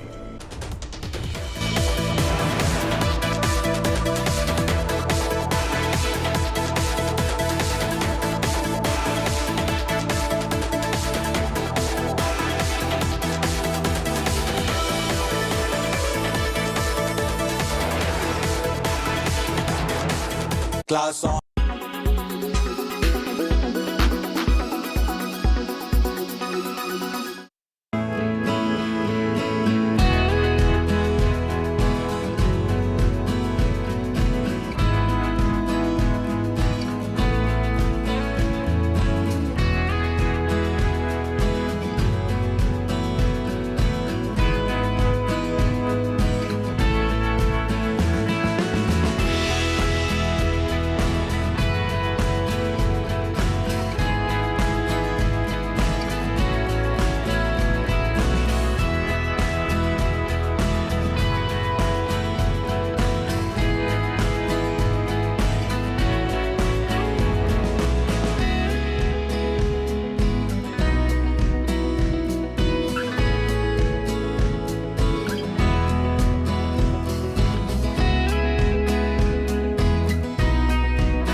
are watching India Today.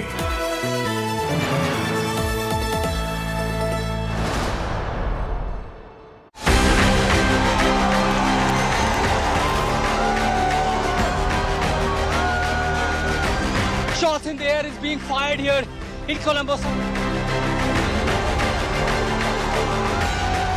Multiple tear shells. This is to disperse the crowd. Look at these amount of tear shells fired here in Colombo. Similar pictures we are seeing at Ground Zero here in Colombo.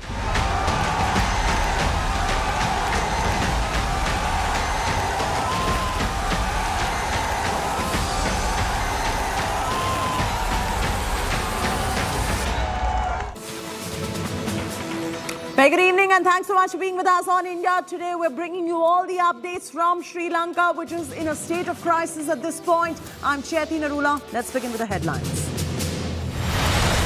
Massive escalation in Lanka crisis. Prime Minister Ranil Wickremesinghe takes over as the interim president as President Gotabaya flees to Maldives. Imposes a state of emergency amidst curfew and protests.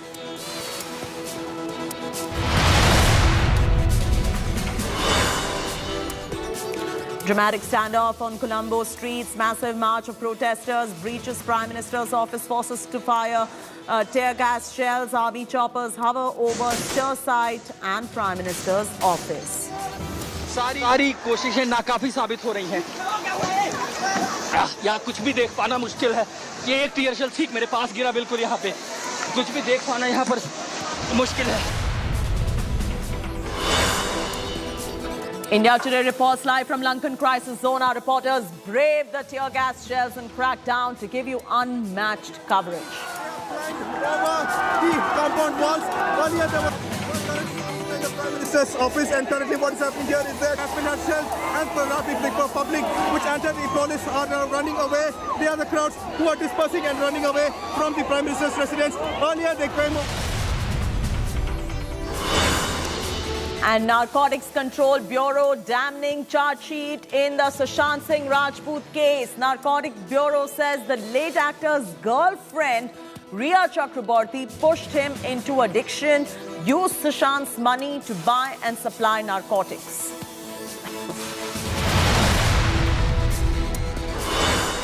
Moosewala murder mastermind Lawrence Bishnoi spills murder Salman Khan plot, says plotted hit on Bollywood superstar in 2018 for killing of sacred black pucks.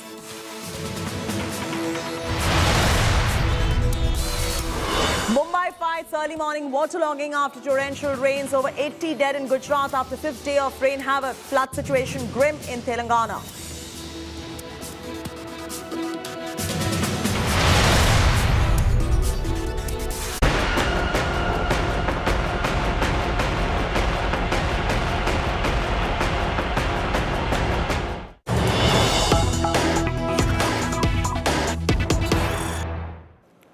Breaking news just coming in. Protesters have stormed the Prime Minister's office in Lanka. The protests are raging on. Over 30 Lankans have been injured at the Prime Minister office protest. Reports are suggesting that Rajapaksa, that is Gotabaya Rajapaksa, has sought asylum in Maldives. That's the latest we're bringing to you at this point in time. Protests rage on in Sri Lanka at the Prime Minister's office and his residence too, for that matter.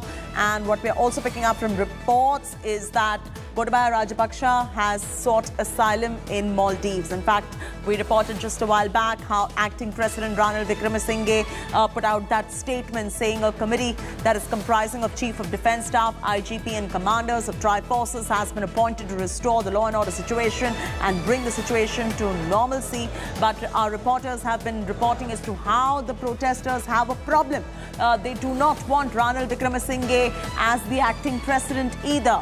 Protesters have stormed the Prime Minister's office in Sri Lanka. Protests are raging on, as you can see, in the island nation at this point. Over 30 Sri Lankans injured at the Prime Minister's office protests, and reports trickling in right now as to how Gotabaya Rajapaksa has sought asylum in Maldives. Latest visuals on your screens right now. Take a look at the visuals. The protest raging on. That's the latest visuals coming in. Over 30 Lankans injured at the Prime Minister office protest as well. Our reporters are there in the eye of the storm, reporting from ground zero, from the protest side, from the Prime Minister's office and residence as well. Dramatic standoff on the streets of Colombo, and our reporters are right there. The forces have fired tear gas shells, but the forces are not getting violent, is what our reporters have been mentioning. There were army choppers that were hovering around the site as well, and the Prime Minister's office too. India Today is the only channel that is reporting live from the Sri Lankan crisis zone, and our reporters have really braved tear gas shells, the crackdown, to give you unmatched coverage. Right now, the latest coming in is that the protesters have stormed Prime Minister's office in Sri Lanka. The protests are going on at this point. What we also know is that 30 Lankans, over 30 Sri Lankans have been injured at the protest site at the Prime Minister's office. In fact, we also have reports that suggest that Gotabaya Rajapaksa has sought asylum in Maldives.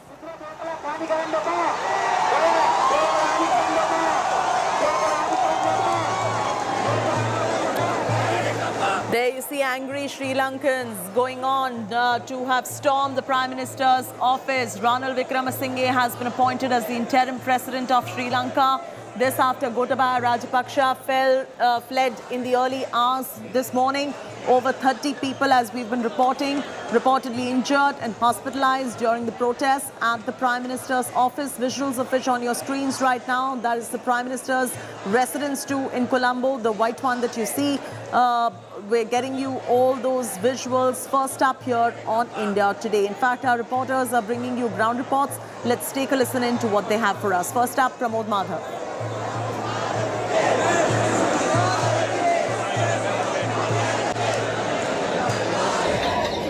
If you wish to know what a breach looks like, here are first-hand images. These were the barricades that were blocking the public at one point to the Prime Minister's office, but right now all are gone. After nearly 4 hours of struggle over here, the public who were coming row after row to face tear gases still did not budge. They have entered the Prime Minister's office now. The armed personnel here are still completely armed, and they are waiting for their orders on one side, while the public have entered the place and they are walking towards various locations as well. This kind of situation arose because earlier the Prime Minister, who was still the Prime Minister till morning, Ranil Wickremesinghe, was then made the acting president, and this did not go well with the public, who immediately decided to storm into the Prime Minister's office. Not just that, there were reports that some of the protesters were attacked by other security forces here as well. That escalated the situation. On one side, army only deployed tear gases and nothing much, but that also turned into a chaotic issue. Protesters were actually well prepared for this. They roadside cones, they brought in water bottles, and row after row, no matter how many times they had to face the tear gases here, they did not budge. They entered. Many fainted, many things happened, but nobody did not move. Like thousands and thousands of people gathered in front, and they actually had now currently entered the Prime Minister's office, and we are at the Prime Minister's office lane. Still now, the chaos is continuing because of the one information that the Prime Minister Ranil Wickremesinghe has been now appointed as the acting president. In fact, the situation escalated so much that Ranil Wickremesinghe had to go ahead and say that he will be only the acting president until 20th of July or so, until an all-party government is formed, and that clarity will be provided. But for now, after several hours of struggle, the people of Sri Lanka, the protesters, have entered the Prime Minister's office on its lawn, along with the people who are still protesting against Gotabaya Rajapaksa and Ranil Wickremesinghe. For India Today, Pramod Madhav from Colombo.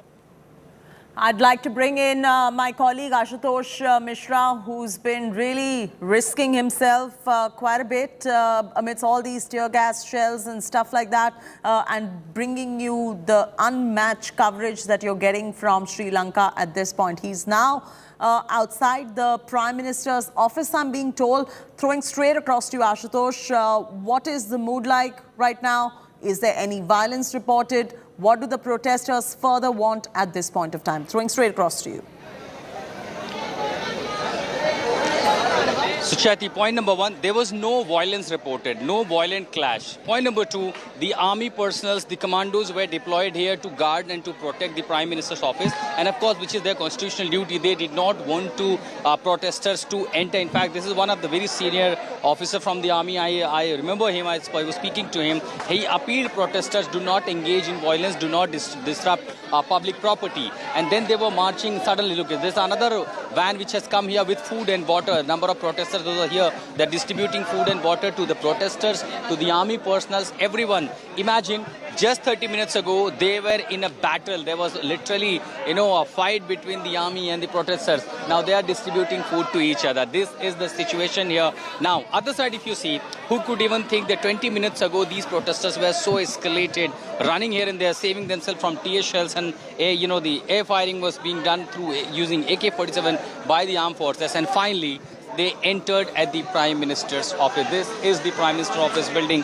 where all the executive decisions from the top level in the government being taken, which is now under the captivity of the protesters. But there has been no loss or damage to the public properties. The protesters barged in, they entered in, and now they themselves appealing everyone, do not destroy public property. After all, this is their own property built up by using taxpayers' money. Subsequently, the armed forces which were stopping these protesters, of course, the force was being used, but they did maintain restraint, and now are just standing right outside here in the queue. Perhaps they all will be going back. The Bar Council had appealed protesters to hand over all these properties back to the authorities so that they can be restored. Sir, Sir, would you like to speak to us? What is the situation now? Finally, the protesters overpowered. What next for you? What next you going to take action now? Clearly, and we know since the Chief of Defence Staff and the Executive President has ordered to maintain law and order, what I see not only at this point, but also multiple places where there could be possibility of further, the protest. Nothing is happening. Everything remains peaceful. Those who came here to see the Prime Minister's office are heading back to the Gulf Face protest side, which is the epicenter. In fact, in the meanwhile, what we are seeing, the vans... Good hearing from the protesters in terms of what their demands as of this second are. If you could get us that particular reaction from the protesters.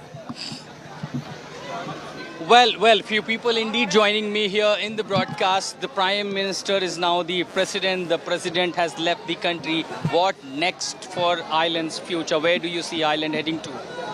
Well, I think Sri Lanka,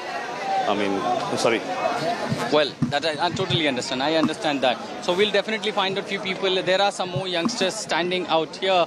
So, of course, they all have been agitating, and now it's time to actually rest up. They're all having their food, biscuits, water, and this has been really hours-long battle that they had, and looks like they literally won a battle with their own army. And after engaging in a scuffle, the kind of we have seen now, it's all brotherhood that I see. Civilians and armed forces sitting together, chatting together, eating together. Those who came here after visiting, they are heading back. But all I can say that these places will remain under the captivity of the protesters. They were already at Presidential Secretariat, Presidential Residence, Prime Minister's Residence, now the Prime Minister's office too. So all the institutions, the top institutions in the island are now under the captivity of the... In fact, the National Broadcast television channel is also where the protesters are taking over. Now, the point comes that what next for? Clearly, the Parliament has to step in. The procedure, the constitutional process will begin only from 19th. Ashutosh, sorry about that interruption. There's big breaking news coming in. After several hours of struggle, protesters barged in, and army now has begun to cooperate, providing access to a portion of the office for the public to visit. My colleague Pramod Madhav is reporting from the location. Let's go straight across to Pramod. Pramod, what's the update right there on this front?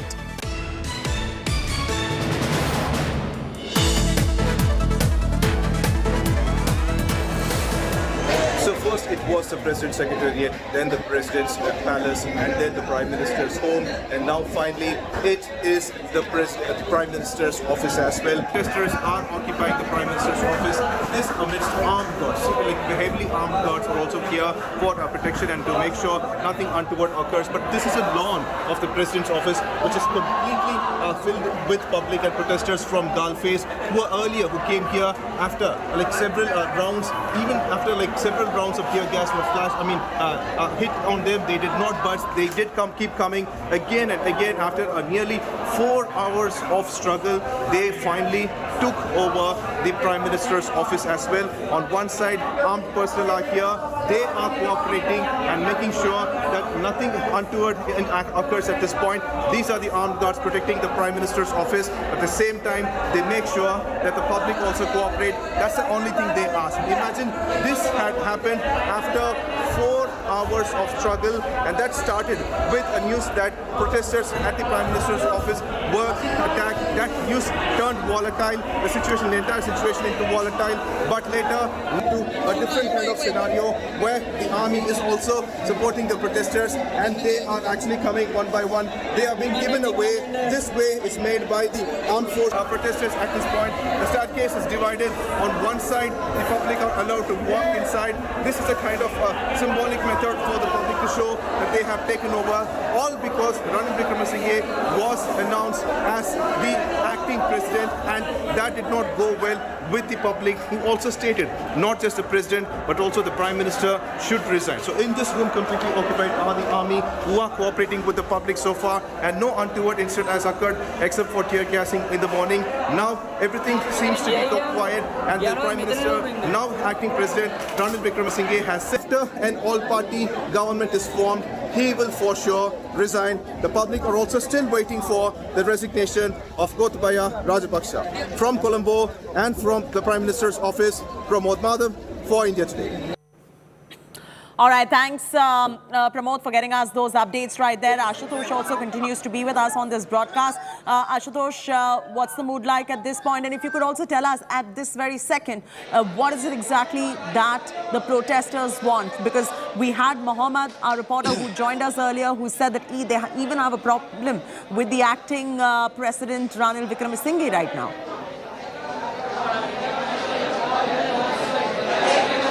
Well, there is, of course, the people are annoyed that while Wickremesinghe has been given a presidentialship, when there could be a new, totally new face in the government. But for now, what our colleague Pramod was reporting, this is how the police, the military personnel, the entire administration is now cooperating with these protesters. Or you can say the protesters are cooperating with the authorities here. This is the main gate of Prime Minister's office. People are entering in huge queue, and these are the human chain have been made to ensure that people who are coming here, they get chance to visit Prime Minister's office one by one with discipline. Nothing is harmed, no harm to public property. Look at this human chain. That is the discipline these volunteers are maintaining and ensuring that there has to be things safe, nothing is harmed, nothing damaged. And if I could say everything remains same. People, those who are willing to go upstairs, they are going to other side. We will take you to the portions of the Prime Minister's office. This is where all top decisions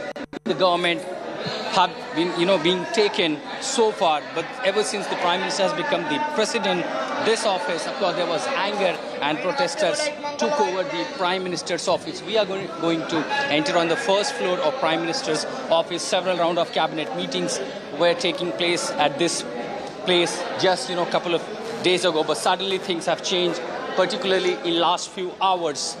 We are on the first floor, and this is the executive office. Even people are asking us, and they are navigating us, they are guiding us. And all these forces, if you see, there are civilians and there are armed forces as well.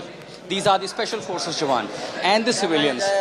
And this is a totally different picture that we are seeing in a democracy. Just few minutes ago, almost in a confrontation, minutes later, it's just helping each other. We're entering in this another portion of the Prime Minister's office. There you see only the protesters sitting inside. Other side, the army personnel, they are protecting the public property. So if you see, nothing has been touched, nothing has been harmed, no damage to the public property. That's the discipline and the restraint both, including the civilians and armed personnel, are showing this is what is happening in Colombo. Perhaps never seen picture in any democratic Santosh, country. explain to us, there is no leader who is driving this particular protest. It is the people. This is a state of anarchy. They were fed up with the government and they started protesting on their own. And despite all of that, there has been no damage or vandalization done to public or private property. Well, it is totally a faceless protest. We do not know any leader who was perhaps there to negotiate, and that perhaps the reason why there was no talks with the protesters. Certain representatives were there, but none of them can claim that they were leading these protests. They were just spontaneous reaction, one leading to another, one message to another, and that's perhaps why this has reached to this. But remember, the reason is not who's leading this protest, but the reason was the suffering of the people for last many months, and because of the economic decisions, the policies that the government carried out for a couple of years, and that led to this massive financial crisis in this country. But we'll straight ask this question to the protesters: who was leading the protest? Would you like to speak to us? Who was leading the protest? We did not see any face who was leading, this scale of protest. Was it self-driven? What triggered this protest? No. Well, we'll take you to another side, but clearly what we have seen, totally faceless protest here, and that of course in a democracy this could also called anarchy, but clearly there is no vandalism, there is no destruction of the property at this side. However, this picture was clearly, totally different on 9th of July when there was also scale of vandalism, there was, arson, there was also violence, public properties were damaged, and that perhaps criticized by across the world, and that message gone to the protesters, and they started saying, next day they started cleaning up all the mess they created.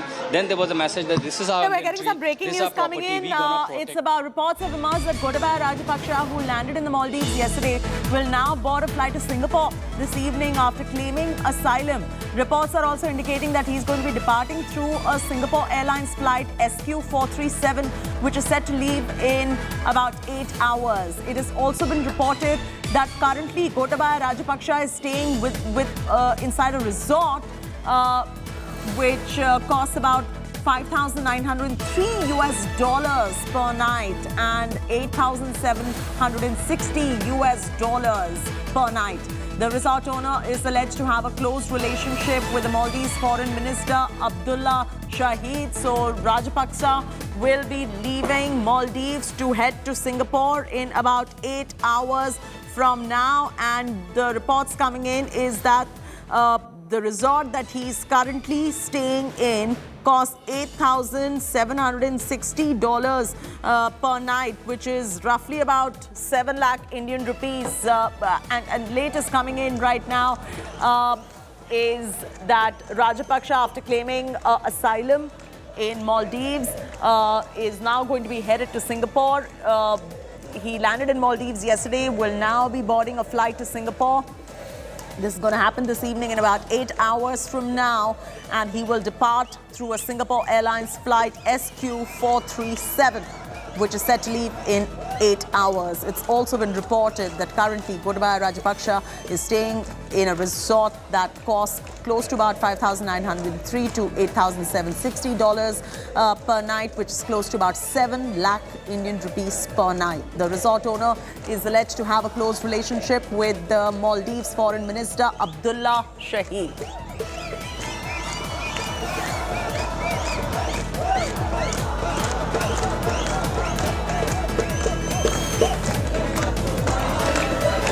So that's the latest that we are bringing to you at the moment. Ashutosh Mishra still continues to be with us. Ashutosh, first Gotabaya Rajapaksa fled to Maldives from Sri Lanka. Now he's staying in a luxury resort right there, which costs close to about 7 lakh rupees a night. And now he's going to be departing in close to about 8 hours through a Singapore Airlines flight, and he will be headed straight to Singapore. So clearly Gotabaya Rajapaksa completely gone from Sri Lanka at this point of time. I'm throwing straight across to you in terms of what you're picking up on this front as well.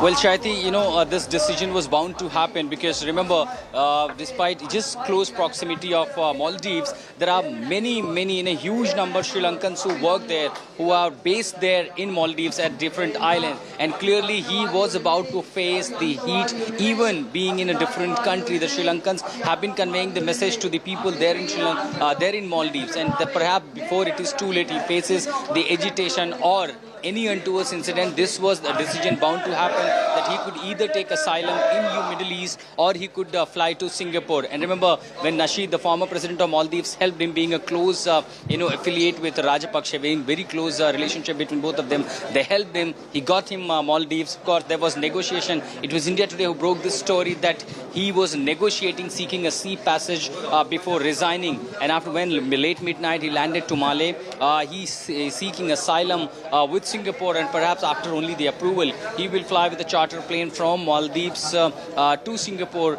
with his wife and two very close associates in his security. Perhaps he has anticipated that there could be threat even in Maldives, being a huge number of Sri Lankans existing. Right, in Malé Ashutosh, as stay well. on But with what us. My colleague Sneha Mordani is now going to show you the luxurious holiday resort in Maldives where Gotabaya Rajapaksa is staying right now. Sneha, Maldives is known for its beautiful resort. Show our viewers, where is Gotabaya Rajapaksa? Chetty, for the moment it's rather unfortunate, and it just speaks volumes of the sense of entitlement, the manner in which the president of Sri Lanka has chosen to just flee from the country, leave his own people in complete doldrums as far as the economic situation is concerned. Basic necessities is what the people can't afford in Sri Lanka, and that has become so difficult for them given the skyrocketing inflation in Sri Lanka. But look at what the president Gotabaya Rajapaksa has done. He's moved to the Maldives, and right now this is where he is staying. This is a resort in South Malé. I'm just going to take you to the pictures. It's a stunning resort. Chetty, let me also tell you that every single night that you'd stay at this resort, you will be poorer by 4 lakh Indian rupees. So this is how expensive essentially this resort is. But the president of Sri Lanka chose to stay here, leaving his own people behind, even as there are protests in the Maldives, in Malé, with the local people telling the government of the Maldives that do not support this man, the president of Sri Lanka. He is a war criminal and somebody who's left his people in the lurch. We can't be hosting here, but this is where the president is saying. I'm just going to ask my camera person to look into these pictures, to zoom into these pictures. This is a luxurious holiday resort in South Malé in the Maldives, and like I told you at the very outset, every single night that you stay here, you'd be poorer by 4 lakh rupees. That's how expensive this resort is. It's a beautiful resort, but like I said, it speaks volumes of the brazenness of the manner in which this has been done. The president has fled the country, not resigned, leaving the people in the lurch, and right now he's going to have a gala time in this stunning resort in South Malé. The pictures speak volumes of what a good time he's going to have, and just, contrast this with the kind of problems, Chetty, that the people of Sri Lanka are facing even as we speak. A kg of rice in Sri Lanka costs more than 400 rupees. Basic items are out of reach for the common man in Sri Lanka, and this is where the president of Sri Lanka is going to enjoy. He's going to be staying at this luxurious resort in South Malé, and the people of Maldives, of course, are extremely upset about all of these developments as well. All right, thanks Sneha for showing us that Maldives resort and giving our viewers some vacation goals at this point. But it's very unfortunate, very, very unfortunate that, the country is into a crisis like that. And just look at the sense of entitlement of Gotabaya Rajapaksa, holed up in that Maldives resort that costs close to around 5 lakh rupees per night, anywhere between 5 to 7 lakh rupees per night. Ashutosh is still continuing to be with us. Ashutosh, this is the reason, there is this whole sense of entitlement, rather very dynastic, authoritarian, and hence, this kind of an anarchy is something which is probably going to be serving as a warning sign as well to nations around the world that are facing inflation. But coming back to President Gotabaya Rajapaksa as well, just look at the level of entitlement right there. Ashutosh. Well, absolutely. And perhaps the people, everyone across the society have been only accusing the Rajapaksa government, his family, engaging in the corruption, in the malpractice, in the illegal practices. And that's why they were opposed to him. Remember, not too far when he was, very famous leader in Sri Lanka. People's love leader, and that's exactly got them 145 seats out of 225 in Sri Lanka's parliament. That was absolute majority, and it is not possible without, the fame of a leader particularly, and how close he is associated. Just in a couple of years, look at how the tide has turned totally. The situation changed when people realize the real face. And this is another house. This is the cabinet meeting place of the Prime Minister's office, where all these important meetings were taking place, where the Prime Minister of this nation were addressing important meeting, important decisions were taking place. But when it comes to the Rajapaksa family particularly, the kind of accusations were leveled against him, that how, got this country in a heavy debt of billions of dollars, have taken bad loans, including from China, then certain decisions, how suddenly the agriculture policies was changed overnight without even discussing with the stakeholders. And all these policies, this was totally messed up decisions that landed this country in a futile situation, a totally economic crisis. And just in 2 years, the people who voted him with thumping majority have hit the street against like this way, that even capturing presidential palace, presidential secretariat, prime minister office, prime minister house. This is indeed a lesson for across the globe, that people have a limit to suffer, a limit to patience. Once the patience breaks out, in democracy, the situation. Here is a country battling with inflation. Here is a country that is battling with rising food prices, fuel prices, and then you have a Gotabaya Rajapaksa who's checked into this fancy, resort right there in Maldives, and now taking a flight and going away to Singapore as well. Thanks, Ashutosh, for joining us with that update right there. And continue to be with us, because we're coming back to you for more on this story. Let's take a moment and look at the most defining images of the protests that have broken out hours after President Gotabaya Rajapaksa fled Sri Lanka. Defining image number one, protesters continue to gather outside and inside Presidential Secretariat in Colombo. Protesters seen waving off the Lankan flags and raising slogans.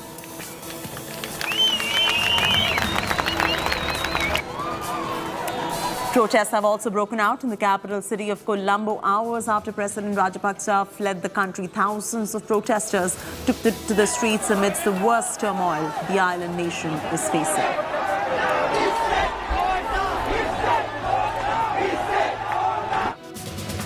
Angry protesters stormed Prime Minister Ranil Wickremesinghe's Colombo office, demanding that he follow President Gotabaya Rajapaksa in resigning. This is coming days after his home was set on fire by the protesters.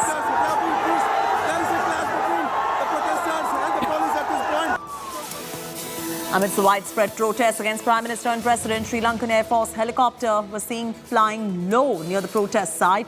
This happened for the first time since protests began against the government.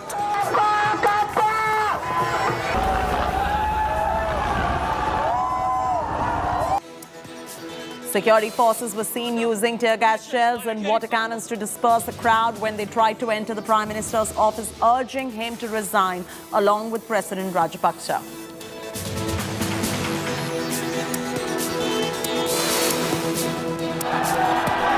There was a huge face-off between protesters and security forces as protesters went on a rampage across the country. An indefinite curfew has also been imposed across the western province.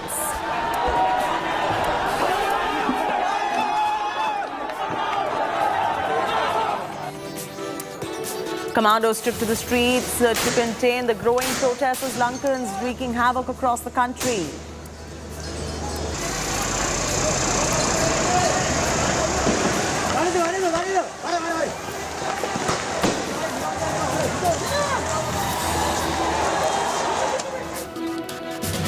Many protesters were carried away by the security forces as protests against ruling government turned violent. Furious protesters are adamant on Prime Minister and President's immediate resignation.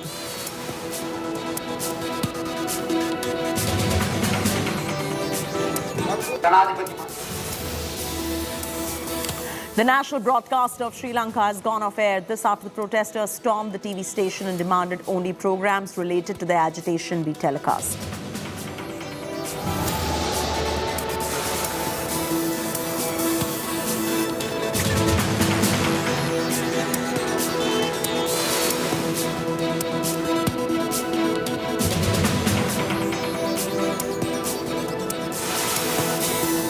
My colleague Ashutosh Mishra gave us all the updates from Colombo. Let's listen in to all those reports that Ashutosh has been filing.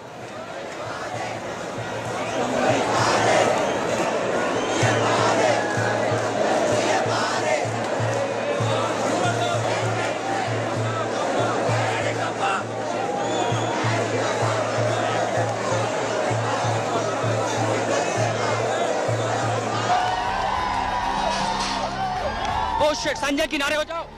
Hawai firing, air firing, run. Fire, fire. You know, the police is firing on the protesters. They were suddenly started marching toward the Prime Minister's residence. Multiple tear shells and air gun. You know, the shots in the air is being fired here in Colombo. Suddenly I saw all the protesters walking. The moment they got to know that President has fled, now they're demanding Prime Minister to resign. This is the Prime Minister's office. They all started marching. There was a barricade. They're just trying to breach the barricade. Suddenly they started firing tear shells. Look at the other side. It's all multiple tear shells. This is to disperse the crowd. Look at these amount of tear shells fired here in Colombo. Exactly what unfolded on 9th July. Similar pictures we are seeing at Ground Zero here in Colombo. These protesters now covering their face because with the, this is how they're preventing themselves from the smoke. All are just taking their clothes away and covering their face. So there were multiple directions where the shots were fired, even the bullets, and this was an attempt to disperse the crowd once they started marching towards the Prime Minister's office. There you see. Again, there's another. Look, once again, armed forces, the STF is trying to disperse the crowd. Just barely to see anything. So this is exactly the similar picture. Again in Colombo, what unfolded on 9th of July. The protesters warned they will even gonna take over the Prime Minister's house and Prime Minister's office. Now these protesters have crossed the barricade. They again breached another safety barricade. Seems they all are trying to enter Ranil Wickremesinghe's residence, Prime Minister's another office and the Parliament. This is another showdown by the protesters, by Sri Lankans, the ordinary civilians. Almost the nation is on the verge of... Oh, there's a tear shell fired, another tear shell. This is to disperse the crowd. And barely one can see where these tear shells are coming from. Multiple rounds are being fired. This is to disperse the crowd and send them to multiple places because the gathering at one place could overpower the authorities. These are the burning images here. Pramod Madhav is now joining us live for the very latest. Well, Pramod, what is the latest that you're picking up at this point of time? Reports, of course, indicating that Gotabaya Rajapaksa is now in about 8 hours from now going to be leaving Maldives to go to Singapore as well. At this point, the nation is crippled by crisis. Get us the latest. What's going on? Well, Nabila, one thing is for sure that the people of Sri Lanka are still actually tracking Gotabaya Rajapaksa. They had the ticket details when he left from Maldives, and now they also have the ticket details of him leaving to Singapore. And it is in the ticket shows that he might reach there by 7:05 a.m. But currently, I'm at this location, which is the Prime Minister's office, and this is where chaos actually broke out in the morning when there was news that Ranil Wickremesinghe, then Prime Minister, was appointed as the acting president. So here you have the gates, barricades, and everything completely removed, and even a portion of the compound wall has been completely removed, and the rods over here. And this is the path through which the protesters try to enter the Prime Minister's office. Here you have the gate itself open currently. For nearly 4 hours, there was massive struggle at this spot. Tear gas shells were repeatedly shot at the protesters, and things could have easily escalated. But what happened is that once there's a tear gas shelling, the protesters would recede, and after 5-10 minutes they will gather and come back again, because they were not happy with one fact, and that is the Ranil Wickremesinghe becoming the acting president, because they demanded that along with Gotabaya, Ranil Wickremesinghe also resigns. That has not so far occurred. Ranil on his part is trying to provide an explanation that after an all-party government is formed, he will resign, while Gotabaya has said, the speaker, is time and again trying to give affirmation that the Gotabaya will give his resignation soon. Today, that seems to be the only thing, because today is the D-Day, and now the Prime Minister's office is completely occupied by the public. And what the army has done so far is that they have provided access to one portion of the building over there. In fact, on top you could see the army standing over there, and one portion of the building has been given access to the public where they can go ahead and visit. And on this roof that you could see over here, the army is completely inside. They are fully geared up. So anytime anything can happen, Nabila, but for now it is of extreme luck that so far no untoward incident has occurred. That's one really good part over here. And just like how we saw at the President's Palace, the President's Secretariat, now huge lines have started to come over here as well. Public want to visit this place. So after the President's Secretariat, the President's Palace, the President's home, now the President's office is also under the control of the public, the protesters. This is what to do. Now the only factor here is that what we could see on ground is that these are not organized protesters. They were first at Galface. Several people who were visiting Galface every day, they also have come over here and they want to visit this place. So it looks like they won't get the chance to visit the place normally, but right now they have access, and that's what you see over here. People here inside the President's, Prime Minister's office, they are sitting, they are having their food, and they have also stated that until Sri Lanka's this situation does not go away, that the main aspect is that the resignation of Gotabaya Rajapaksa and Ranil Wickremesinghe, they don't want to leave this place. So it looks like probably an all-party government will be formed on 20th of July, and until then Ranil Wickremesinghe might be the acting president, even though the people in Colombo are not happy about it. Yes, absolutely. The people in Colombo are clearly not happy about it, and you are seeing those protests that are that are ongoing at this point of time. Everything seems to be calmed right now, but Sri Lanka crippled by the crisis, and these are visuals from earlier where tear gas was fired. Our reporters were right there bringing you all the latest developments right from the middle of the protest right now. Pramod still continues to be with us at the moment. Pramod, what are you picking up from protesters? Their demand as we speak this second, what is it? Well, Chaiti, I'm trying to take a shortcut over here to show exactly like what's happening inside. These are the premises of the Prime Minister's office.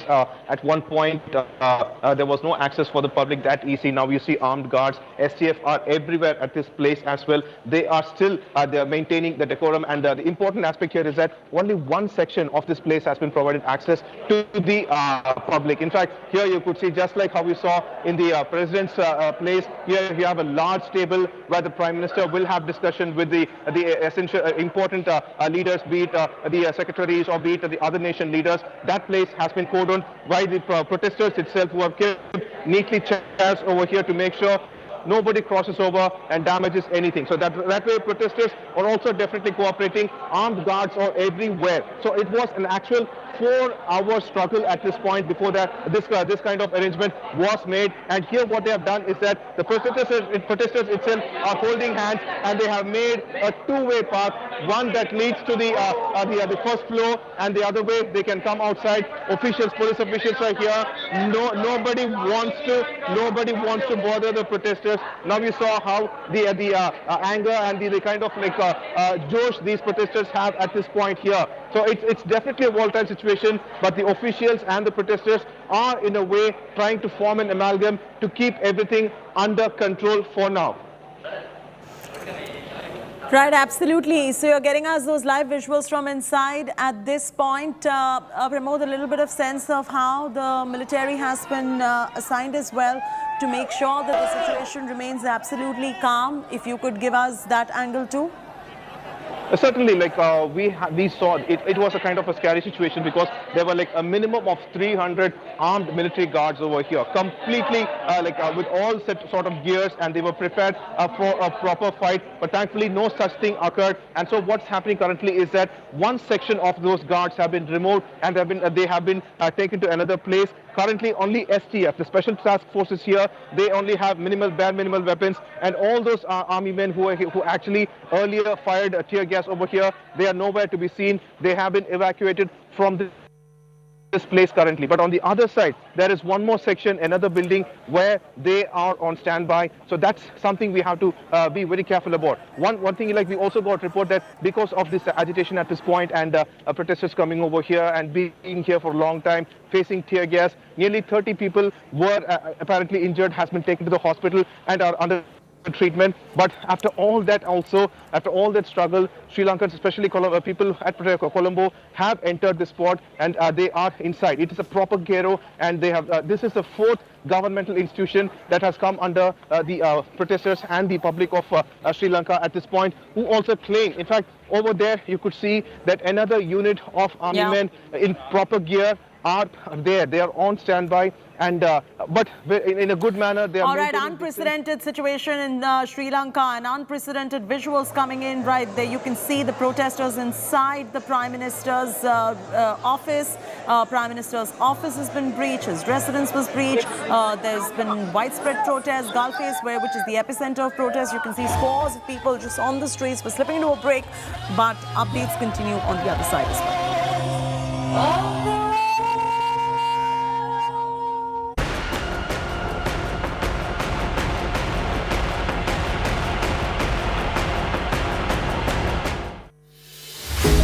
With every sunrise comes new beginnings, new opportunities and new stories.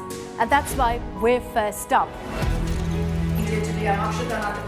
While you're sleeping, we're hard at work to ensure you get the perfect news shot every morning. Get you all the updates. Our morning mission to get you news that's fresh and packed with flavor. Watch First Up every weekday morning with me, Akshita Nandagopal, right here on India Today.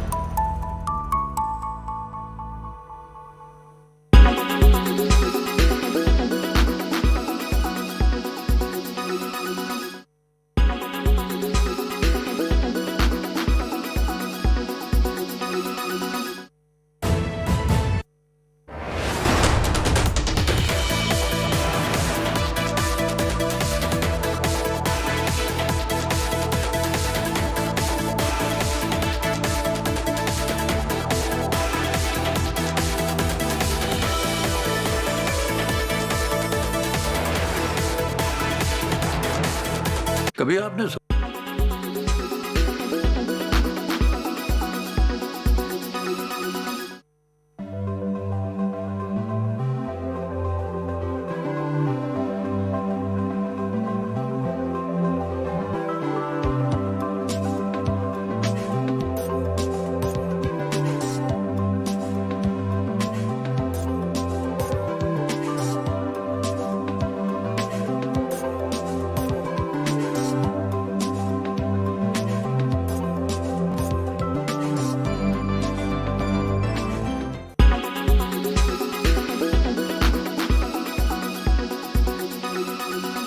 Make your media plan smarter with India Today Live TV on your connected devices.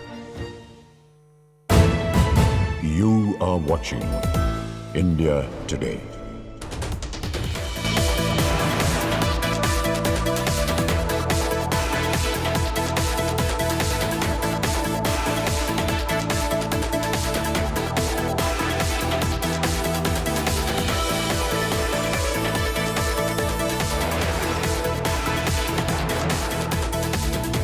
हमारी car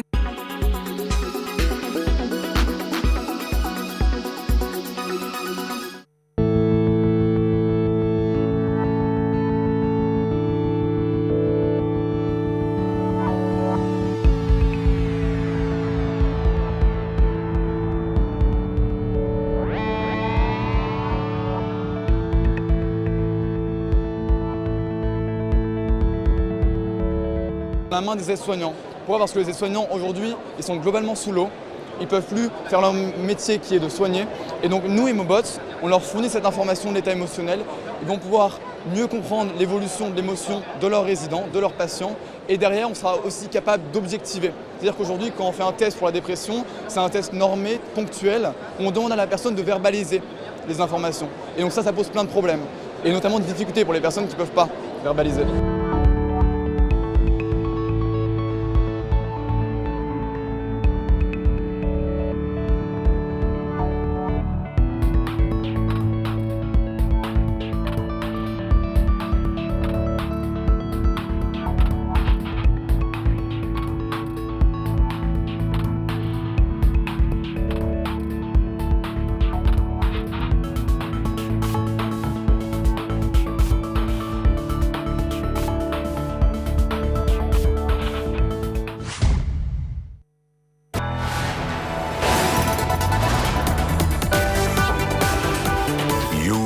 watching India Today.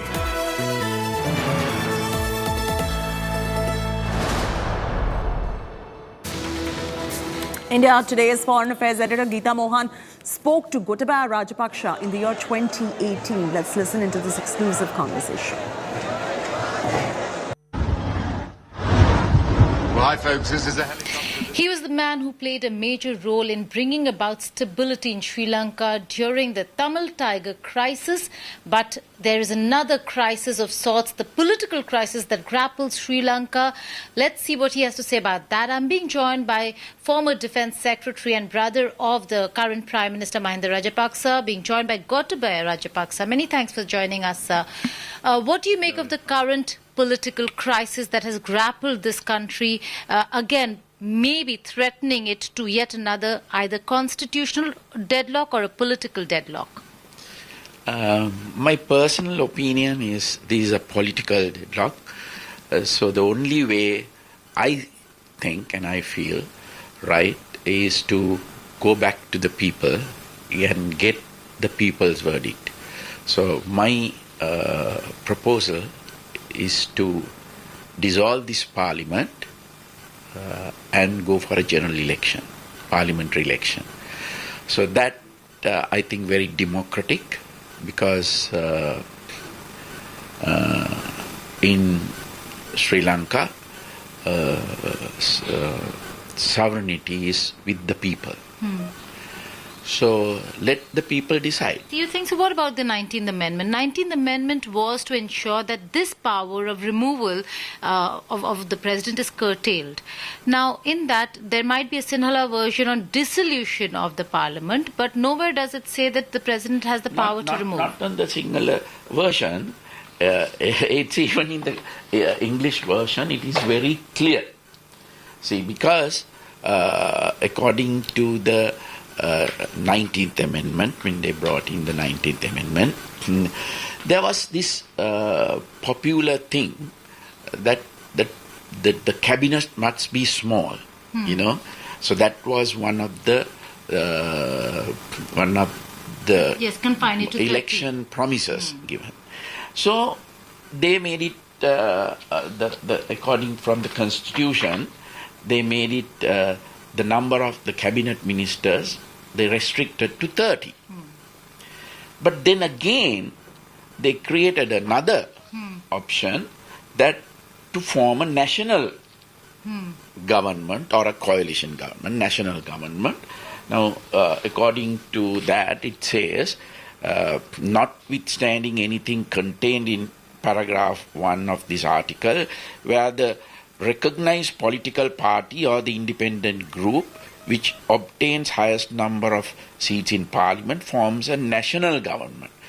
The number of ministers in that cabinet of ministers, the number of ministers who are that can be decided by the parliament. That means you can increase the number of parliament. Because it's a coalition government. Because of the national or coalition government. So, when that's what they did, they the UNP and part of the SLFP formed this national government. Therefore, they were able to increase the number of ministers. I think there were about 70 ministers. But are you saying? When one party of the national government withdraw from that coalition, then automatically you have to dissolve the cabinet. The cabinet of ministers will have to come down to 30. So there is no way that they can continue that automatically. It's not actually president removed the prime minister. It's from the constitution. Automatically he has to vacate that post because there is no cabinet. But after the pulling out can would also have meant readjustment and realignment of the parties. If the president wants it, the fact that the president removed the prime minister in a manner in which he did, do you think the better option would have been just go to the people again? That's what I'm suggesting. We go to the people, have election. With that, it's a wrap from me, Chaiti Narula, on this bulletin. Our coverage continues. We're slipping into a short commercial break, but on the other side, 5 Live with my colleague Shivaru.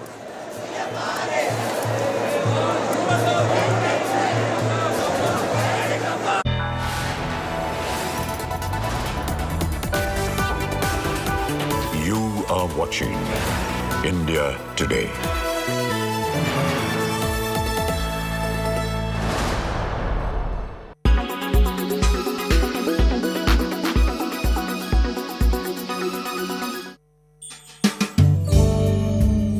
Food wastage is not just a social problem, but an environmental one too. It is important to take concrete steps to ensure food wastage is avoided at all costs.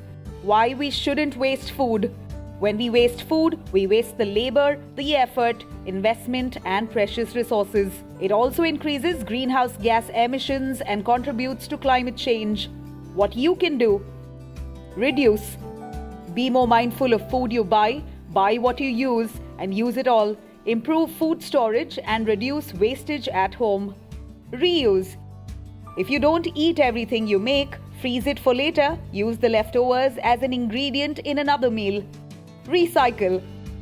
Recycle as much as possible. Try composting and put nutrients back into the soil. You can also start your own green patch of fruits, vegetables, or herbs. With these easy ways, you can reduce food wastage and become a food hero.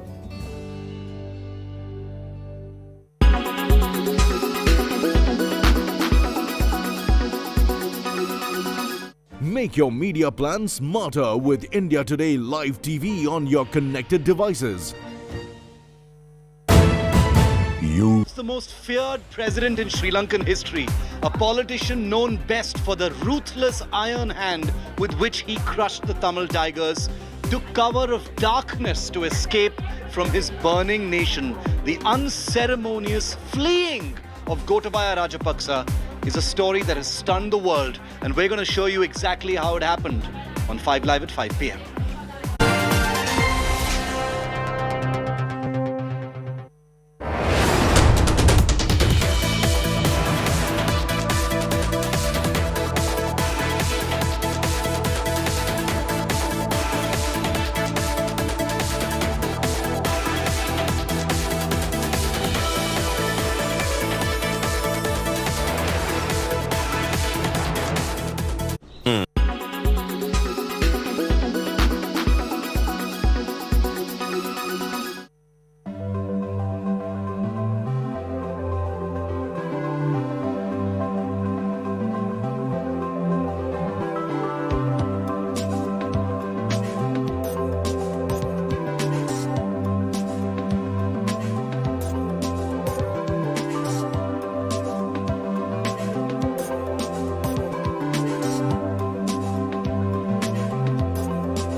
Make your media plan smarter with India Today Live TV on your connected devices.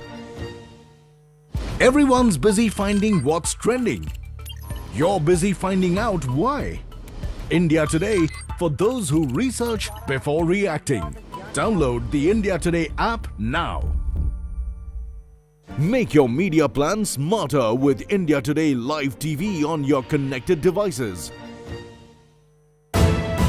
You are watching India Today. Perhaps the most feared president in Sri Lankan history, a politician known best for the ruthless iron hand with which he crushed the Tamil tigers, took cover of darkness to escape from his burning nation. The unceremonious fleeing of Gotabaya Rajapaksa is a story that has stunned the world, and we're going to show you exactly how it happened on 5 Live at 5 p.m.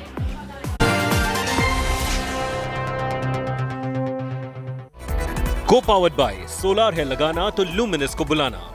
In association with the new Volkswagen Virtus.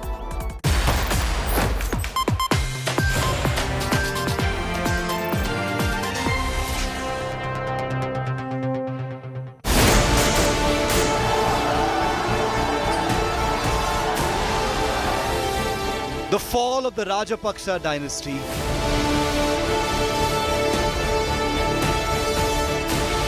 Gotabaya flees to Maldives. Protesters take over the Prime Minister's office.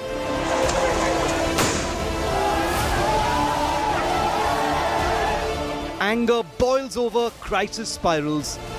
The police is firing on the protesters. They were suddenly started marching toward the Prime Minister's residence. Similar pictures we are seeing at Ground Zero here in Colombo. India Today, the only channel reporting from every epicenter. Gota, gone. Once the most feared man in Sri Lanka, like a thief in the dark, he gets into a military plane, taking cover of darkness, he abandons his burning country. That's the ignoble, pathetic story of President Gotabaya Rajapaksa, a man widely regarded as the ruthless leader who crushed the Tamil Tigers. Today, taking his family with him, he escaped, taking the protection of darkness in a Sri Lankan Air Force aircraft to escape from his country, refusing to stay on the island to face the consequences. That is the embarrassing legacy that Gotabaya Rajapaksa leaves behind as he abandons his country. I'm Shiv Arur, this is 5 Live. We'll tell you how it happened. First, the headlines. Massive escalation in the Sri Lankan crisis. Prime Minister Wickremesinghe takes over as interim president. As President Gotabaya flees to the Maldives, imposes state of emergency and curfew amidst the protests. India Today, the only channel reporting in every site of this crisis. We're reporting live from every zone of the Lankan crisis. Our reporters braved tear gas shells and the crackdown. This is unmatched coverage being watched across the world, ladies and gentlemen. We're currently outside the Prime Minister's office, and currently what is happening here is that has been shelled and public which anti-police are running away. They are the crowds who are dispersing and running away from the Prime Minister's residence. Earlier they came over here demanding that Ranil Wickremesinghe should not be made the actual next president. Over here you could see as we speak, police is using tear gas and police are also going over there. And currently now this place, everybody is running away because of the chaos over there. The entire place has turned chaos. Police unable to control the crowd. They have used tear gas at this point. And as we speak, Narcotics Control Bureau's damning charge sheet in the Sushant Singh Rajput case. Narcotics Bureau says the late actor's girlfriend Riya Chakravarti pushed him into drug addiction, used his money to buy and supply narcotics. Moosewala murder mastermind Lawrence Bishnoi spills murder Salman Khan plot, says he plotted a hit on the Bollywood superstar in 2018 for the killing of sacred black bucks. Bombay fights early morning waterlogging after torrential rain. Over 80 dead in Gujarat after 5th day of rain havoc. Flood situation grim in Telangana.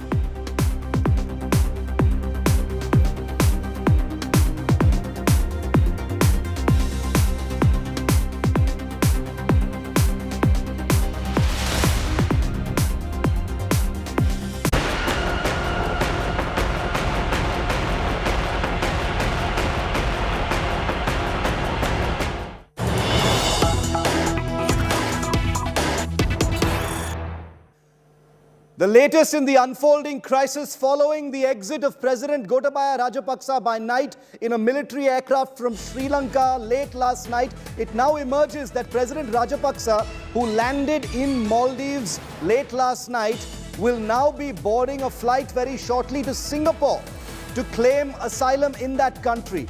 What an incredible and embarrassing fall from grace for President Gotabaya Rajapaksa. Once the most feared leader of Sri Lanka, he is running from his country. He is fleeing with absolutely no care at all about facing the consequences in his country. President Gotabaya Rajapaksa, who has a reputation for being ruthless, taking cover of darkness late last night, got into a Sri Lankan Air Force plane and smuggled himself out of Sri Lanka to Maldives. But to take this story forward and to get you the biggest voices in this unfolding crisis, we're going to go live across now to India Today's Rahul Kaval, who's joined by superstar cricketer, commentator, and one of the biggest and most iconic Sri Lankans, Sanath Jayasuriya. Over to you, Rahul.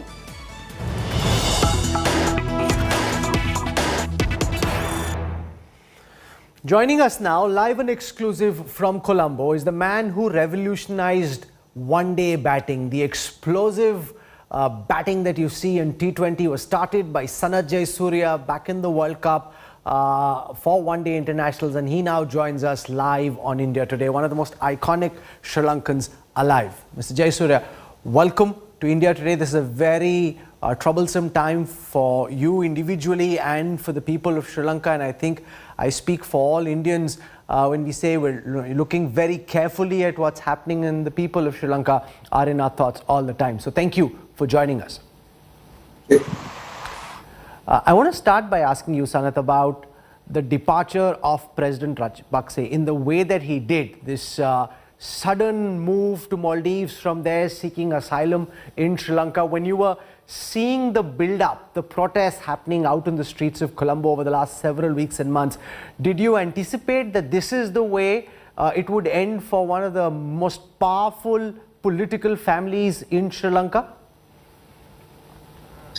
No, I never thought it will happen like this. And we all was thinking that he will resign and remain in our country. But unfortunately, that didn't happen. And he has left the country early this morning to Maldives. And then thereafter, he will go to another country, which we don't know at the moment. So it's a very sad day. Because the Sri Lankans, the protesters, been protesting for last about several months now. And for why we do that is everyone has seen, and I think you all have been seeing, and what's going on in my country, the current fuel crisis and electricity, also gas issue, the health issues. Everything is there in my country in the last few months. So unfortunately, the things what the people wanted is not there. So the people have been absorbing all the pressure for a longer period, and they started after a very long time, and people have come out on the street and start protesting. So the protesting is very peaceful one. It's not non-violence. So that is why people have been protesting peacefully. So they'll continue peaceful protest. And the 9th of July became to another level, and they all went into the President Palace and the President Secretariat, also the temple trees, and demanding that President and Prime Minister should resign. So unfortunately, still that didn't happen, even though they promised on the 3rd. At this moment, there's no electricity, there's no fuel. The people of Sri Lanka very badly off. What do you think should be the next step? There's talk of the opposition coming together to form a government. Who would you like to see as the new Prime Minister and President? What do you think happens from here?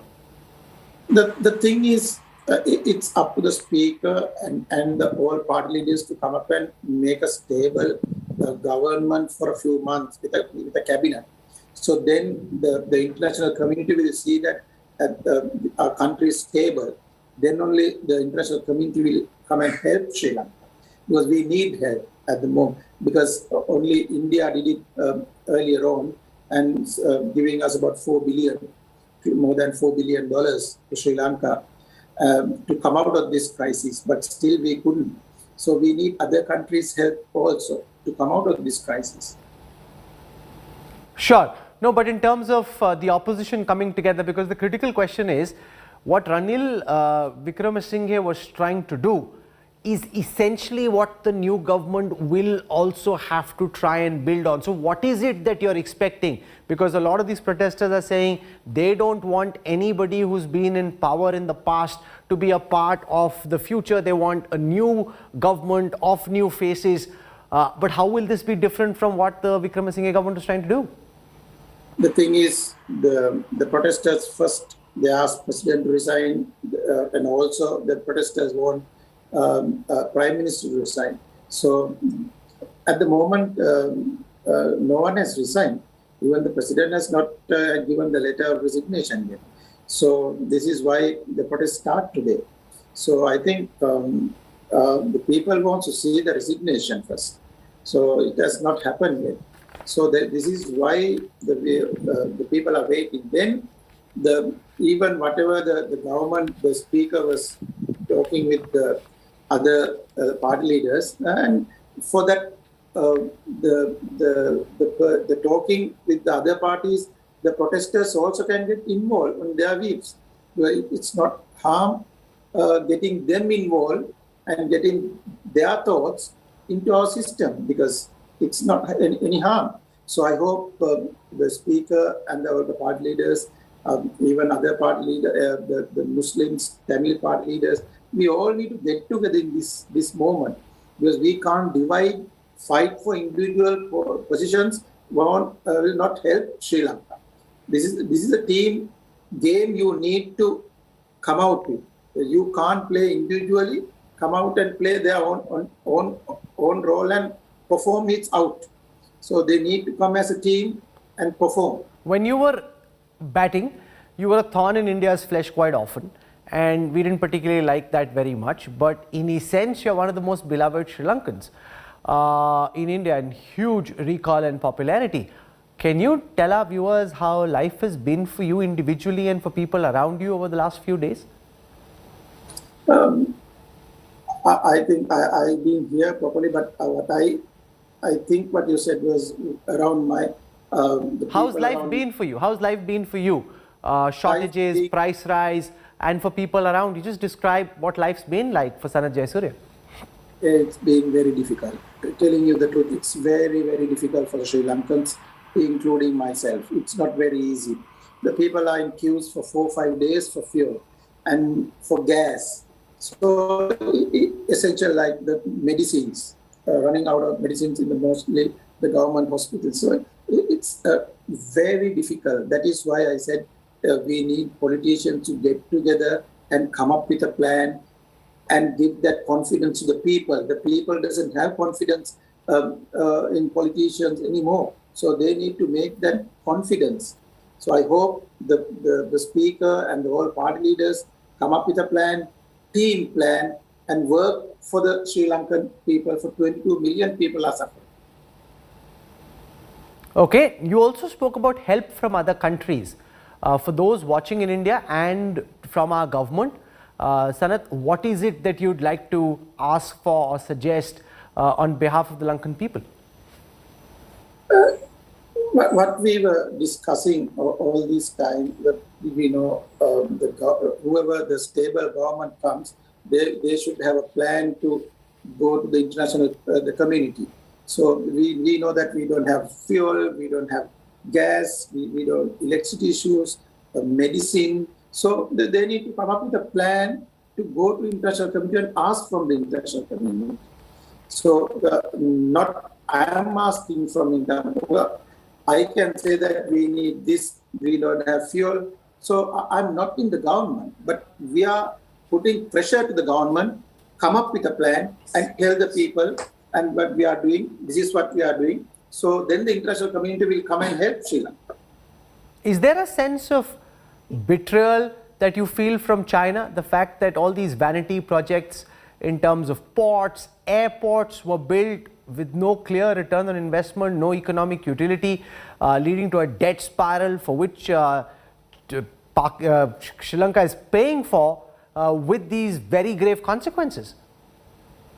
Yeah, but the thing is now we no point we are talking about what we had in the past. Now you can't do anything. But we know that they have got a big loans from China, we got loans from India. we got a lot of things from all the countries. But the thing is now, presently, what the protesters is asking, the stable place, the stable politicians who can take out this critical situation out of hand and get the people a better life for Sri Lankans. Lastly, I've been reading a lot of reports about Jayasuriya toying with the idea of getting into politics, Jayasuriya rejecting the idea of getting into politics. Do you think this is a moment where someone like you should really pad up, go out on the political pitch and bat for Lanka? I'm a civilian in Sri Lanka, that's all. I'm a civilian. Okay, I'll leave it over there. Sanath Jayasuriya, for joining us, for being as direct and candid as you always are. Thank you very much. And as I said earlier, everyone, very worried about what's happening in Lanka and hoping that in our neighborhood, in the Emerald Islands, peace and tranquility prevails very quickly. What do you think should happen to the Rajapaksa family? Do you think they should pay for their crimes? They fled. Do you think they need to pay for landing Sri Lanka in the mess that it's ended up in? Yeah, but not only me, everyone have been saying that because the mismanagement is where we are now. So this is the people, that's how people think. That is what the protesters are thinking. That is what the Sri Lankan community is thinking. So the thing is now, we can do all the things now later. We can discuss all these things, what they have done previously, we can do that.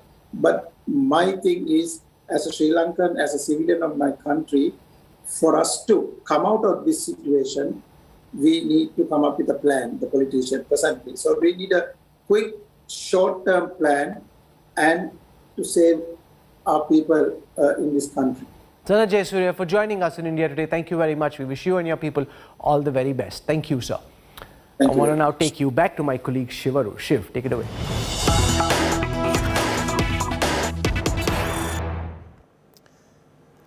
And you've just seen the latest in a string of top-level voices from Sri Lanka. That was Rahul Kaval in conversation with none other than Sanath Jayasuriya. Unmissable opinion from the biggest Sri Lankans always here on India Today, because this is what the country is looking like. Each and every one of these images from India Today's cameras painting you a picture of the crisis that Lanka is in, and it is escalating with each passing day. Let's take a look now at some of the most defining images that have come to represent the crisis as it played out today. In every one of these places, India Today and its cameras were present. Angry protesters stormed Prime Minister Ranil Wickremesinghe's Colombo office, demanding that he follow President Gotabaya Rajapaksa in resigning, which has not happened. Well, this comes days after his home was set on fire by protesters. This is Pramod Madhav's camera recording this absolute chaos. Listen to this. The chaos over there. The entire place has turned chaos.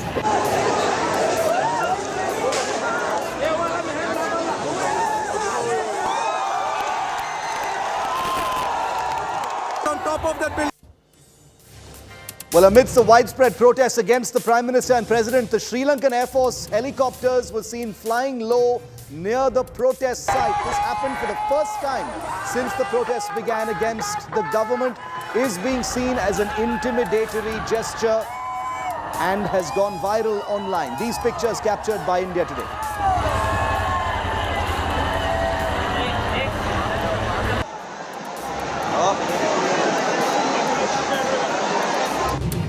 Another big defining image, security forces were seen using tear gas shells and water cannons to disperse the crowd when they tried to enter the Prime Minister's office, urging him to resign along with President Rajapaksa. India Today's Ashutosh and Pramod amidst that crowd to get you these riveting frontline images. Let's listen in. ये 9 जुलाई को बिल्कुल यही कुछ कोलंबो के सड़कों पे हुआ था। दरअसल ये सारे लोग नाराज थे। प्रधानमंत्री रानिल विक्रमसिंघे के घर जा रहे थे, उनको रोकना चाहते थे और चाहते थे कि वो इस्तीफा दें। This is to disperse the crowd. Look at these amount of... Huge face-off, another big defining image between protesters and security forces as they went on the rampage in different parts of the country. An indefinite curfew has also been imposed across the western province of Sri Lanka, of which Colombo is a part.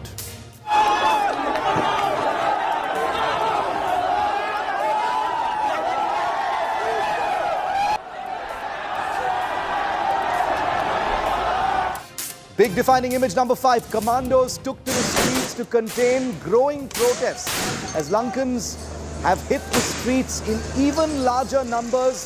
This is what many parts of Sri Lanka are looking like at this point of time. It's already a highly militarized country, and this is what it looks like in several places today. Once again on India Today's cameras.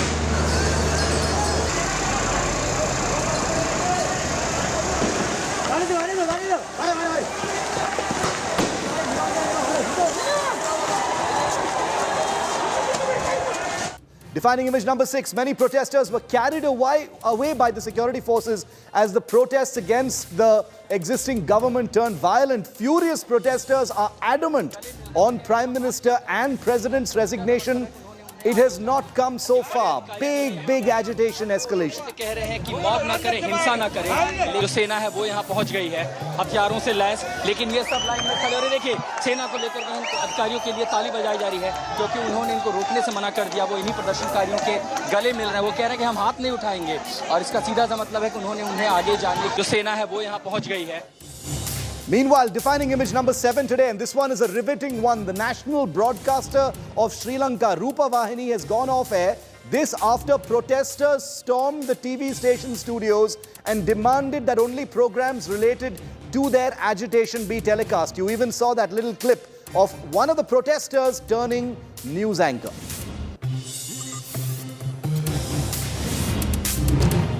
Defining image number 8, protesters continue to gather outside and inside the presidential secretariat in Colombo. They were seen waving Sri Lankan flags and raising slogans. Ladies and gentlemen, the numbers of protesters are only increasing on the ground, and India Today is among them, bringing you all of these pictures live.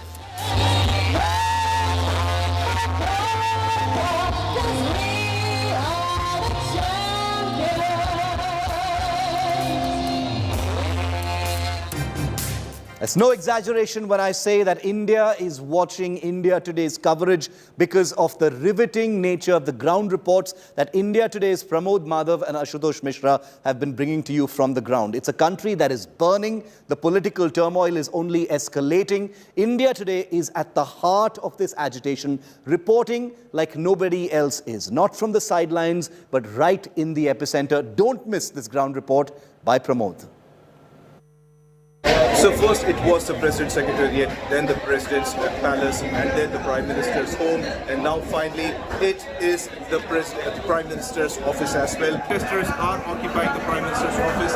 This amidst armed guards, so like the heavily armed guards are also here for protection and to make sure nothing untoward occurs. But this is a lawn of the President's office, which is completely filled with public and protesters from Galface who came here after like several rounds, even after like several rounds of tear gas were flashed, hit on them. They did not budge. They did keep coming again and again. After nearly 4 hours of struggle, they finally took over the Prime Minister's office as well. On one side, armed personnel are here. They are cooperating and making sure that nothing untoward occurs at this point. These are the armed guards protecting the Prime Minister's office. At the same time, they make sure that the public also cooperate. That's the only thing they ask. Imagine this had happened after 4 hours of struggle, and that started with a news that protesters at the Prime Minister's office were attacked. That news turned volatile, the entire situation into volatile, but later to a different kind of scenario where the army is also supporting the protesters, and they are actually coming one by one. They are being given away. This way is made by the armed force. Protesters at this point, the staircase is divided. On one side, the public are allowed to walk inside. This is a kind of symbolic method for the public to show that they have taken over, all because Ranil Wickremesinghe was announced as the acting president, and that did not go well with the public, who also stated not just the president but also the Prime Minister should resign. So in this room completely occupied are the army, who are cooperating with the public so far, and no untoward incident has occurred except for tear gassing in the morning. Now everything seems to be quiet, and the Prime Minister, now acting President Ranil Wickremesinghe, has said an all-party government is formed, he will for sure resign. The public are also still waiting for the resignation of Gotabaya Rajapaksa. From Colombo and from the Prime Minister's office, Pramod Madhav for India Today. Protests in the streets of Colombo still continues, and the people near the are still protesting, and here they are holding a march, not just a simple march, they are also carrying the shields in front of them to symbolically say that they are here. And not just that, this is the same place where multiple rounds of tear gas were fired upon them to disperse them. Still the crowd is coming over and they are protesting row after row, demanding that not just Gotabaya but Ranil Wickremesinghe, also the acting Prime Minister or President, also resign. However, Ranil Wickremesinghe so far has said that he'll be the president until an all-party government is formed, and he claims that the country is under threat of fascist forces, and that's the reason he is appointed as the acting president, and he claims that that's the reason he has also declared an emergency. These have not gone well with the protesters who are still on the streets of Colombo surrounding the Prime Minister's office, and they are still protesting. Pramod Madhav for India Today. For over 90 hours now, angry Sri Lankan citizens have laid total siege to the capital city of Colombo. You've seen it in every one of the images that we've brought to you live. India Today's Ashutosh is our second reporter on the ground who got you this ground report during tear gassing. Take a look, pay attention to every single frame of this report. There is, of course, the people are annoyed that while Wickremesinghe has been given presidentialship, when there could be a new, totally new face in the government. But for now, what our colleague Pramod was reporting, this is how the police, the military personnel, the entire administration is now cooperating with these protesters. Or you can say the protesters are cooperating with the authorities here. This is the main gate of Prime Minister's office. People are entering in huge queue, and these are the human chain have been made to ensure that people who are coming here, they get chance to visit Prime Minister's office one by one with discipline. Nothing is harmed, no harm to public property. Look at this human chain. That is the discipline these volunteers are maintaining and ensuring that there has to be things safe, nothing is harmed, nothing damaged. And if I could say, everything remains same. People, those who are willing to go upstairs, they are going to other side. Ever since the Prime Minister has become the President, this office, of course, there was anger and protesters took over the Prime Minister's office. We are going to enter on the first floor of Prime Minister's office. Several rounds of cabinet meetings were taking place at this place just, a couple of days ago. But suddenly things have changed, particularly in last few hours. We are on the first floor, and this is the executive office. Even people are asking us, and they are navigating us, they are guiding us. And all these forces, if you see, there are civilians and there are armed forces as well. These are the special forces, Jawan, and the civilians. And this is a totally different picture that we are seeing in a democracy. Just few minutes ago, almost in a confrontation, minutes later, it's just helping each other. We're entering in this another portion of the Prime Minister's office.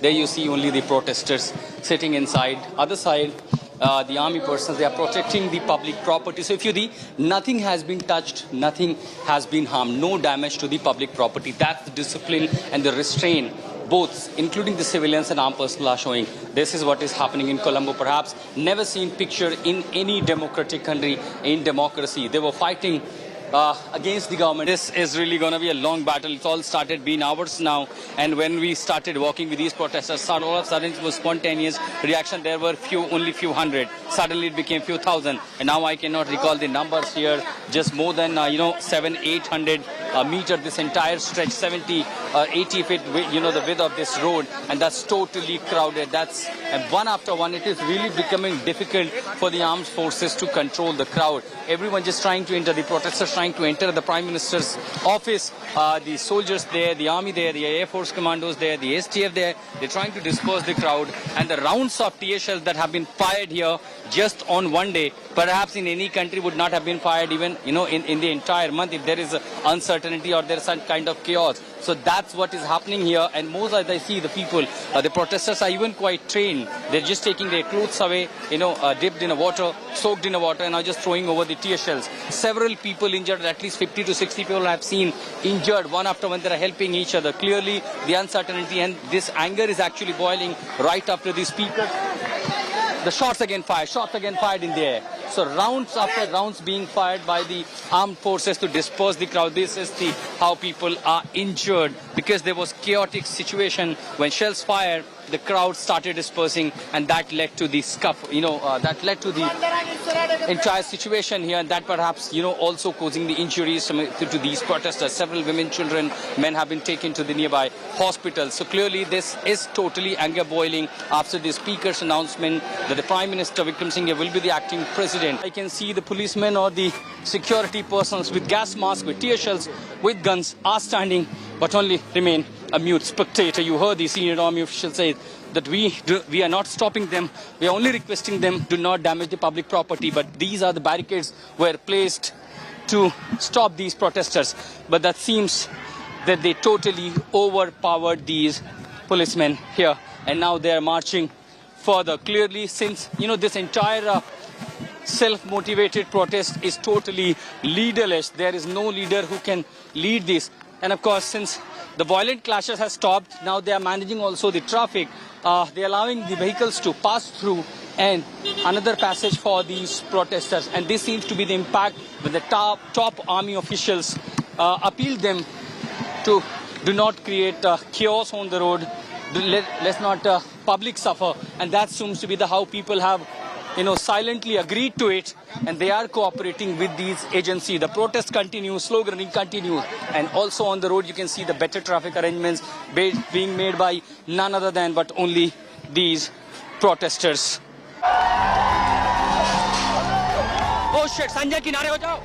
Hawai firing, air firing, run. Fire. The police is firing on the protesters. They were suddenly started marching toward the Prime Minister's residence. Multiple tear shells and air gun. The shots in the air is being fired here in Colombo. Suddenly I saw all the protesters walking. The moment they got to know that President has fled, now they're demanding Prime Minister to resign. This is the Prime Minister's office. They all started marching. There was a barricade. They're just trying to breach the barricade. Suddenly they started firing tear shells. Look at the other side. It's all multiple tear shells. This is to disperse the crowd. Look at these amount of tear shells fired here in Colombo. Exactly what unfolded on 9th July. Similar pictures we are seeing at Ground Zero here in Colombo. These protesters now covering their face because with this is how they're preventing themselves from the smoke. All are just taking their clothes away and covering the face. So there were multiple directions where the shots were fired, even the bullets, and this was an attempt to disperse the crowd once they started marching towards the Prime Minister's office. There you see. Again, there's another. Look, once again, armed forces, the STF is trying to disperse the crowd. Just barely to see anything.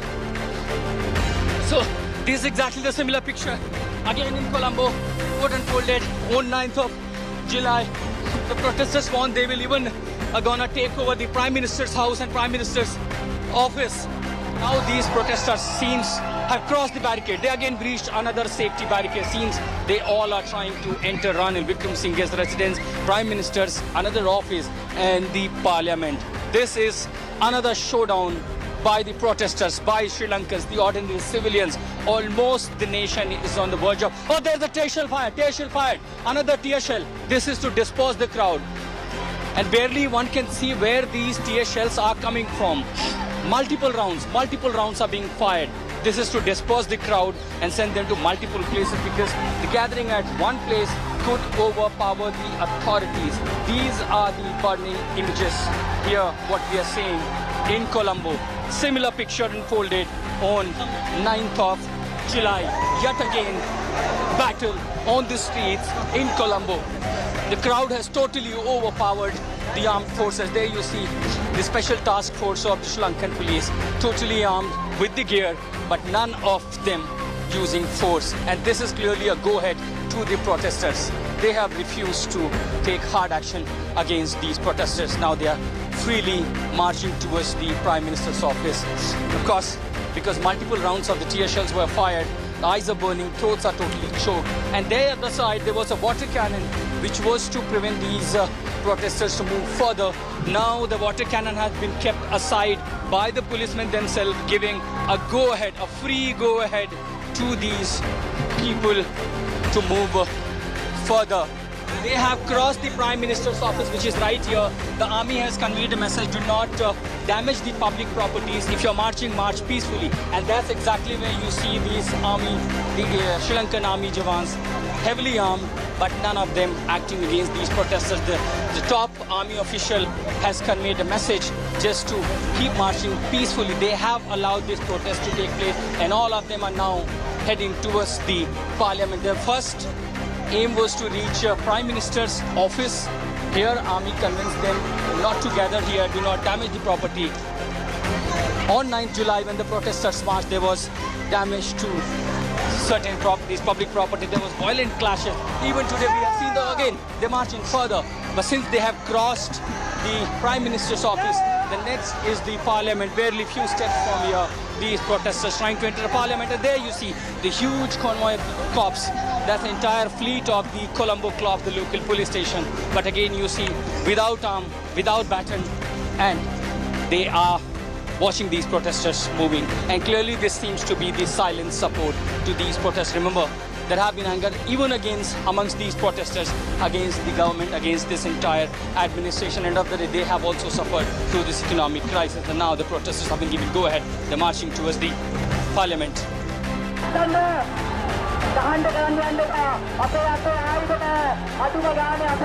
I can see the policemen or the security persons with gas masks, with tear shells, with guns are standing, but only remain a mute spectator. You heard the senior army official say that we are not stopping them. We are only requesting them do not damage the public property. But these are the barricades were placed to stop these protesters. But that seems that they totally overpowered these policemen here. And now they are marching further. Clearly, since this entire self-motivated protest is totally leaderless, there is no leader who can lead this. And of course, since the violent clashes have stopped, now they are managing also the traffic. They are allowing the vehicles to pass through, and another passage for these protesters. And this seems to be the impact when the top army officials appealed them to do not create chaos on the road. Let's not public suffer, and that seems to be how people have silently agreed to it, and they are cooperating with these agencies. The protest continues, sloganing continues, and also on the road you can see the better traffic arrangements being made by none other than but only these protesters. Now, these images are everyone's reality right now in Sri Lanka. You might imagine that this is happening only in some places. While that may largely be true, but everybody is affected by the images you're seeing because everyone feels part of this people's uprising. Now, while Sri Lanka spirals into total collapse, it's teetering on that edge right now. Its former president, Gotabaya Rajapaksa, is currently in the island nation of Maldives, 700 kilometers away from Sri Lanka. India Today can confirm that President Gotabaya Rajapaksa has been granted a safe haven in no less than the Waldorf Astoria super luxury hotel in the Maldives. It's an Itafushi, a property owned by business tycoon Mohammad Ali Jinnah. Jinnah is a former Maldivian foreign minister, Abdullah Shahid's right-hand man. The Maldivian staff at the property have confirmed that the Sri Lankan first family is hiding at that property. They've expressed their displeasure over the stay. A night stay in this swanky 7-star property costs between 4 to 7 lakh Indian rupees per night. That's where the president of Sri Lanka, who has run by cover of darkness from his country, is hiding in Maldives. The government of Maldives is yet to issue a comment on this entire issue. Locals and Sri Lankans, however, have condemned the Maldivian government for allowing access to the runaway Rajapaksa family.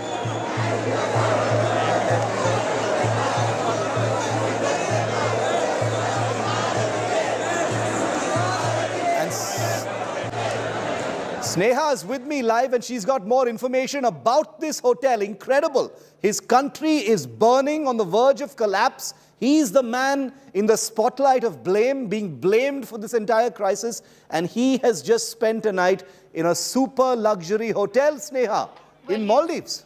Yes, Shiv, to think of it, people in Sri Lanka are not having access to basic necessities. A kg of rice costs over 400 rupees. A lot of middle-class families have admitted that they are unable to afford 2 square meals a day. And just contrast that with this. These are pictures of the Wald of Estonia in Maldives. This is actually in South Malé. In Maldives, the same place where there are protests right now against the government for hosting Gotabaya Rajapaksa. This is where President Gotabaya Rajapaksa is pretty much chilling out tonight. You rightly said this is extremely expensive. It costs anywhere between 5 to 7 lakh rupees to stay here. These are pictures of this plush resort in South Malé. Let me take you through some of the details. Shiv, this is where President is going to stay tonight, and this is where he's really going to be chilling while the people of his country continue to suffer. This is the plush holiday resort in South Malé where President Gotabaya Rajapaksa is, completely oblivious or completely insensitive to what the people in his country are going through, is going to be spending the night in with his wife and his bodyguard is what we are really picking up. And this is as expensive as over 5 lakh rupees a night. This is a villa, and this is in South Malé in Maldives essentially. This is where he's going to relax away from all the turmoil, the political tensions and the economic crisis that Sri Lanka has found itself in. The president of the country is absolutely indifferent and has chosen to escape to this resort in South Malé, at least for tonight. Incredible. I mean, Sneha, 4 to 5 lakh rupees is what one night in that hotel costs. That's where President Gotabaya Rajapaksa has just spent the night. We don't know if he's going to spend another night in this hotel. He might be fleeing from there to either UAE or even Singapore, we're hearing. But please digest the fact that as his country burns, the first family of Sri Lanka has just spent the night here. That's the reality of our politicians, ladies and gentlemen. Let's show you the escape by night of a man once regarded as the most ruthless political leader of Sri Lanka. Take a look at where Sri Lanka is right here, of course. He's flown 700 kilometers by cover of darkness, not a daylight flight, mind you. He has fled from Sri Lanka on an airplane all the way to Maldives. And he's there right now in the Maldives, which is about 700 kilometers away from Sri Lanka. His next stop could either be the UAE or he could fly to Singapore, which is in this particular area. So right now, Gotabaya Rajapaksa, ruthless leader of Sri Lanka, is sitting in a 7-star deluxe hotel in Maldives. Here's a look. We've decoded how he escaped. Back in 2009, when I was covering the Tamil Tiger War, I actually had a chance to get into precisely the kind of aircraft that has flown Gotabaya Rajapaksa out of Sri Lanka to the safety of a 7-star deluxe hotel in Maldives. Take a look. A shameful fall from strength for one of Sri Lanka's most powerful presidents, hunted, cornered, and taking refuge in the cover of darkness. Rumored for days to have fled the country, Gotabaya Rajapaksa finally confirmed local suspicions. He quietly boarded a military aircraft late on Tuesday night and fled his burning country. As protesters slept, 4 days into the country's biggest uprising against the Rajapaksa family, the president secretly smuggled himself out of Sri Lanka and flew to Maldives with 5 family members and 3 staffers. Last heard, they're being kept protected at a resort near the Malé airport and could be preparing for an onward escape to another country, possibly Singapore. Where are you going? I'm going to Parliament. Reason? इसका अंदर वो रखेगा ना, वो उन लोगों को पूरा गंदा आदमी है। आज किस बात की नाराजगी है आप लोगों में? वो जाएगा बोलेगा, आज जाएगा बोलेगा। अभी 3 दिन हुआ उसको घर पूरा में लगा और उन्होंने इस्तीफा नहीं दिया। उसको जाएगा बोला, अभी उसका नाम कभी तो नहीं है। उसको बाहर में किधर मालूम नहीं। लगता है सरकार ने भगाया उनको यहाँ से। सरकार में भगाया, वो छुपा के रखेगा। इस बात की नाराजगी है आपको? इस बात की नाराजगी, वो जाएगा बोला, क्यों अभी तक जाएगा नहीं है। President Gotabaya had earlier conveyed that he would be resigning on Wednesday, but his stealthy escape in the darkness has thrown that plan in question too, with Ranil Wickremesinghe being appointed interim president. The Lankan parliament is scheduled to resume on July the 16th. Fresh elections will be held on July the 20th to elect a new president, the nominations for which will be held on July the 19th. But the president, who hasn't resigned yet, has fled with his family, unwilling to remain and face the consequences of his rule. In fact, Gotabaya has not been seen in public since last Friday. He fled his official residence in Colombo's maximum security Temple Trees area on July the 9th, moments before thousands of protesters broke through police barricades and stormed the VIP compound. Once the ruthless face of the crackdown on the LTTE and a brave new Lanka, Gotabaya Rajapaksa is now cowering for safety, far from his furious citizens. A steeper fall from grace cannot be imagined. With Pramod Madhav and Ashutosh Mishra in Colombo, Bureau Report, India Today.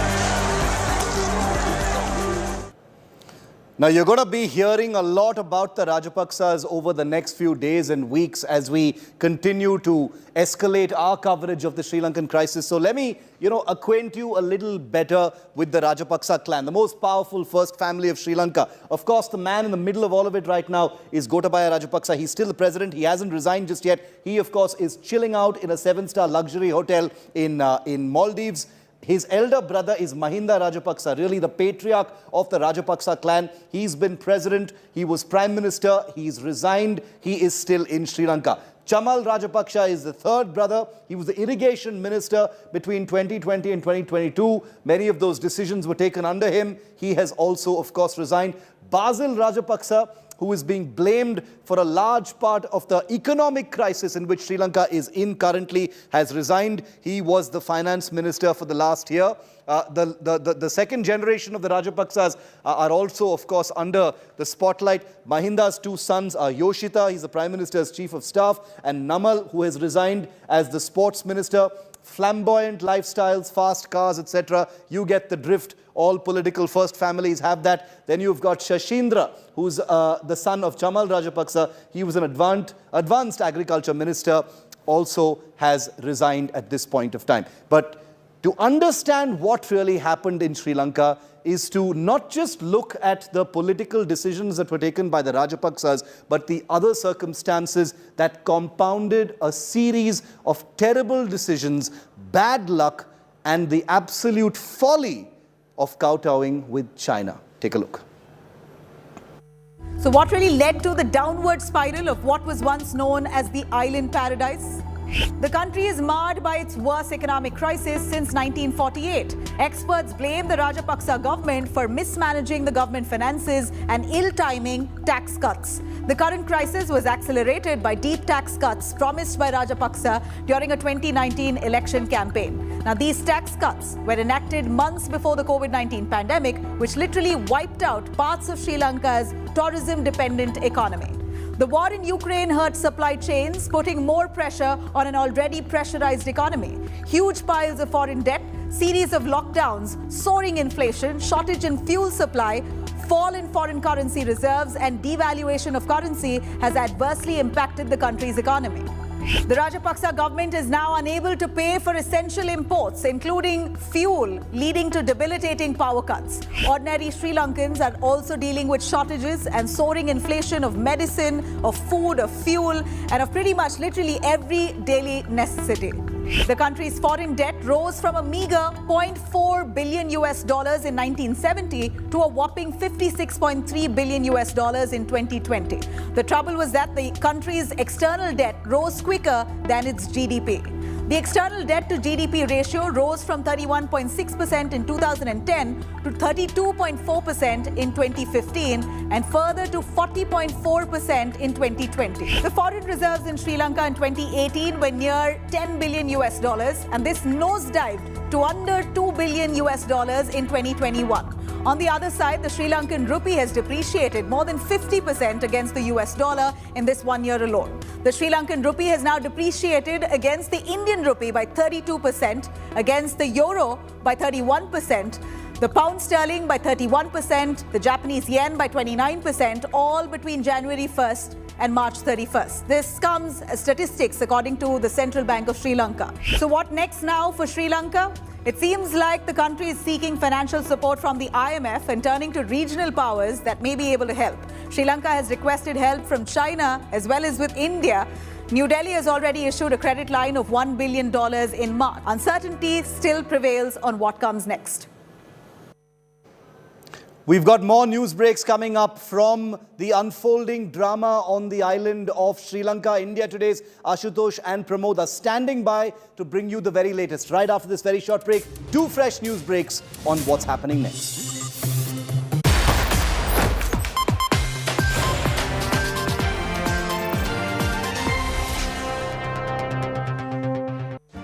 Make your media plan smarter with India Today Live TV on your connected devices.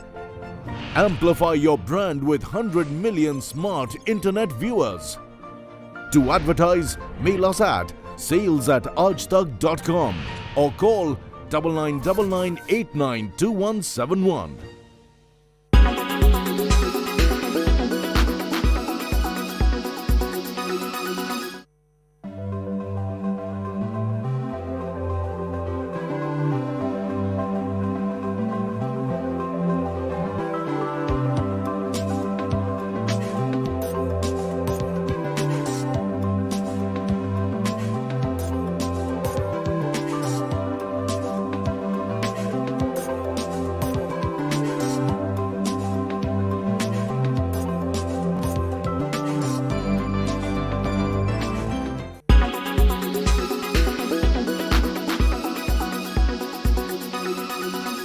Make your media plan smarter with India Today Live TV on your connected devices.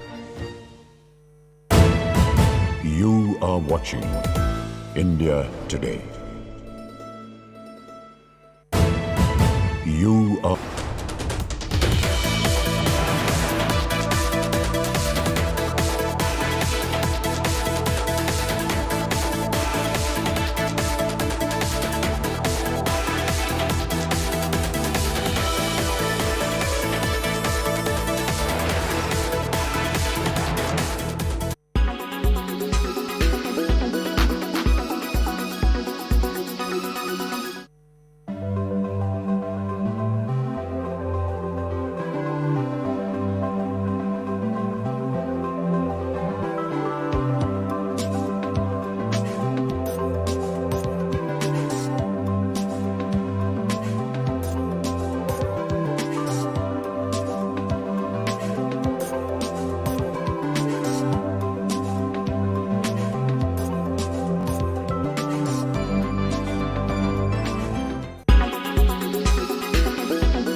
Make your media plan smarter with India Today Live TV on your connected devices.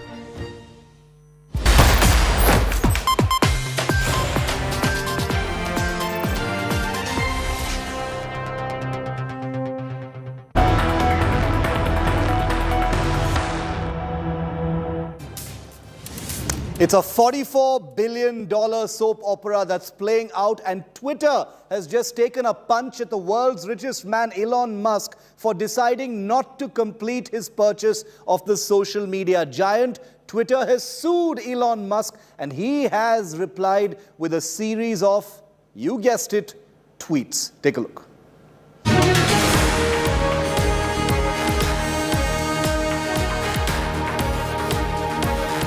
It's been a busy few months for the man who is revolutionizing travel on the roads, under the ground, and even in space.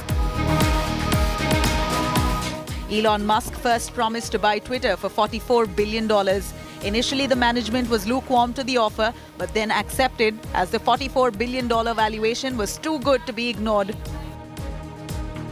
The twist in the tale happened when Musk seemed to be struck by a case of buyer's remorse, saying that the so-called spam bots meant that Twitter wasn't worth that much money. He has finally backed out of the deal, and the Twitter management is now running after him to ensure that the world's richest man stays true to his word. But after being sued, the world's richest man's reaction is just 3 words. Oh, the irony. Musk started accumulating Twitter stock late in January when the share was trading at around $37. By the time he disclosed his stake in early April, he had quietly become the largest single stakeholder in Twitter with 9.2% ownership. 20 days later, Elon Musk announced a $44 billion bid to take over Twitter fully.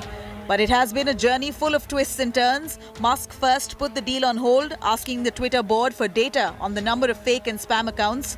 Weeks later, the billionaire decided to abandon the deal, criticizing the company for failing to provide enough information on fake accounts. Musk made merry of Twitter, taking him to court, setting the stage for what could be an interesting courtroom battle in weeks ahead. But Twitter isn't the one to sit silently. The company didn't mince words while launching a blistering attack on the Tesla CEO, alleging that he was not honoring the deal since it no longer serves his personal interests. The social media giant accused Musk of thrashing the company, disrupting its operations and destroying shareholder value. Well, it's been a rollercoaster ride for Twitter's investors. Shares of the microblogging company have declined. Nearly the stock, which rallied on the back of the deal in April, is now down in the dumps this month after the deal turned sour. Now as Twitter drags the world's richest man to court, all eyes are set on what happens to Twitter next. Bureau Report, India Today. And we are the only channel, and I say this with pride, that's keeping the spotlight on the floods and suffering in different parts of the country. Pooja, up next on 6 p.m. Prime, puts the spotlight on the suffering of people. This is a story that we will not ignore, and no one should ignore. Watch next.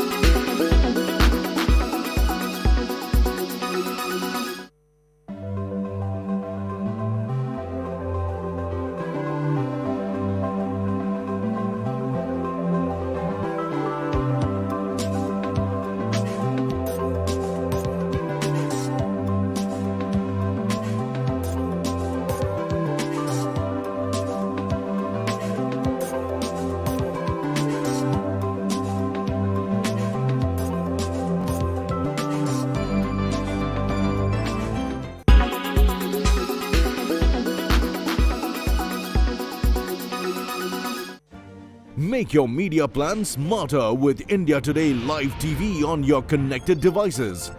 Amplify your brand with 100 million smart internet viewers. To advertise, mail us at sales@aajtak.com.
You are watching India. Three days, one continuous coverage of monsoon mayhem and flood fury across our country.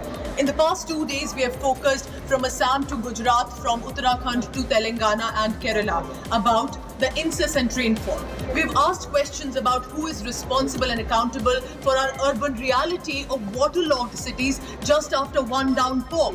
We have tried to show you how lives are getting lost because of poor management and poor planning across our states. But today, I will show you the impact that farmers, civilians, tourists are facing. Whether the banana fields that are destroyed in Gujarat, to the hill state of Uttarakhand where there's massive suffering of the civilians and the tourists. We will tell you about the human cost and asking the same question again. Who takes accountability to ensure that this annual feature does not get repeated again in India? At 6 p.m. Prime with me, Pooja Shali. Do not miss its special telecast about issues that matter.